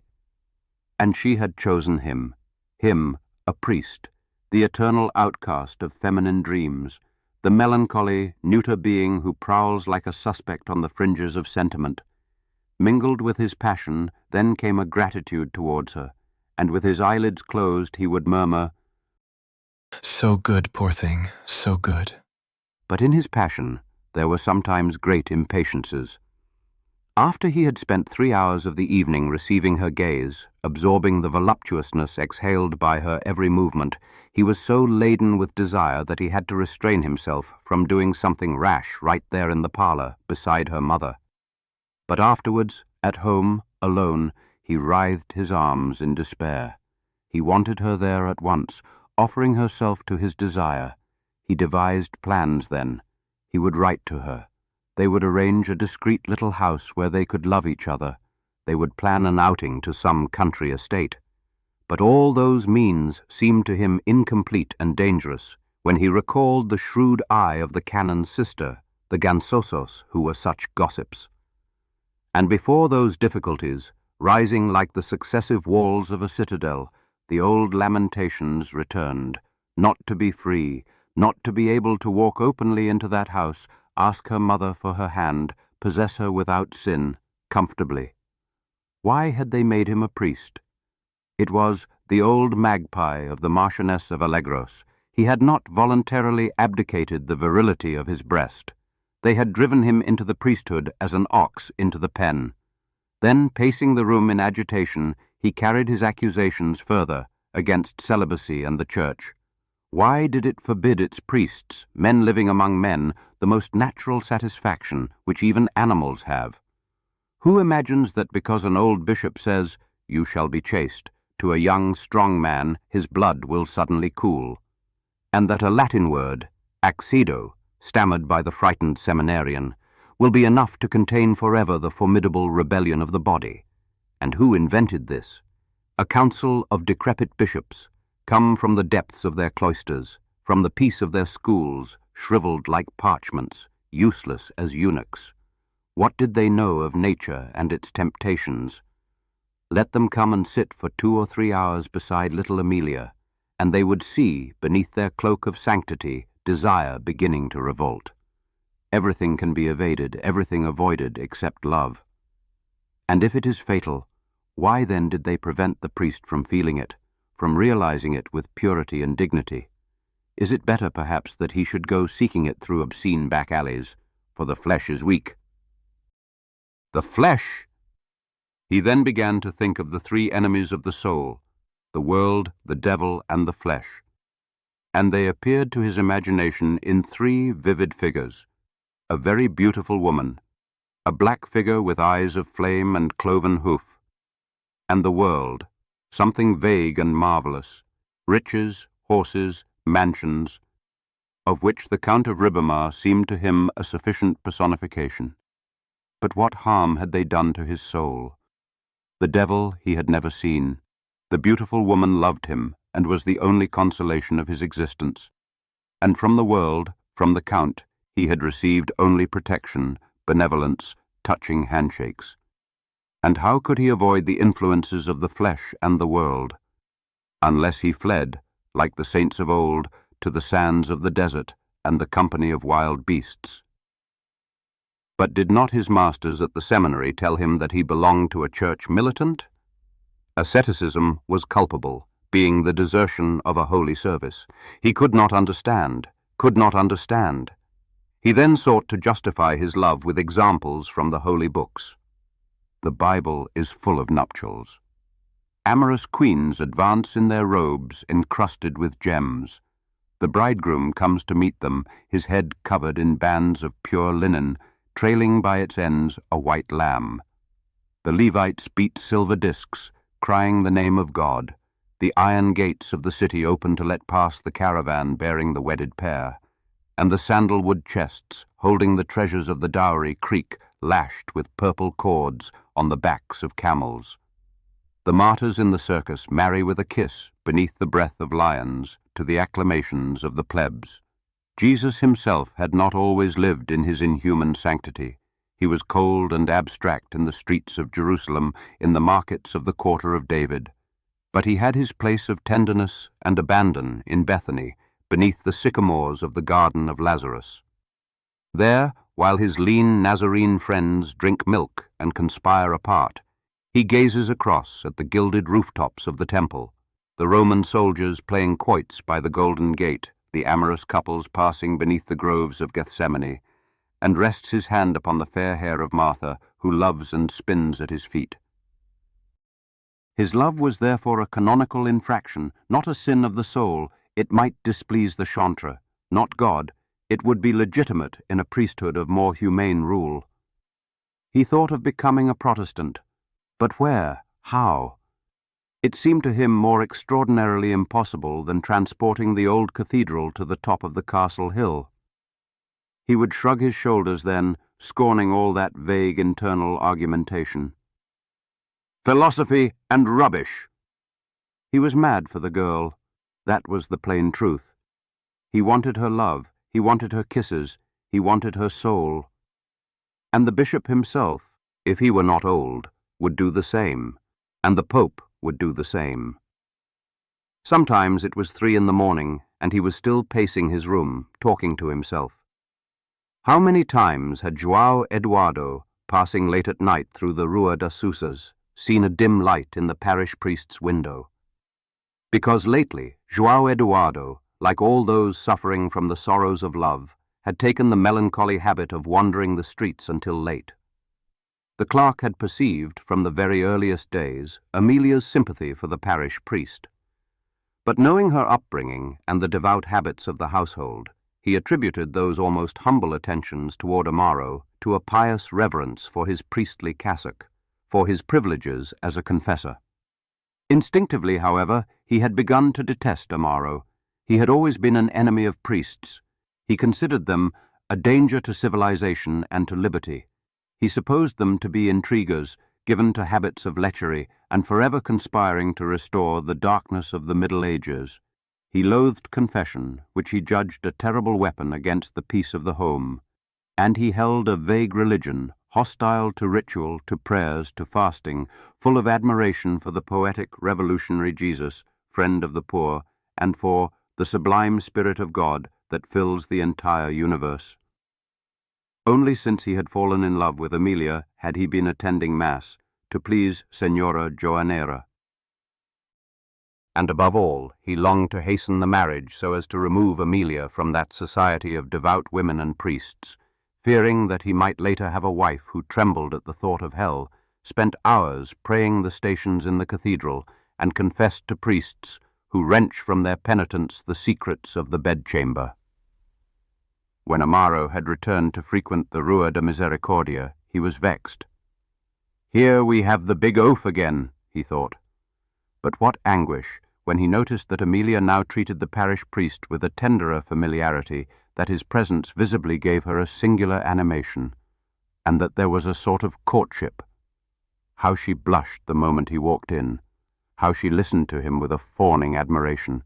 How she always contrived to sit beside him during the Keno games. One morning, more agitated than ever, he came to the Rua da Misericordia, and while Senora Joanera chattered away in the kitchen, he said brusquely to Amelia, Amelia, listen. You are causing me great distress with the way you behave toward Father Amaro. She raised her eyes in great astonishment. What way? What nonsense? How do you expect me to treat him? He is a friend of the household. He lodged here. Yes, all right. Oh, but do calm yourself. If it troubles you, you shall see. I shan't go near the man again. João Eduardo, reassured, reasoned that there was nothing to it. Those manners were merely excesses of piety, enthusiasm for the priesthood. Amelia then resolved to disguise what lay in her heart. She had always considered the clerk somewhat dim-witted, and if he had noticed, what would the sharp-eyed Gansosos make of it, and the canon's sister, who was steeped in malice? So from then on, the moment she heard Amaro on the stairs, she assumed a distracted air, very artificial. But alas, as soon as he spoke to her in his gentle voice or turned upon her those dark eyes that sent shivers running through her nerves, like a thin layer of snow melting under a blazing sun, her cold composure vanished, and her entire person became one continuous expression of passion.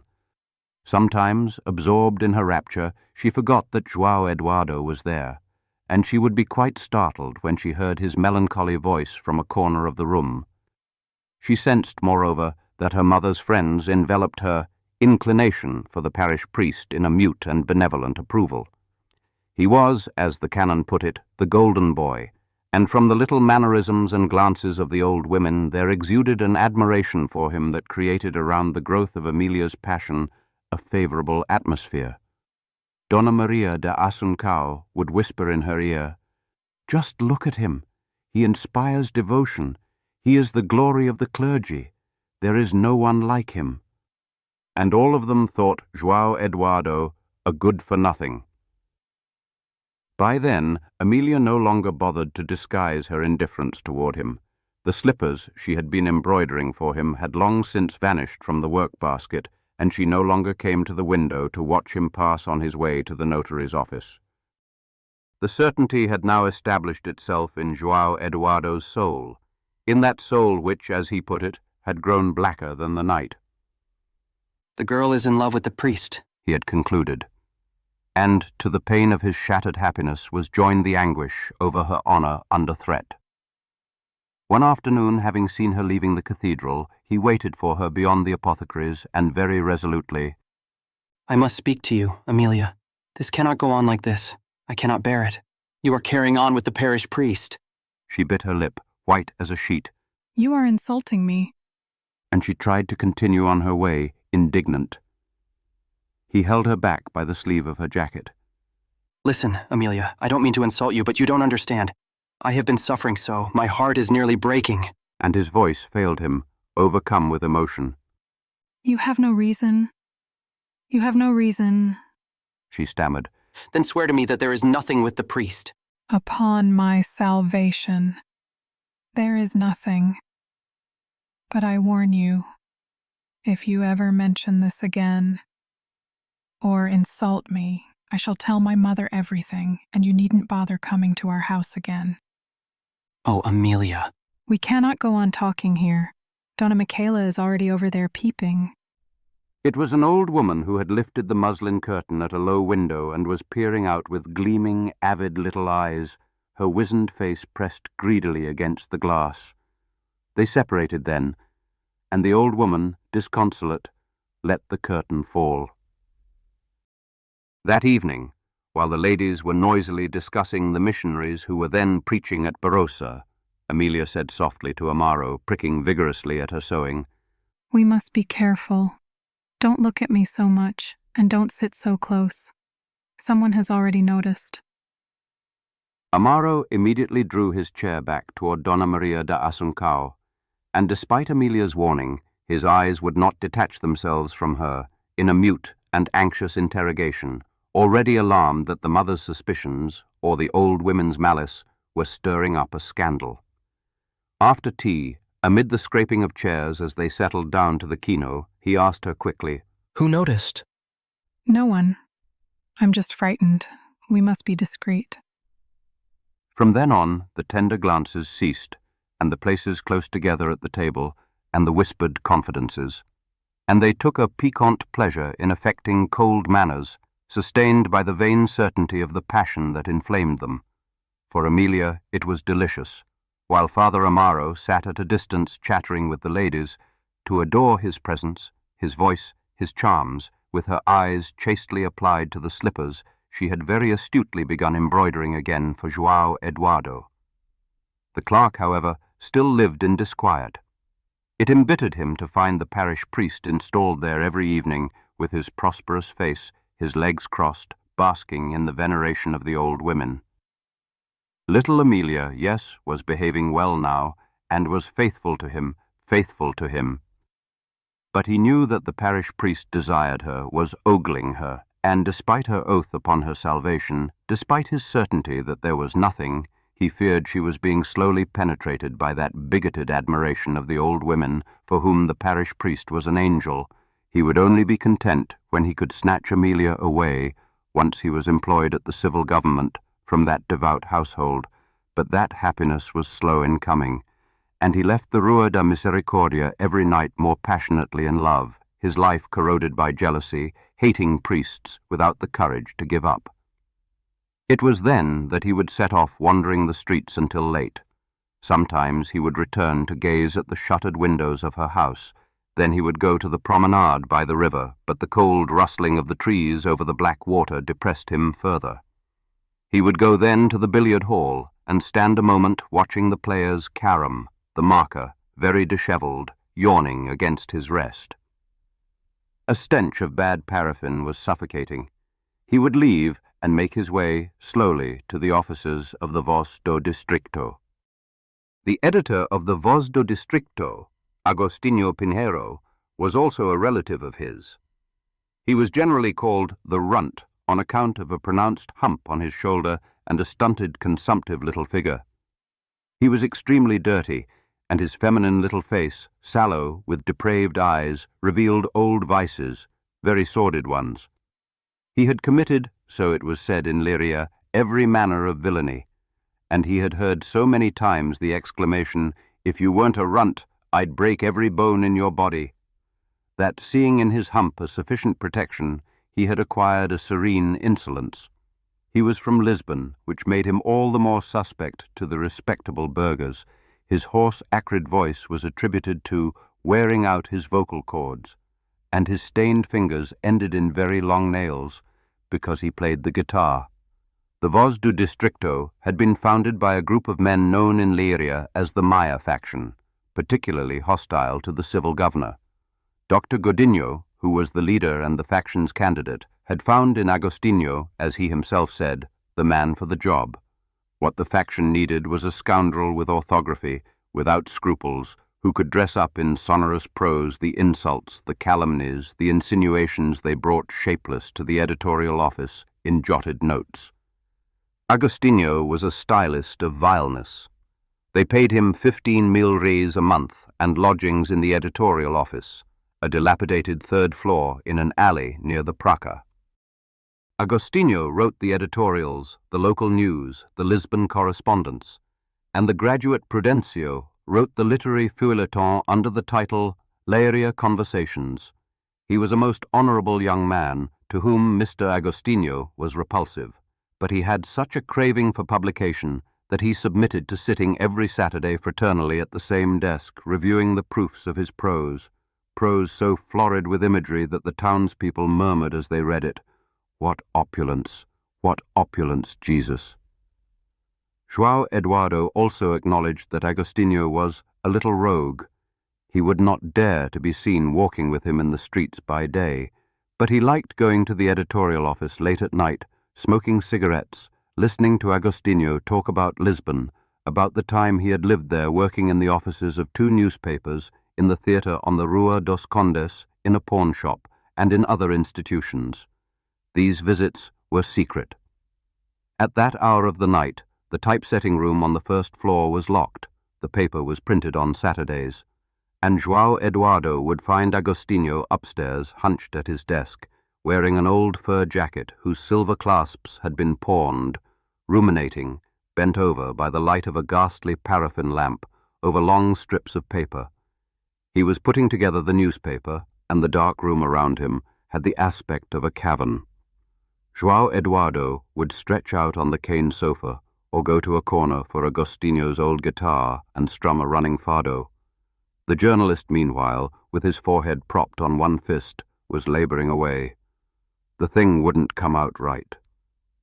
And since even the little fado did not inspire him, he would rise, go to a cupboard to gulp down a little glass of Geneva that he gargled in his tin-coated gullet, stretch himself wide with a yawn, light a cigarette, and, taking advantage of the accompaniment, croak out hoarsely, Oh, it was cruel fate that led me to the wicked life and the guitar. Dearlin din din, dearlin din don. In the life of black fate, oh, that drags me along thus lost. This always brought back his memories of Lisbon, because he would end by saying with hatred, What a pigsty of a town this is.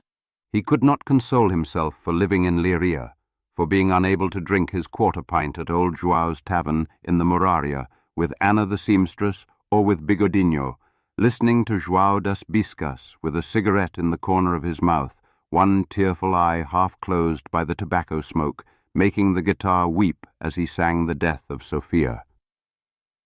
Then, to reassure himself of his own talent, he would read his articles to João Eduardo very loud. And João took an interest, because these productions, being of late always broadsides against the clergy, corresponded to his own preoccupations. It was around this time that, on account of the famous Misericordia affair, Dr. Godinho had become very hostile to the chapter and the priesthood. He had always detested priests. He suffered from a nasty liver complaint, and since the church made him think of the cemetery, he hated the cassock because it seemed to him a threat of the shroud. And Agostinho, who had a deep reservoir of bile to discharge, egged on by Dr. Godinho, intensified his philippics, but with his literary weakness, he buried the vituperation under such thick layers of rhetoric that, as Canon Diaz put it was all bark, no bite. One of those nights, João Eduardo found Agostinho in high spirits over an article he had composed that afternoon, and which had come out full of witticisms, very Victor Hugo. You'll see. Sensational stuff. As always, it was a declamation against the clergy and a eulogy of Dr. Godinho.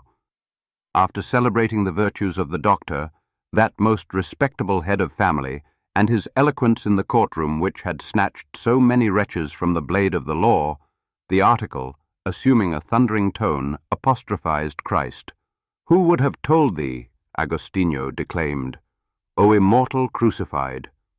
Who would have told thee, when upon the heights of Golgotha thou didst expire, drained of blood? Who would have told thee that one day, in thy name, under thy shadow, there would be expelled from a charitable institution Dr. Godinho, the purest soul, the most robust talent? And the virtues of Dr. Godinho returned in processional step, solemn and sublimated, trailing trains of noble adjectives.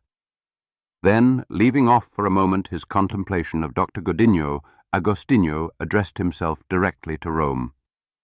Is it in the 19th century that you come to hurl in the face of liberal Leiria the dictates of the syllabus? Very well, you want war, you shall have it. Well, João, he said, strong stuff, philosophical. And resuming the reading, you want war, you shall have it. We shall raise high our banner, which is not that of demagogy, mark it well, and hoisting it with a firm arm upon the highest bastion of public liberties, we shall cry in the face of Leiria, in the face of Europe, sons of the 19th century, to arms for progress. Well, fit to bury them.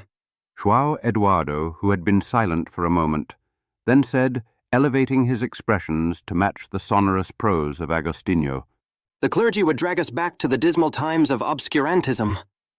So literary a phrase surprised the journalist. He stared at João Eduardo and said, Why don't you write something too? The clerk replied, smiling. Ah, Agostinho, I would write you a broadside against the priests if I tried. I would expose all their rottenness. I am the one who knows them. Agostinho pressed him at once to write the broadside. It comes at just the right moment, my boy. Dr. Godinho had urged him only the day before, anything that smells of priest, lay into them. If there is a scandal, report it. If there is none, invent one. And Agostinho added benevolently, and don't worry about the style, I'll add the flourishes. We shall see, João Eduardo murmured. But from then on, Agostinho was always asking him, and the article, man, bring me the article. He was avid for it, because knowing how João Eduardo lived in the intimacy of Senhora Joaneira's canonical little clique, he supposed him privy to particular infamies. João Eduardo, however, hesitated. What if it came out? Nonsense, Agostinho assured him. The thing will be published as mine. It's an editorial piece. Who the devil will know? It happened the following evening that João Eduardo caught Father Amaro slyly slipping a little secret to Amelia, and the next afternoon he appeared at the editorial office with the pallor of a sleepless night, carrying 5 large strips of paper closely written in a notary's hand. It was the article, and it was entitled The Modern Pharisees. After a few considerations, full of rhetorical flourishes about Jesus and Golgotha, João Eduardo's article was, Beneath illusions as transparent as cobwebs, a vindictive attack on Canon Dias, on Father Brito, on Father Amaro, and on Father Notario. Each one got his dose, as Agostinho exclaimed with jubilation. And when does it come out? Asked João Eduardo. Agostinho rubbed his hands, reflected, and said, The thing is, it's strong stuff. Devil take it. It's practically naming names. But don't worry, I'll manage. He went cautiously to show the article to Dr. Godinho, who pronounced it an atrocious Philippic. Between Dr. Godinho and the church there was merely a tiff. He acknowledged in general the necessity of religion among the masses. His wife, the beautiful Donna Candida, was moreover of devout leanings, and was beginning to say that the newspaper's war on the clergy was causing her great scruples, and Dr. Godinho did not wish to provoke unnecessary hostilities among the priests, foreseeing that his love of domestic peace, the interests of order, and his duty as a Christian would soon compel him to a reconciliation, very much against his convictions, but he therefore said to Agostinho curtly, This cannot appear as an editorial piece. It must appear as a reader's letter. Follow these orders. And Agostinho informed the clerk that the piece would be published as a letter, signed, A Liberal. Only João Eduardo had concluded the article by exclaiming, Beware, mothers of families. Agostinho suggested that this final beware could give rise to the jocular retort, Beware yourself. And after lengthy deliberations, they settled on this ending. Watch out, you black cassocks. The following Sunday the letter appeared, signed, A Liberal. All that Sunday morning, after returning from the cathedral, Father Amaro had been occupied in laboriously composing a letter to Amelia. Impatient, as he put it, with those relations that went neither forward nor backward, that were all gazes and hand-squeezes and went no further, he had slipped her one evening, at the keno table, a little note on which he had written in a fine hand, in blue ink, I wish to see you alone, because I have much to say to you. Where can we meet without risk? God protect our affection. She had not replied, and Amaro, piqued, discontented also at not having seen her that morning at 9 o'clock Mass, resolved to lay everything open in a letter of feeling, and he prepared the heartfelt passages that would stir her heart, pacing through the house, littering the floor with cigarette ends, bending at every moment over the dictionary of synonyms. He wrote, My dearest Amelia, I cannot fathom the greater reasons that prevented you from replying to the little note I gave you at your mother's house, for it was from the great necessity I had of speaking to you alone, and my intentions were pure, and in the innocence of this soul that loves you so dearly and meditates no sin. You must have understood that I cherish a fervent affection for you, and for your part it seems to me, if those eyes that are the beacons of my life do not deceive me like the navigator's star, that you too, my dear Amelia, have an inclination toward one who so adores you. For just the other day, when Libanino scored Kino with the first 6 numbers, and everyone made such a commotion, you squeezed my hand beneath the table with such tenderness that it seemed to me the heavens opened, and I heard the angels intoning the Hosanna. Why then did you not reply? If you think that our affection may be displeasing to our guardian angels, then I shall tell you that you commit a greater sin by keeping me in this uncertainty and torment. For even in the celebration of Mass, my mind is always dwelling upon you, and it does not allow me to elevate my soul in the divine sacrifice. If I saw that this mutual affection were the work of the tempter, I myself would say to you, O my beloved child, let us make the sacrifice to Jesus, to repay him in part for the blood he shed for us. But I have interrogated my soul, and I see in it the whiteness of lilies. And your love too is as pure as your soul, which one day shall be united with mine among the celestial choirs in bliss. If you knew how I love you, dear Amelia, I could almost eat you up in little bites.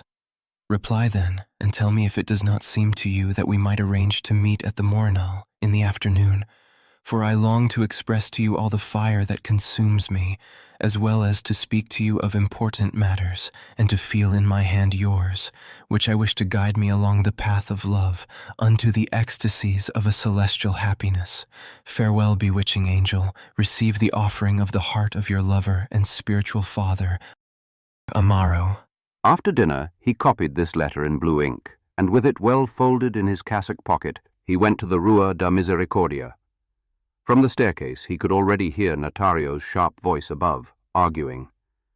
Who is here? He asked Ruca, who was lighting his way, huddled in her shawl. All the ladies, and Father Brito. Well then, fine company. He bounded up the steps, and at the drawing-room door, with his cloak still over his shoulders, doffing his hat high. A very good evening to all, beginning with the ladies. Notario planted himself immediately before him and exclaimed, So then, what do you make of it? Of what? Asked Amaro, and noticing the silence, the eyes fixed upon him. What is it, something new? You mean you haven't read it, Father? They exclaimed. You haven't read the Districto? It was a paper he had not laid eyes on, he said. Then the ladies burst out indignantly. Oh, it is an outrage. Oh, it is a scandal, Father. Notario, with his hands buried in his pockets, contemplated the parish priest with a sarcastic little smile, letting slip through his teeth. Hasn't read it. So what have you been doing? Amaro was already noting with alarm Amelia's pallor, her very reddened eyes, and at last the canon, heaving himself up. My dear father, they are giving us a drubbing. You don't say, exclaimed Amaro. Indeed they are. The canon who had brought the newspaper should read it aloud, they reminded him. Read it, Diaz, read it, Notario urged. Read it, so we can savor it. Senora Joanera turned up the lamp. Canon Diaz settled himself at the table, unfolded the newspaper, carefully put on his spectacles, and, with his snuff handkerchief across his knees, began reading the letter in his unhurried voice. The beginning was of no great interest. They were tender passages in which the liberal reproached the Pharisees for the crucifixion of Jesus. Why did you kill him? He exclaimed. Answer. And the Pharisees replied, We killed him because he was liberty, emancipation, the dawn of a new era, etc. The liberal then sketched in broad strokes the night on Calvary. Behold him hanging from the cross, pierced by spears, his tunic cast to the dice, the frenzied mob, etc. And, turning once more to address the hapless Pharisees, the liberal cried with irony, Contemplate your fine handiwork. Then, by a skillful gradation, the liberal descended from Jerusalem to Leiria. But do readers suppose the Pharisees died out? How mistaken they are. They are alive. We know them. Leiria is full of them, and we shall present them to our readers. Now it begins in earnest, said the canon, looking around at everyone over his spectacles. And indeed, it began. In a brutal form, it was a gallery of ecclesiastical portraits, The first was of Father Brito. "Behold him," the Liberal exclaimed, "fat as a bull mounted on his chestnut mare." "Even the colour of the mare," murmured Donna Maria da Assuncao with pious indignation. "Stupid as a melon, without even knowing Latin." Father Amaro, astonished, kept saying, "Oh, oh." And Father Brito, scarlet, squirmed in his chair, slowly rubbing his knees. "A sort of bully," the canon continued, reading those cruel phrases with a gentle composure. "rough in manner, but not averse to tenderness, and according to those in the know, he has chosen for his Dulcinea the very own lawful wife of his regador." Father Brito could not contain himself. "I'll split him in two," he exclaimed, rising and falling back heavily into his chair. Listen, man, said Notario. "Listen nothing. What I'll do is split him." But he did not even know who the Liberal was. "Never mind the Liberal. The one I'll split is Dr. Godinho. Dr. Godinho is the owner of the newspaper. Dr. Godinho is the one I'll split." His voice had hoarse tones, and he furiously slapped his thigh with great claps. They reminded him of the Christian duty to forgive injuries. Senora Joanera piously cited the slap Jesus Christ endured. He should imitate Christ. "Christ be damned!" shouted Brito, apoplectic. That impiety created a moment of terror. "Heaven forbid, Father Brito, heaven forbid!" exclaimed the canon's sister, drawing back her chair. Libanino, with his hands on his head, bent under the disaster, murmured, "Our Lady of Sorrows, a thunderbolt might strike!" And seeing even Amelia indignant, Father Amaro said gravely, Brito, you really have gone too far. "But they keep provoking me!" Man, nobody has been provoking you, said Amaro severely, and in a pedagogical tone, I shall merely remind you, as is my duty, that in such cases, when a grievous blasphemy is uttered, the Reverend Father Scomelli prescribes general confession and 2 days of seclusion on bread and water. Father Brito grumbled. Right, Notario summed up. Brito has committed a grave offense, but he will know how to beg God's forgiveness, and God's mercy is infinite. There was an emotional pause during which Donna Maria da Assuncao could be heard murmuring that she had not a drop of blood left in her. And the canon, who during the catastrophe had set his spectacles down on the table, took them up again and serenely resumed the reading. "Do you know another with a ferret's face?" Sidelong glances fixed on Father Notario. "Beware of him. If he can betray you, he will not hesitate. If he can harm you, he is delighted. His intrigues have the chapter in turmoil, for he is the most pernicious viper in the diocese, but withal much given to gardening, for he tends with care 2 roses in his flower bed." Well, really, exclaimed Amaro. You see for yourself, said Notario, rising, livid. What do you think? You know that when I speak of my nieces, I am in the habit of calling them the 2 roses of my flower bed. It is a pleasantry, and yet, gentlemen, they even bring up this. And with a macabre smile full of bile. But tomorrow I shall know who it is. Mark my words. I shall know who it is. Pay it no heed, Father Notario, pay it no heed, said Senora Joanera, the peacemaker. Thank you, madam, Notario retorted with a rancorous irony, bowing. Thank you. I have received it well. But the canon's imperturbable voice had resumed the reading. Now it was his own portrait, drawn with hatred. Portly, gluttonous canon, former bully in the service of Dom Miguel, who was expelled from the parish of Urim, once professor of morals in a seminary, and today a professor of immorality in Leiria. That is infamous, exclaimed Amaro, incensed. The canon set the paper down, and in his unhurried voice, You think this troubles me? He said. Ha! I have food and drink, thank God. Let whoever wants to snarl, snarl! No, brother. His sister interrupted. But a person still has a little self-respect. Come, sister, the canon replied with a sourness of concentrated rage. Come, sister, no one asked for your opinion. Nor do I need to be asked, she cried, drawing herself up. I can give it perfectly well when I choose and how I choose. If you have no shame, I do. Now, now, they said all around, trying to calm her. Less tongue, sister, less tongue, said the canon, closing his eyes. Mind your false teeth don't fall out. You brute! She was about to speak, but choked, and suddenly began letting out wails. They feared at once that she would have one of her fainting spells. Senora Joanera and Donna Joaquina Gansoso led her to the room below, supporting her with gentle words. Have you gone mad? For heaven's sake, child! What a scene! Our Lady help you! Amelia sent for orange blossom water. Leave her be, the canon growled. Leave her be. It will pass. It's the hot flushes. Amelia gave a sorrowful look to Father Amaro and went down to the room with Donna Maria de Asuncao and the deaf Gansoso, who were also going to calm poor Donna Josefa. The priests were now alone, and the canon, turning to Amaro, "Listen, it's your turn now," he said, taking up the newspaper again. "And you'll see what a dose," said Notario. The canon cleared his throat, drew the lamp closer, and declaimed, "But the danger lies in certain young dandified priests appointed to parishes through the influence of counts in the capital, living in the intimacy of respectable families where there are inexperienced maidens, and taking advantage of the influence of their sacred ministry to plant in the innocent soul the seed of criminal flames." Shameless, murmured Amaro, livid. "Tell us, priest of Christ, where dost thou wish to drag the spotless virgin? Dost thou wish to drag her into the mire of vice? What comest thou to do here in the bosom of this respectable family?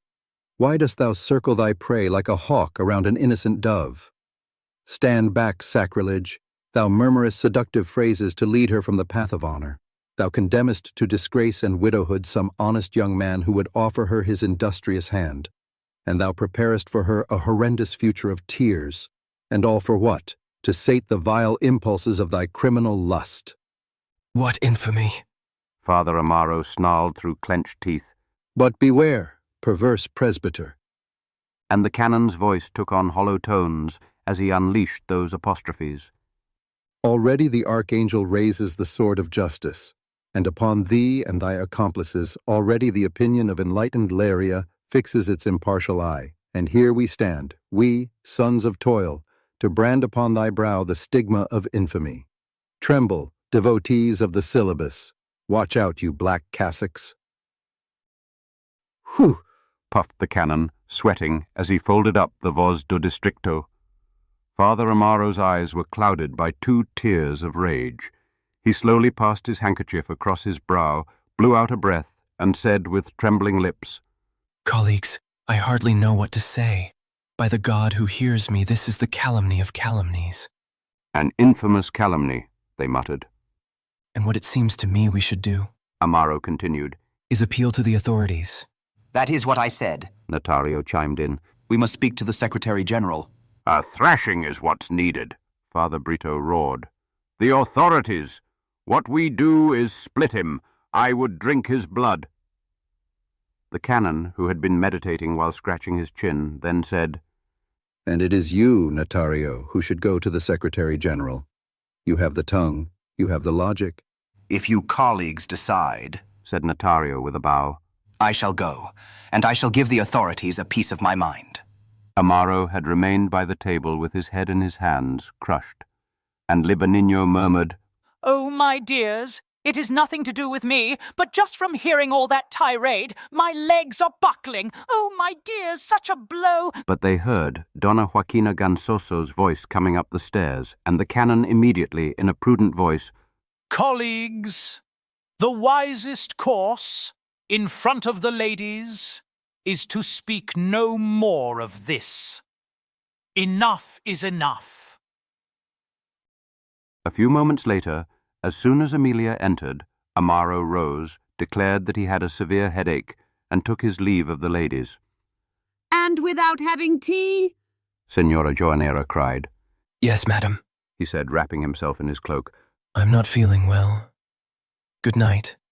And you, Notario, come to the cathedral tomorrow at 1. He shook Amelia's hand, which lay passive and limp between his fingers, and left with bowed shoulders. Senora Joanera noted, disconsolate, The father was very pale. The canon rose, and with an impatient, irritable tone, If he was pale, tomorrow he will be flushed. And now I wish to say one thing. That screed in the newspaper is the calumny of calumnies. I do not know who wrote it, nor what it was written for, but it is foolishness and infamy. The author is an idiot and a scoundrel, whoever he may be. What we must do, we already know, and as we have chattered enough about the matter, madam, have the tea served. And what's done is done, we shall speak no more of it. The faces around remained aggrieved, and so the canon added, And I wish to say another thing. Since no one has died, there is no need to sit here with funeral faces. And you, girl, sit at the piano and play me that Chiquita. The Secretary-General, Mr. Gouveia Ledesma, a former journalist and, in more expansive years, author of the sentimental book Reveries of a Dreamer, was then administering the district in the absence of the civil governor. He was a young graduate who was reputed to have talent. He had played the leading man in the student theatre at Coimbra to much applause, and he had taken from that time the habit of strolling in the afternoon along the Sophia with the fatal air with which on stage he would tear at his hair or, in the transports of love, raise his handkerchief to his eyes. Later in Lisbon he had ruined a small patrimony through his love of Lolas and Carmens, suppers at the Matter, much tailoring at Zafredo, and pernicious literary associations. At 30 he was poor, saturated with mercury, and the author of 20 romantic feuilletons in the Civilisacao. But he had become so popular that he was known in the brothels and cafes by an affectionate nickname. He was Bibi.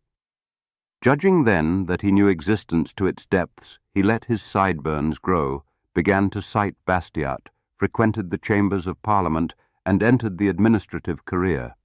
He now called the republic he had so extolled in Coimbra an absurd chimera, and Bibi was a pillar of the institutions. He detested Leiria, where he passed for witty, and he would tell the ladies at the soirees of the deputy novais that he was weary of life. It was whispered that the good novice's wife was mad about him, and in truth Bibi had written to a friend in the capital, "As for conquests, not much for now. I merely have the little novice woman in the bag." He rose late, and that morning, in his dressing gown at the breakfast table, he was slicing the tops off his soft-boiled eggs while reading with nostalgia in the newspaper the passionate account of a riot at the São Carlos Theatre, when his servant, a Galician he had brought from Lisbon, came to say that a priest was there. "A priest? Show him in here." And he murmured for his own personal satisfaction, "The state must not keep the church waiting." He rose and extended both hands to Father Notario, who entered very proper in his long cassock of lustrine. "A chair, Trindide. Will you take a cup of tea, Father? Superb morning, eh? I was just thinking of you. That is, I was thinking of the clergy in general. I had just been reading about the pilgrimages being made to Our Lady of Lourdes. A great example. Thousands of persons from the best circles.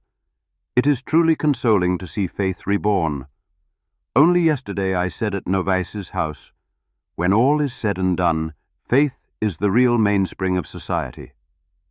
Have a cup of tea. Ah, it is a great balm." No, thank you. I have already breakfasted. "But no, when I say a great balm, I am referring to faith, not the tea. Ha, ha, ha! That is good, isn't it?" And he prolonged his little laugh with complacency.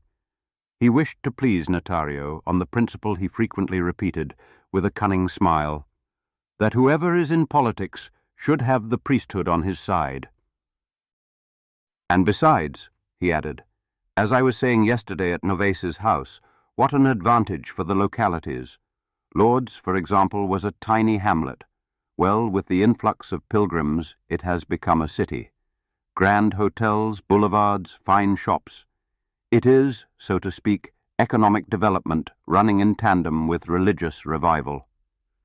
And he gave a self-satisfied, solemn little tug at his collar.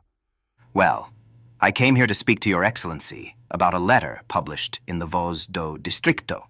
"Ah," the Secretary-General interrupted. "Indeed, I read it. A famous tirade. But literarily, as style and as imagery, what drivel." And what does Your Excellency intend to do, Mr. Secretary General? Mr. Gouveia Ledesma leaned back in his chair and asked, astonished, "I?" Notario said, distilling his words. The authorities have a duty to protect the religion of the state, and implicitly its priests. I should make clear, Your Excellency, I do not come here in the name of the clergy. And he added with his hand upon his breast, I am merely a poor priest without influence. I come, as a private individual, to ask the Secretary General whether it can be permitted that respectable figures of the diocesan church should be thus defamed. "It is certainly regrettable that a newspaper," Notario interrupted, stiffening his torso with indignation. A newspaper that should already have been suspended, Mr. Secretary General. Suspended? For heaven's sake, Father, surely you do not wish me to return to the days of the chief magistrates. Suspend the newspaper. But freedom of the press is a sacred principle. The press laws themselves do not permit it. Even to lodge a prosecution through the public ministry because a periodical makes 2 or 3 jests about the chapter. Impossible. We would have to prosecute the entire press of Portugal, with the exception of the Nacao and the Bem Publico. Where would freedom of thought end up? 30 years of progress, the very idea of governance. But we are not the Cabrais, my dear sir. We want light, a great deal of light. Precisely what we want is light. Notario coughed gently and said, Very well. But then when at election time the authorities come to ask for our assistance, we, seeing that we find no protection in them, shall simply say, non possumus. And does the Father think that for the sake of a few votes the reverend abbots provide, we are going to betray civilization? And the former Bibi, striking a grand attitude, released this phrase, We are the children of liberty, we shall not disown our mother. But Dr. Godinho, who is the soul of the newspaper, is in the opposition, Notario then observed. To protect his newspaper is implicitly to protect his machinations. The Secretary General gave a smile. My dear Father, you are not privy to the secrets of politics. Between Dr. Godinho and the civil government there is no enmity. There is merely a tiff. Dr. Godinho is an intelligence. He is coming to realize that the Maya faction produces nothing. Dr. Godinho appreciates the government's policy, and the government appreciates Dr. Godinho. And wrapping himself entirely in a mystery of state, he added, Matters of high politics, my dear sir. Notario rose. So then. Impossibilis est, said the secretary. For the rest, believe me, Father, as a private individual I am revolted by the letter, but as an authority I must respect the expression of thought. But be assured, and you may tell the entire diocesan clergy, the Catholic Church does not have a more fervent son than I, Gouveia Ledesma. I wish, however, for a liberal religion in harmony with progress, with science. These have always been my ideas. I preached them loudly in the press, in the university, and in the club. Thus, for example, I do not think there is greater poetry than the poetry of Christianity. And I admire Pius IX, a great figure, only I lament that he does not hoist the banner of civilization. And the former Bibi, pleased with his phrase, repeated, Yes, I lament that he does not hoist the banner of civilization. The syllabus is impossible in this century of electricity, Father.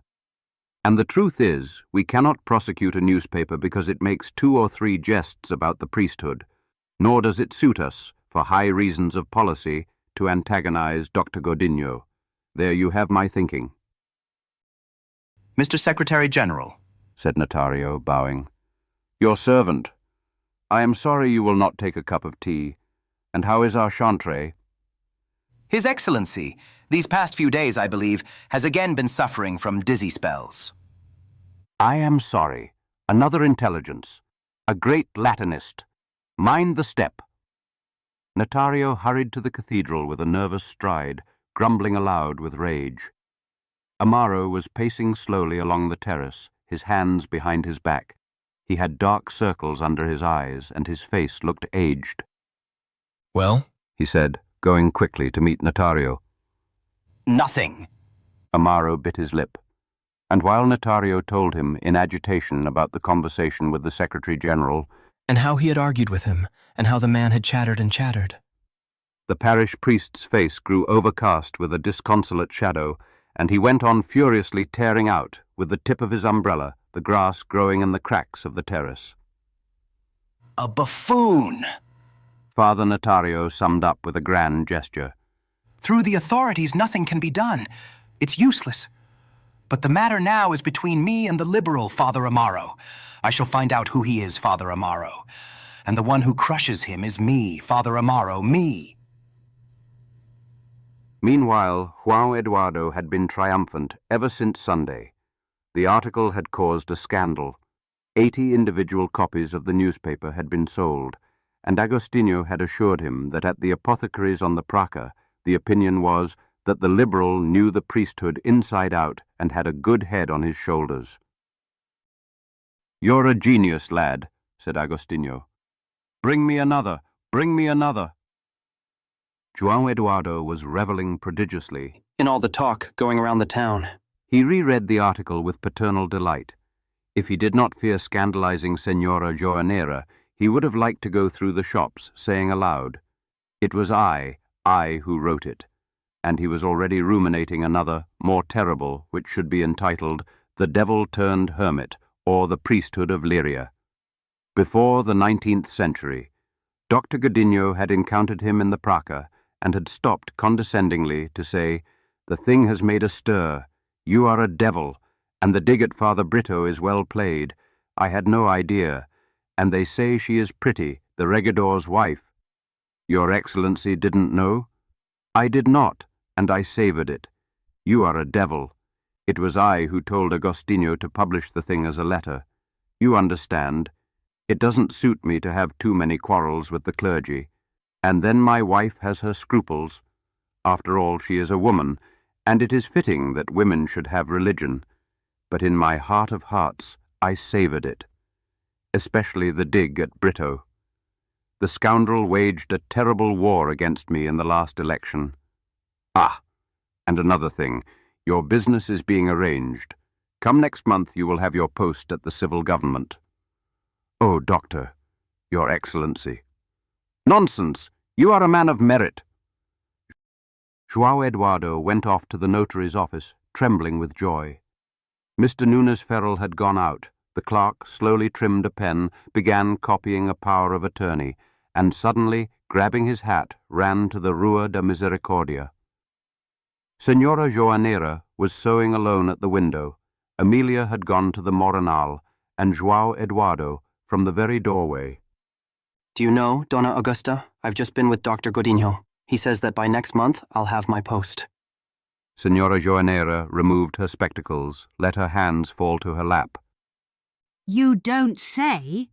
"It's true. It's true."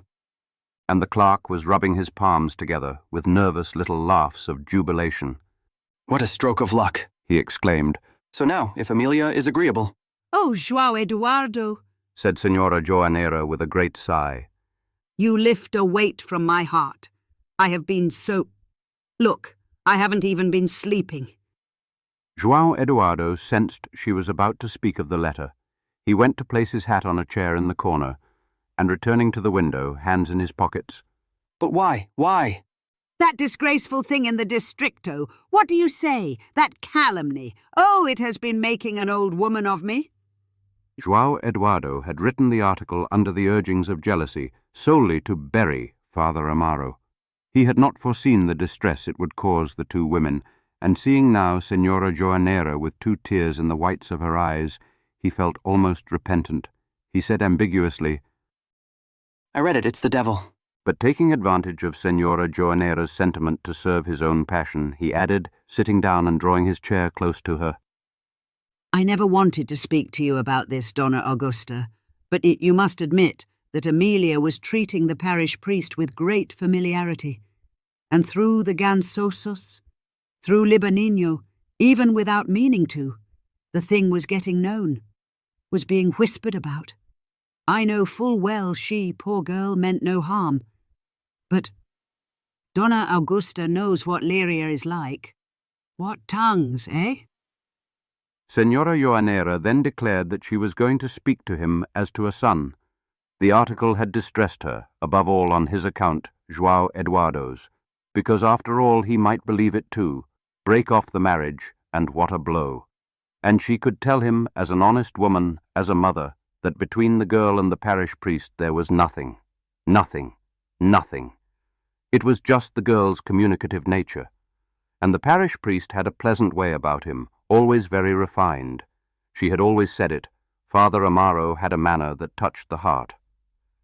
Indeed, said João Eduardo, biting his moustache with bowed head. Senora Joanera then placed her hand lightly on the clerk's knee and fixing him with her gaze.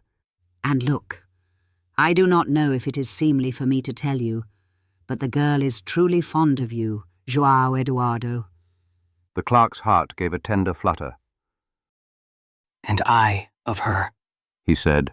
Dona Augusta knows the passion I have for her, and as for the article, what do I care? Then Senora Joanera wiped her eyes on her white apron. Oh, it was a joy for her. She had always said it. As a decent young man, there was no one like him in the city of Leiria. You know, I care for you like a son. The clerk was moved. Then let us get on with it, and we shall silence the world's gossip. And rising with a comical solemnity, Senora Dona Augusta, I have the honor of asking for the hand. She laughed, and in her joy, João Eduardo kissed her on the forehead, filially. And speak to Amelia tonight, he said as he left. I shall come tomorrow, and happiness shall not be lacking. Praise be to our Lord, added Senora Joanera, resuming her sewing with a sigh of great relief. As soon as Amelia returned from the Moronal that afternoon, Senora Joanera, who was setting the table, said to her, João Eduardo was here. Oh. He was here talking, poor fellow. Amelia, silent, was folding her woolen shawl. He was here complaining. The mother continued. About what? She asked, very red. About what, indeed? That there was a great deal of talk in the town about the article in the Districto, that people were asking who the periodical was alluding to with the inexperienced maidens, and that the answer was, who else? Amelia at Senora Joanera's on the Rua da Misericordia. Poor João says he has been so unhappy. He didn't dare out of delicacy to speak to you. In short... But what am I to do, Mother? Exclaimed Amelia, her eyes suddenly brimming with tears at those words that fell upon her torments like drops of vinegar upon wounds. I am telling you this for your guidance. Do as you wish, child. I know well enough they are calumnies, but you know what the tongues of the world are like. What I can tell you is that the boy did not believe the newspaper. That was what worried me. Heavens, it robbed me of sleep. But no, he says the article means nothing to him, that he loves you just the same and is burning for the wedding to take place. And for my part, what I would do, to silence all those people, would be to marry at once. I know well enough you are not dying for him. Never mind, that comes later. João is a fine young man. He's about to get the post. About to get the post? That was what he came to tell me, too. He has been to see Dr. Godinho. Says that by the end of the month, he'll be employed. In short, you do as you see fit. But look, I am getting old, child. I could be taken from you at any moment. Amelia did not reply, gazing across at the sparrows flying over the rooftop opposite, less unsettled in that instant than her thoughts. Ever since Sunday, she had been in a daze. She knew full well that the inexperienced maiden alluded to in the letter was she, Amelia, and she was tormented by the humiliation of seeing her love thus published in the newspaper. Then, as she thought, biting her lip in a mute fury, her eyes drowning in tears, it would ruin everything. In the Praca, under the Arcada, they would already be saying with malicious little laughs, "So little Amelia at Senora Joanera's is carrying on with the parish priest, eh?" Certainly the chantre, so severe in matters of women, would reprimand Father Amaro. and for a few glances, a few hand squeezes, there was her reputation ruined, her love ruined. On Monday, on her way to the Morinal, she thought she could feel behind her back little laughs mocking her. In the nod the respectable Carlos gave her from the apothecary's door, she thought she detected a reproachful coolness. On the way back she met Marquez from the ironmonger's shop, who did not raise his hat, and upon entering the house she considered herself disgraced, forgetting that the good Marquez was so short-sighted that he wore 2 pairs of spectacles stacked in the shop. "What am I to do? What am I to do?" she murmured sometimes, pressing her hands to her head. Her devout brain furnished her only with devout solutions. Enter a convent, make a vow to Our Lady of Sorrows to deliver her from this predicament, go to confession to Father Silverio, and she would end by sitting down resignedly beside her mother with her sewing, reflecting very tenderly that ever since she was little she had always been most unhappy. Her mother had not spoken to her plainly about the letter. She had only uttered ambiguous words. It is a disgrace. One must pay it no heed. When one's conscience is at peace, the rest is just talk. But Amelia could see her distress plainly, in the aged face, in the sorrowful silences, in the sudden sighs as she knitted by the window with her spectacles at the tip of her nose. And she became ever more convinced that there was great talk in the town, of which her mother, poor thing, was being informed by the Gansosos and by Donna Josefa Diaz, whose mouth produced gossip more naturally than saliva. What shame, Jesus! And so her love for the parish priest, which until then, in that gathering of skirts and cassocks on the Rua da Misericordia, had seemed natural to her, now, judging it condemned by the people she had been accustomed since childhood to respect, the Guades, the Marquez, the Vaz families, appeared to her already monstrous, just as the colours of a portrait painted by lamplight, which by lamplight seem true, take on false and misshapen tones when daylight falls upon them. And she almost wished that Father Amaro had not returned to the Rua da Misericordia. Yet with what anxiety she waited every evening for his ring at the bell. But he did not come, and that absence which her reason judged prudent gave her heart the despair of a betrayal. On Wednesday evening she could not contain herself, and said, blushing over her sewing, "I wonder what has become of the father." The canon, who in his armchair seemed to be dozing, coughed thickly, stirred, and growled. "What do you expect? And don't expect to see him any time soon." And Amelia, who had turned white as chalk, was immediately certain that the parish priest, terrified by the newspaper scandal, counselled by the timorous priests zealous for the good name of the clergy, was trying to rid himself of her. But cautious, in front of her mother's friends, she hid her despair. She even went to sit at the piano and played mazurkas so thunderous that the canon, stirring again in his armchair, grunted, "Less racket and more feeling, girl." She spent an agonized night, and without weeping. Her passion for the parish priest blazed more fiercely, and yet she detested him for his cowardice. The moment a mere allusion in a newspaper had pricked him, he sat trembling in his cassock, terrified, not daring even to visit her, without remembering that she too found herself diminished in her reputation without being satisfied in her love. And it was he who had tempted her with his sweet little words, his blandishments. Scoundrel! She violently wished to clasp him to her heart, and to slap his face. She had the insane notion of going the next day to the Rua de Suzas, throwing herself into his arms, installing herself in his room, creating a scandal that would force him to flee the diocese. Why not? They were young, they were strong, they could live far away, in another city. And her imagination began at once to feed hysterically on the delicious prospects of that existence, in which she constantly pictured herself showering him with kisses. Through her intense agitation, that plan seemed to her very practical, very easy.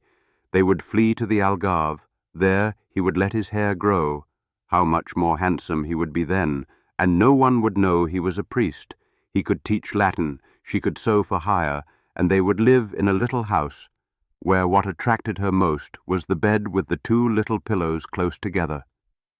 And the only difficulty she could see in this whole radiant plan was getting her trunk with her clothes out of the house without her mother knowing. But when she woke, those morbid resolutions, in the clear light of day, dissolved like shadows. All of it seemed to her now as impracticable, and he as separated from her, as if between the Rua da Misericordia and the Rua da Susas there rose inaccessibly all the mountains of the earth. Alas, the parish priest had abandoned her, it was certain. He did not wish to lose the income of his parish, nor the esteem of his superiors. Poor her! She then considered herself forever unhappy and without interest in life. She preserved, however, a very intense desire to take her revenge upon Father Amaro. It was then that she reflected, for the first time, that João Eduardo had not appeared at the Rua da Misericordia since the publication of the letter. He too is turning his back on me, she thought bitterly. But what did it matter? In the midst of the affliction caused by Father Amaro's abandonment, the loss of the clerk's love, mawkish and tedious, which brought her neither utility nor pleasure, was an imperceptible vexation. One misfortune had come that brusquely swept away all her affections, the one that filled her soul and the one that merely tickled her little vanity. And it did irritate her. Yes, no longer to feel the clerk's love clinging to her skirts with the docility of a dog, but all her tears were for the parish priest, who wanted nothing more to do with her. She mourned João Eduardo's desertion only because she was thus losing a means always at hand of making Father Amaro jealous. And so that afternoon at the window, silent, watching the sparrows fly across the rooftop opposite, after learning that João Eduardo, certain of his post, had at last come to speak to her mother, she thought with satisfaction of the parish priest's despair upon seeing the banns of her marriage published in the cathedral. Then Senora Joanera's very practical words worked silently upon her soul. The civil government post yielded $25,000 raise a month. Married, she would immediately re-enter her respectability as a woman of standing, and if her mother died, with the husband's salary and the income from the moronal, she could live decently, even go to the seaside in summer. And she could already see herself at Vieira, much greeted by the gentlemen, perhaps making the acquaintance of the governor's wife.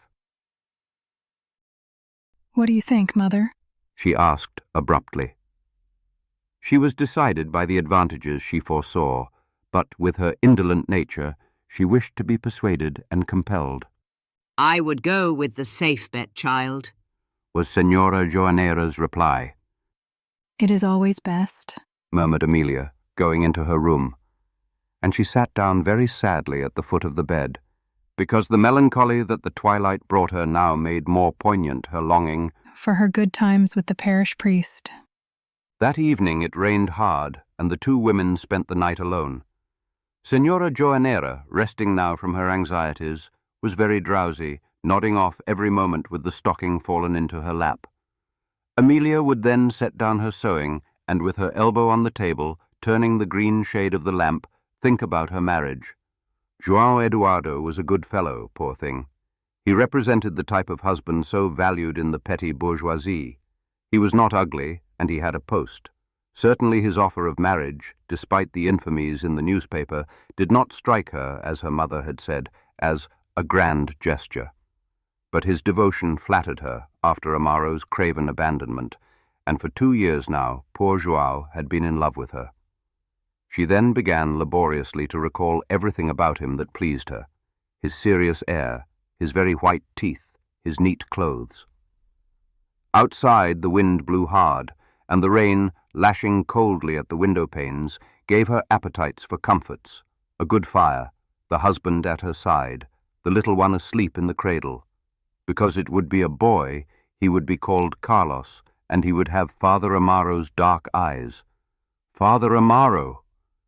After she was married, she would certainly see Father Amaro again. And then an idea traversed her entire being, made her rise abruptly, go by instinct, to seek the darkness of the window to hide the redness of her face. Oh, not that, not that. It was horrible. But the idea had implacably taken hold of her like a very strong arm that suffocated her and gave her a delicious agony.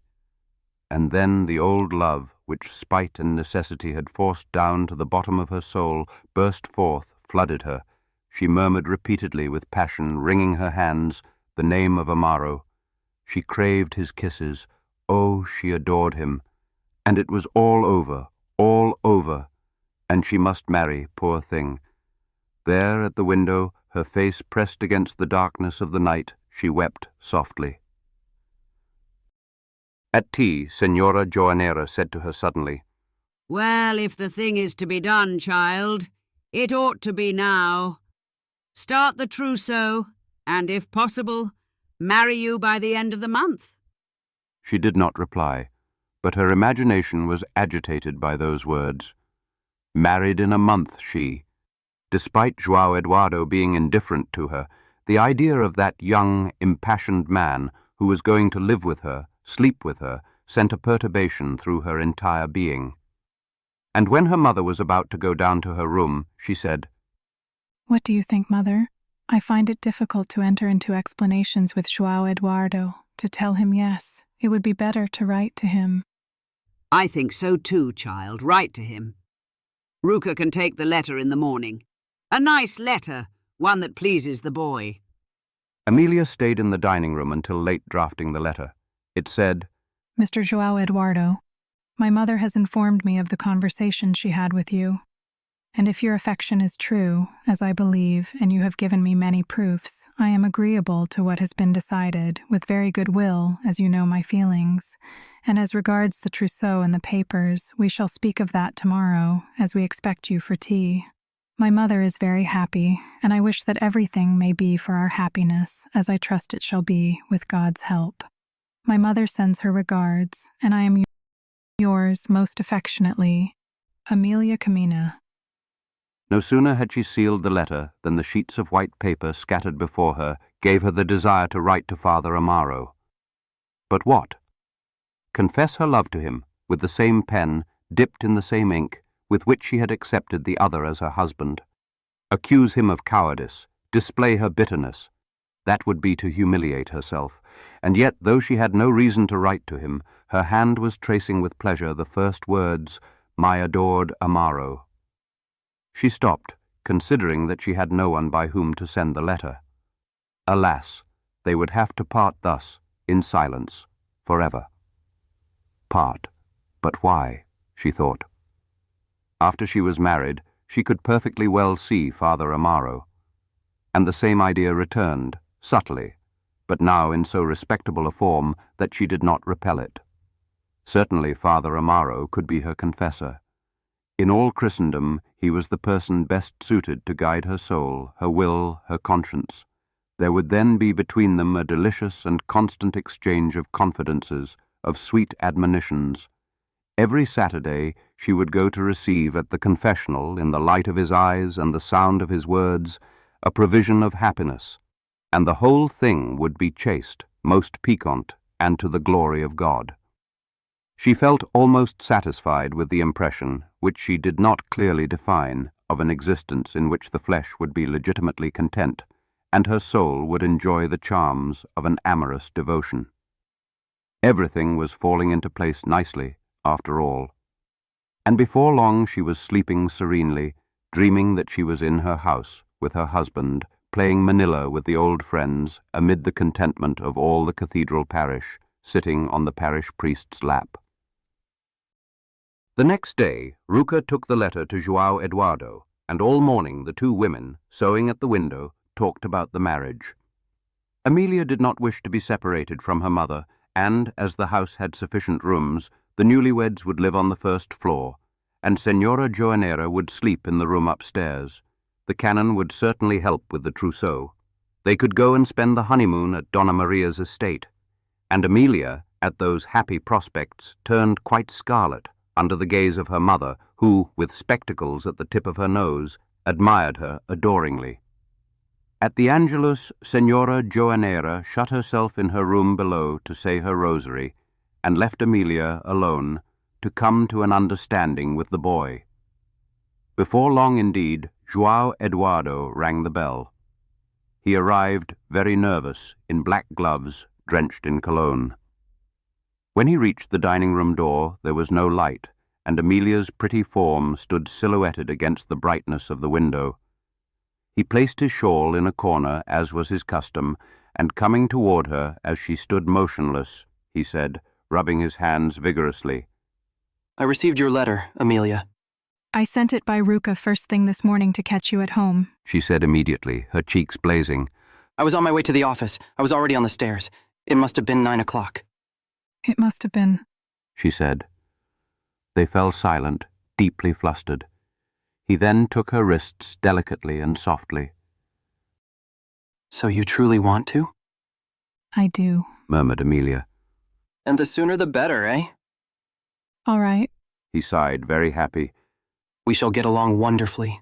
We shall get along wonderfully, he said, and his hands, with tender pressure, were taking possession of her arms, from her wrists to her elbows.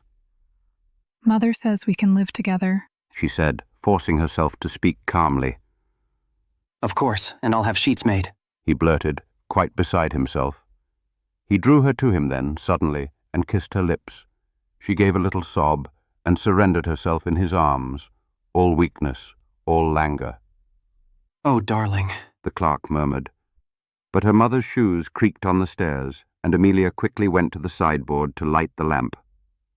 Senora Joanera paused at the door, and to give her first maternal blessing, she said with bonhomie, So you two are sitting here in the dark, are you, children? It was Canon Diaz who informed Father Amaro of Amelia's marriage, one morning at the cathedral. He spoke of the forthcoming nuptials and added, I am pleased because it is to the girl's liking, and it is a relief for the poor old woman. Of course, murmured Amaro, who had gone very white. The canon cleared his throat thickly and added, And you should show your face there now. Everything is in order now.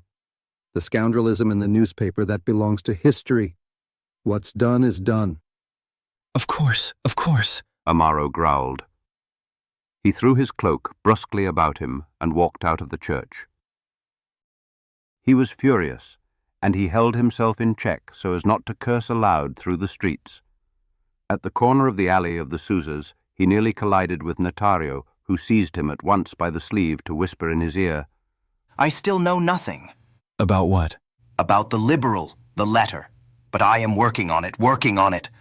Amaro, who was aching to unburden himself, said at once, So you have heard the news? Amelia's marriage. What do you make of it? That fool Libanino told me. Says the boy has landed the post. It was Dr. Godinho's doing. Another one just like him. Look at this rabble. Dr. Godinho in the newspaper quarreling with the civil government, and the civil government tossing plums to Dr. Godinho's protégés. Try to make sense of them. This is a country of rogues. They say there is great rejoicing at Senora Joanera's house, said the parish priest with a black bitterness. Let them amuse themselves. I have no time to go there. I have no time for anything. I am on my trail, finding out who the liberal is and crushing him. I cannot stand people who take a whipping, scratch themselves, and lower their ears. Not me. I keep score. And with a contraction of rancor that curled his fingers into claws and hollowed his thin chest, he said through clenched teeth, When I hate well. He stood silent for a moment, savoring the taste of his bile. If you go to the Rua de Misericordia, give my congratulations to those people. And he added, his little eyes on Amaro, That simpleton of a clerk is carrying off the prettiest girl in the city. He is going to stuff himself. Good day, Amaro exclaimed brusquely, storming off down the street. After that terrible Sunday when the letter had appeared, Father Amaro, at first very selfishly, had been preoccupied only with the consequences. Fatal consequences, good God, that the scandal might bring him. What if it spread through the town that he was the dandified priest the liberal was apostrophizing? He lived for 2 days in terror, trembling at the prospect of seeing Father Saldanha appear with his baby face and honeyed voice to tell him that His Excellency the Chantre requested his presence. He was already spending his time preparing explanations, clever replies, flattering words for His Excellency. But when he saw that, despite the violence of the article, His Excellency seemed disposed to turn a blind eye, he then occupied himself more calmly with the interests of his love so violently disrupted.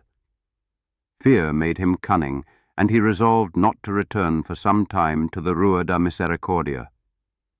Let the storm blow over, he thought.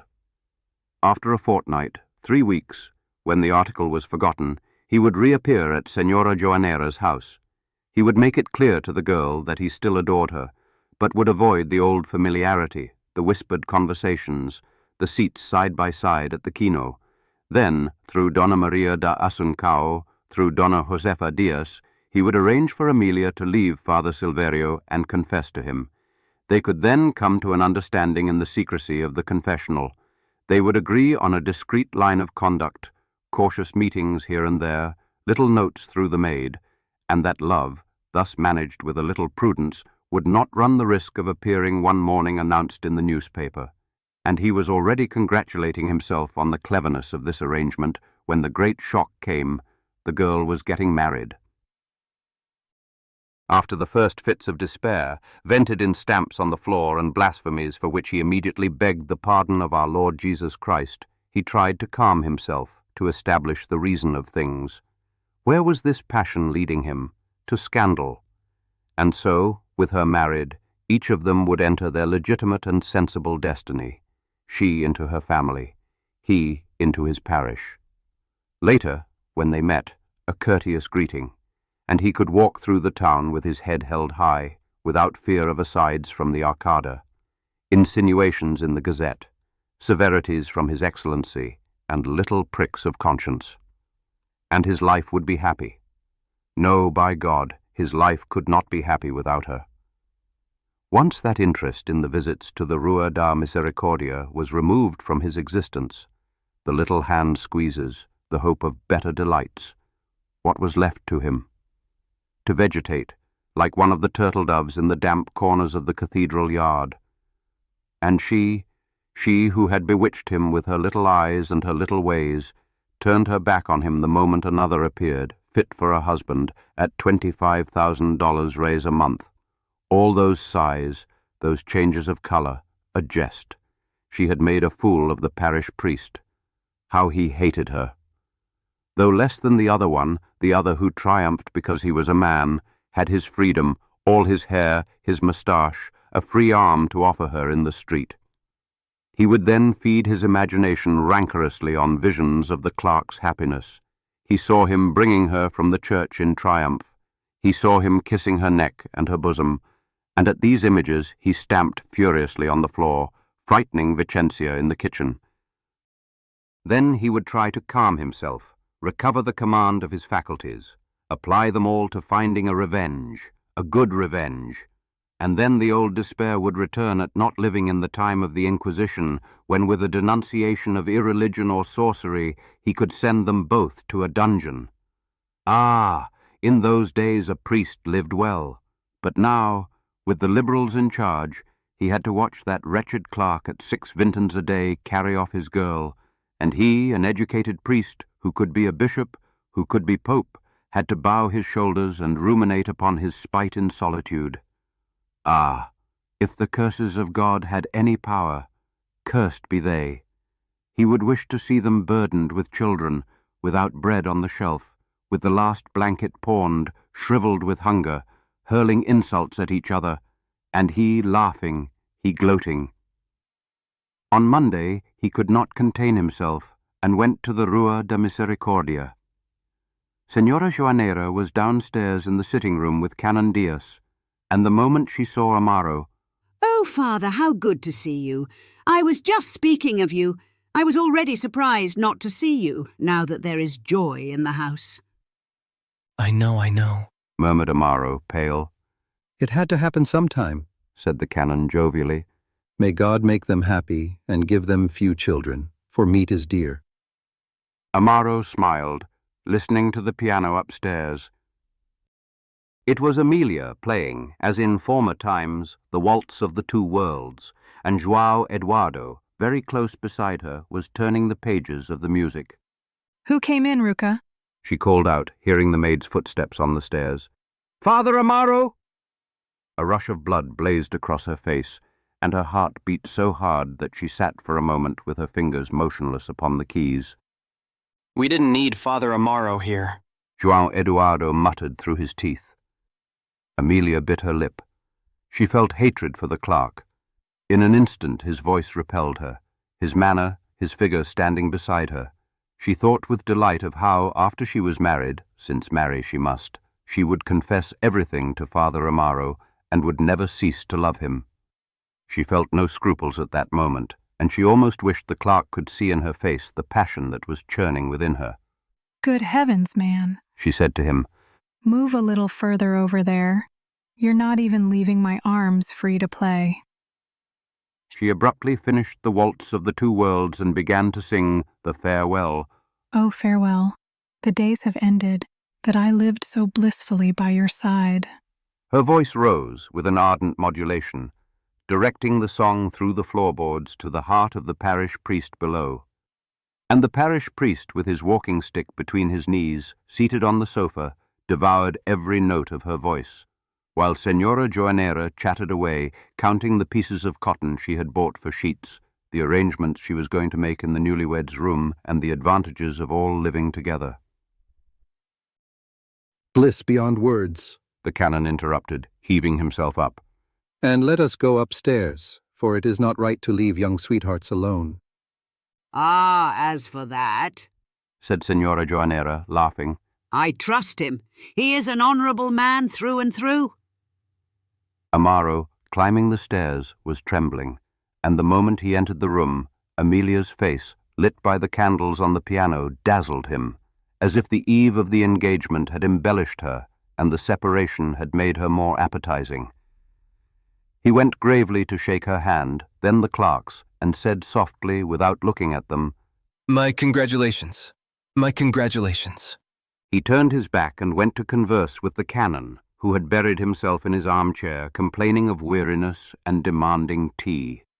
Amelia remained as though abstracted, running her fingers unconsciously along the keys. Father Amaro's manner confirmed her idea. He wished at all costs to be rid of her, the ingrate. He was acting as if nothing had happened. The villain. In his priestly cowardice, with the terror of the chantre, of the newspaper, of the arcada, of everything, he was shaking her out of his imagination, his heart, his life, as one shakes off an insect that carries venom. Then, to enrage him, she began to whisper tenderly with the clerk. She leaned against his shoulder, yielding with little laughs, little secrets. In lively commotion, they attempted to play a piece for 4 hands. Then she pinched him. He gave an exaggerated little yelp, and Senora Joanera watched them adoringly, while the canon was already dozing, and Father Amaro, abandoned in a corner like the clerk of old, sat leafing through the old album. But a sudden sharp ring at the bell startled them all. Quick footsteps bounded up the stairs, paused below in the sitting-room, and Ruka appeared saying, it was Father Notario who did not wish to come up and wanted a word with the canon. A poor hour for embassies, the canon growled, tearing himself with difficulty from the comfortable depths of his armchair. Amelia promptly closed the piano, and Senora Joanera, setting down her knitting, went on tiptoe to listen at the top of the stairs. Outside, the wind blew hard, and toward the Praca, the sound of the evening bugle call was fading. At last, the canon's voice called from below, from the sitting-room doorway. Amaro. Father? Come here, man, and tell the lady she may come too. Senora Joanera went down at once, very alarmed. Amaro imagined that Father Notario had finally discovered the liberal. The sitting-room felt very cold, with the small candle flame on the table, and on the wall, in a very dark old painting the canon had recently given to Senora Joanera, there stood out a monk's livid face and the frontal bone of a skull. Canon Diaz had settled himself in the corner of the sofa, reflectively taking a pinch of snuff, and Notario, who was pacing agitatedly about the room, exclaimed at once, Good evening, madam. Well, Amaro, I bring news. I did not wish to come up because I thought the clerk might be there. and these matters are for us alone. I was just beginning to tell our colleague Diaz. Father Saldanha has been at my house. Things are looking bad. Father Saldanha was the Chantre's confidant, and Father Amaro, already uneasy, asked, Does it concern us? Notario began with solemnity, raising his arm high. Firstly, our colleague Brito is being transferred from the parish of Amor to somewhere near Alcobaça, to the mountains, to the back of beyond. You don't say, exclaimed Senora Joanera. The work of the liberal, madam. Our worthy Chantre took his time meditating upon the letter in the districto, but he has finally acted. Poor Brito is being packed off. It's what was always said about the regidor's wife, the good lady murmured. I say, the canon interrupted severely. Really, madam, this is not a house of gossip. Continue with your message, Father Notario. Secondly, Notario continued, this is what I was about to tell our colleague Diaz. The Chantre, in view of the letter and other press attacks, is determined to reform the morals of the diocesan clergy. Father Saldanha's words. He is most displeased by the conclave of ecclesiastics and ladies. He wants to know what this is about dandified priests tempting pretty girls. In short, His Excellency's exact words, he is determined to cleanse the Augean stables, which means, in plain Portuguese, madam, that there is going to be upheaval all round. There was a dismayed pause, and Notario, planted in the middle of the sitting room with his hands buried in his pockets, exclaimed, What do you think of that at this late hour, eh? The canon rose phlegmatically.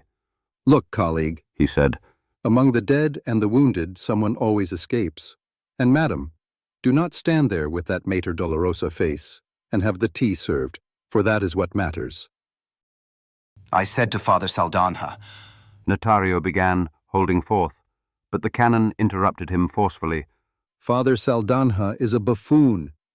Let us go to our toast, and upstairs in front of the young people, not a word. Tea was silent. The canon, with each bite of toast, breathed heavily, his brow deeply furrowed.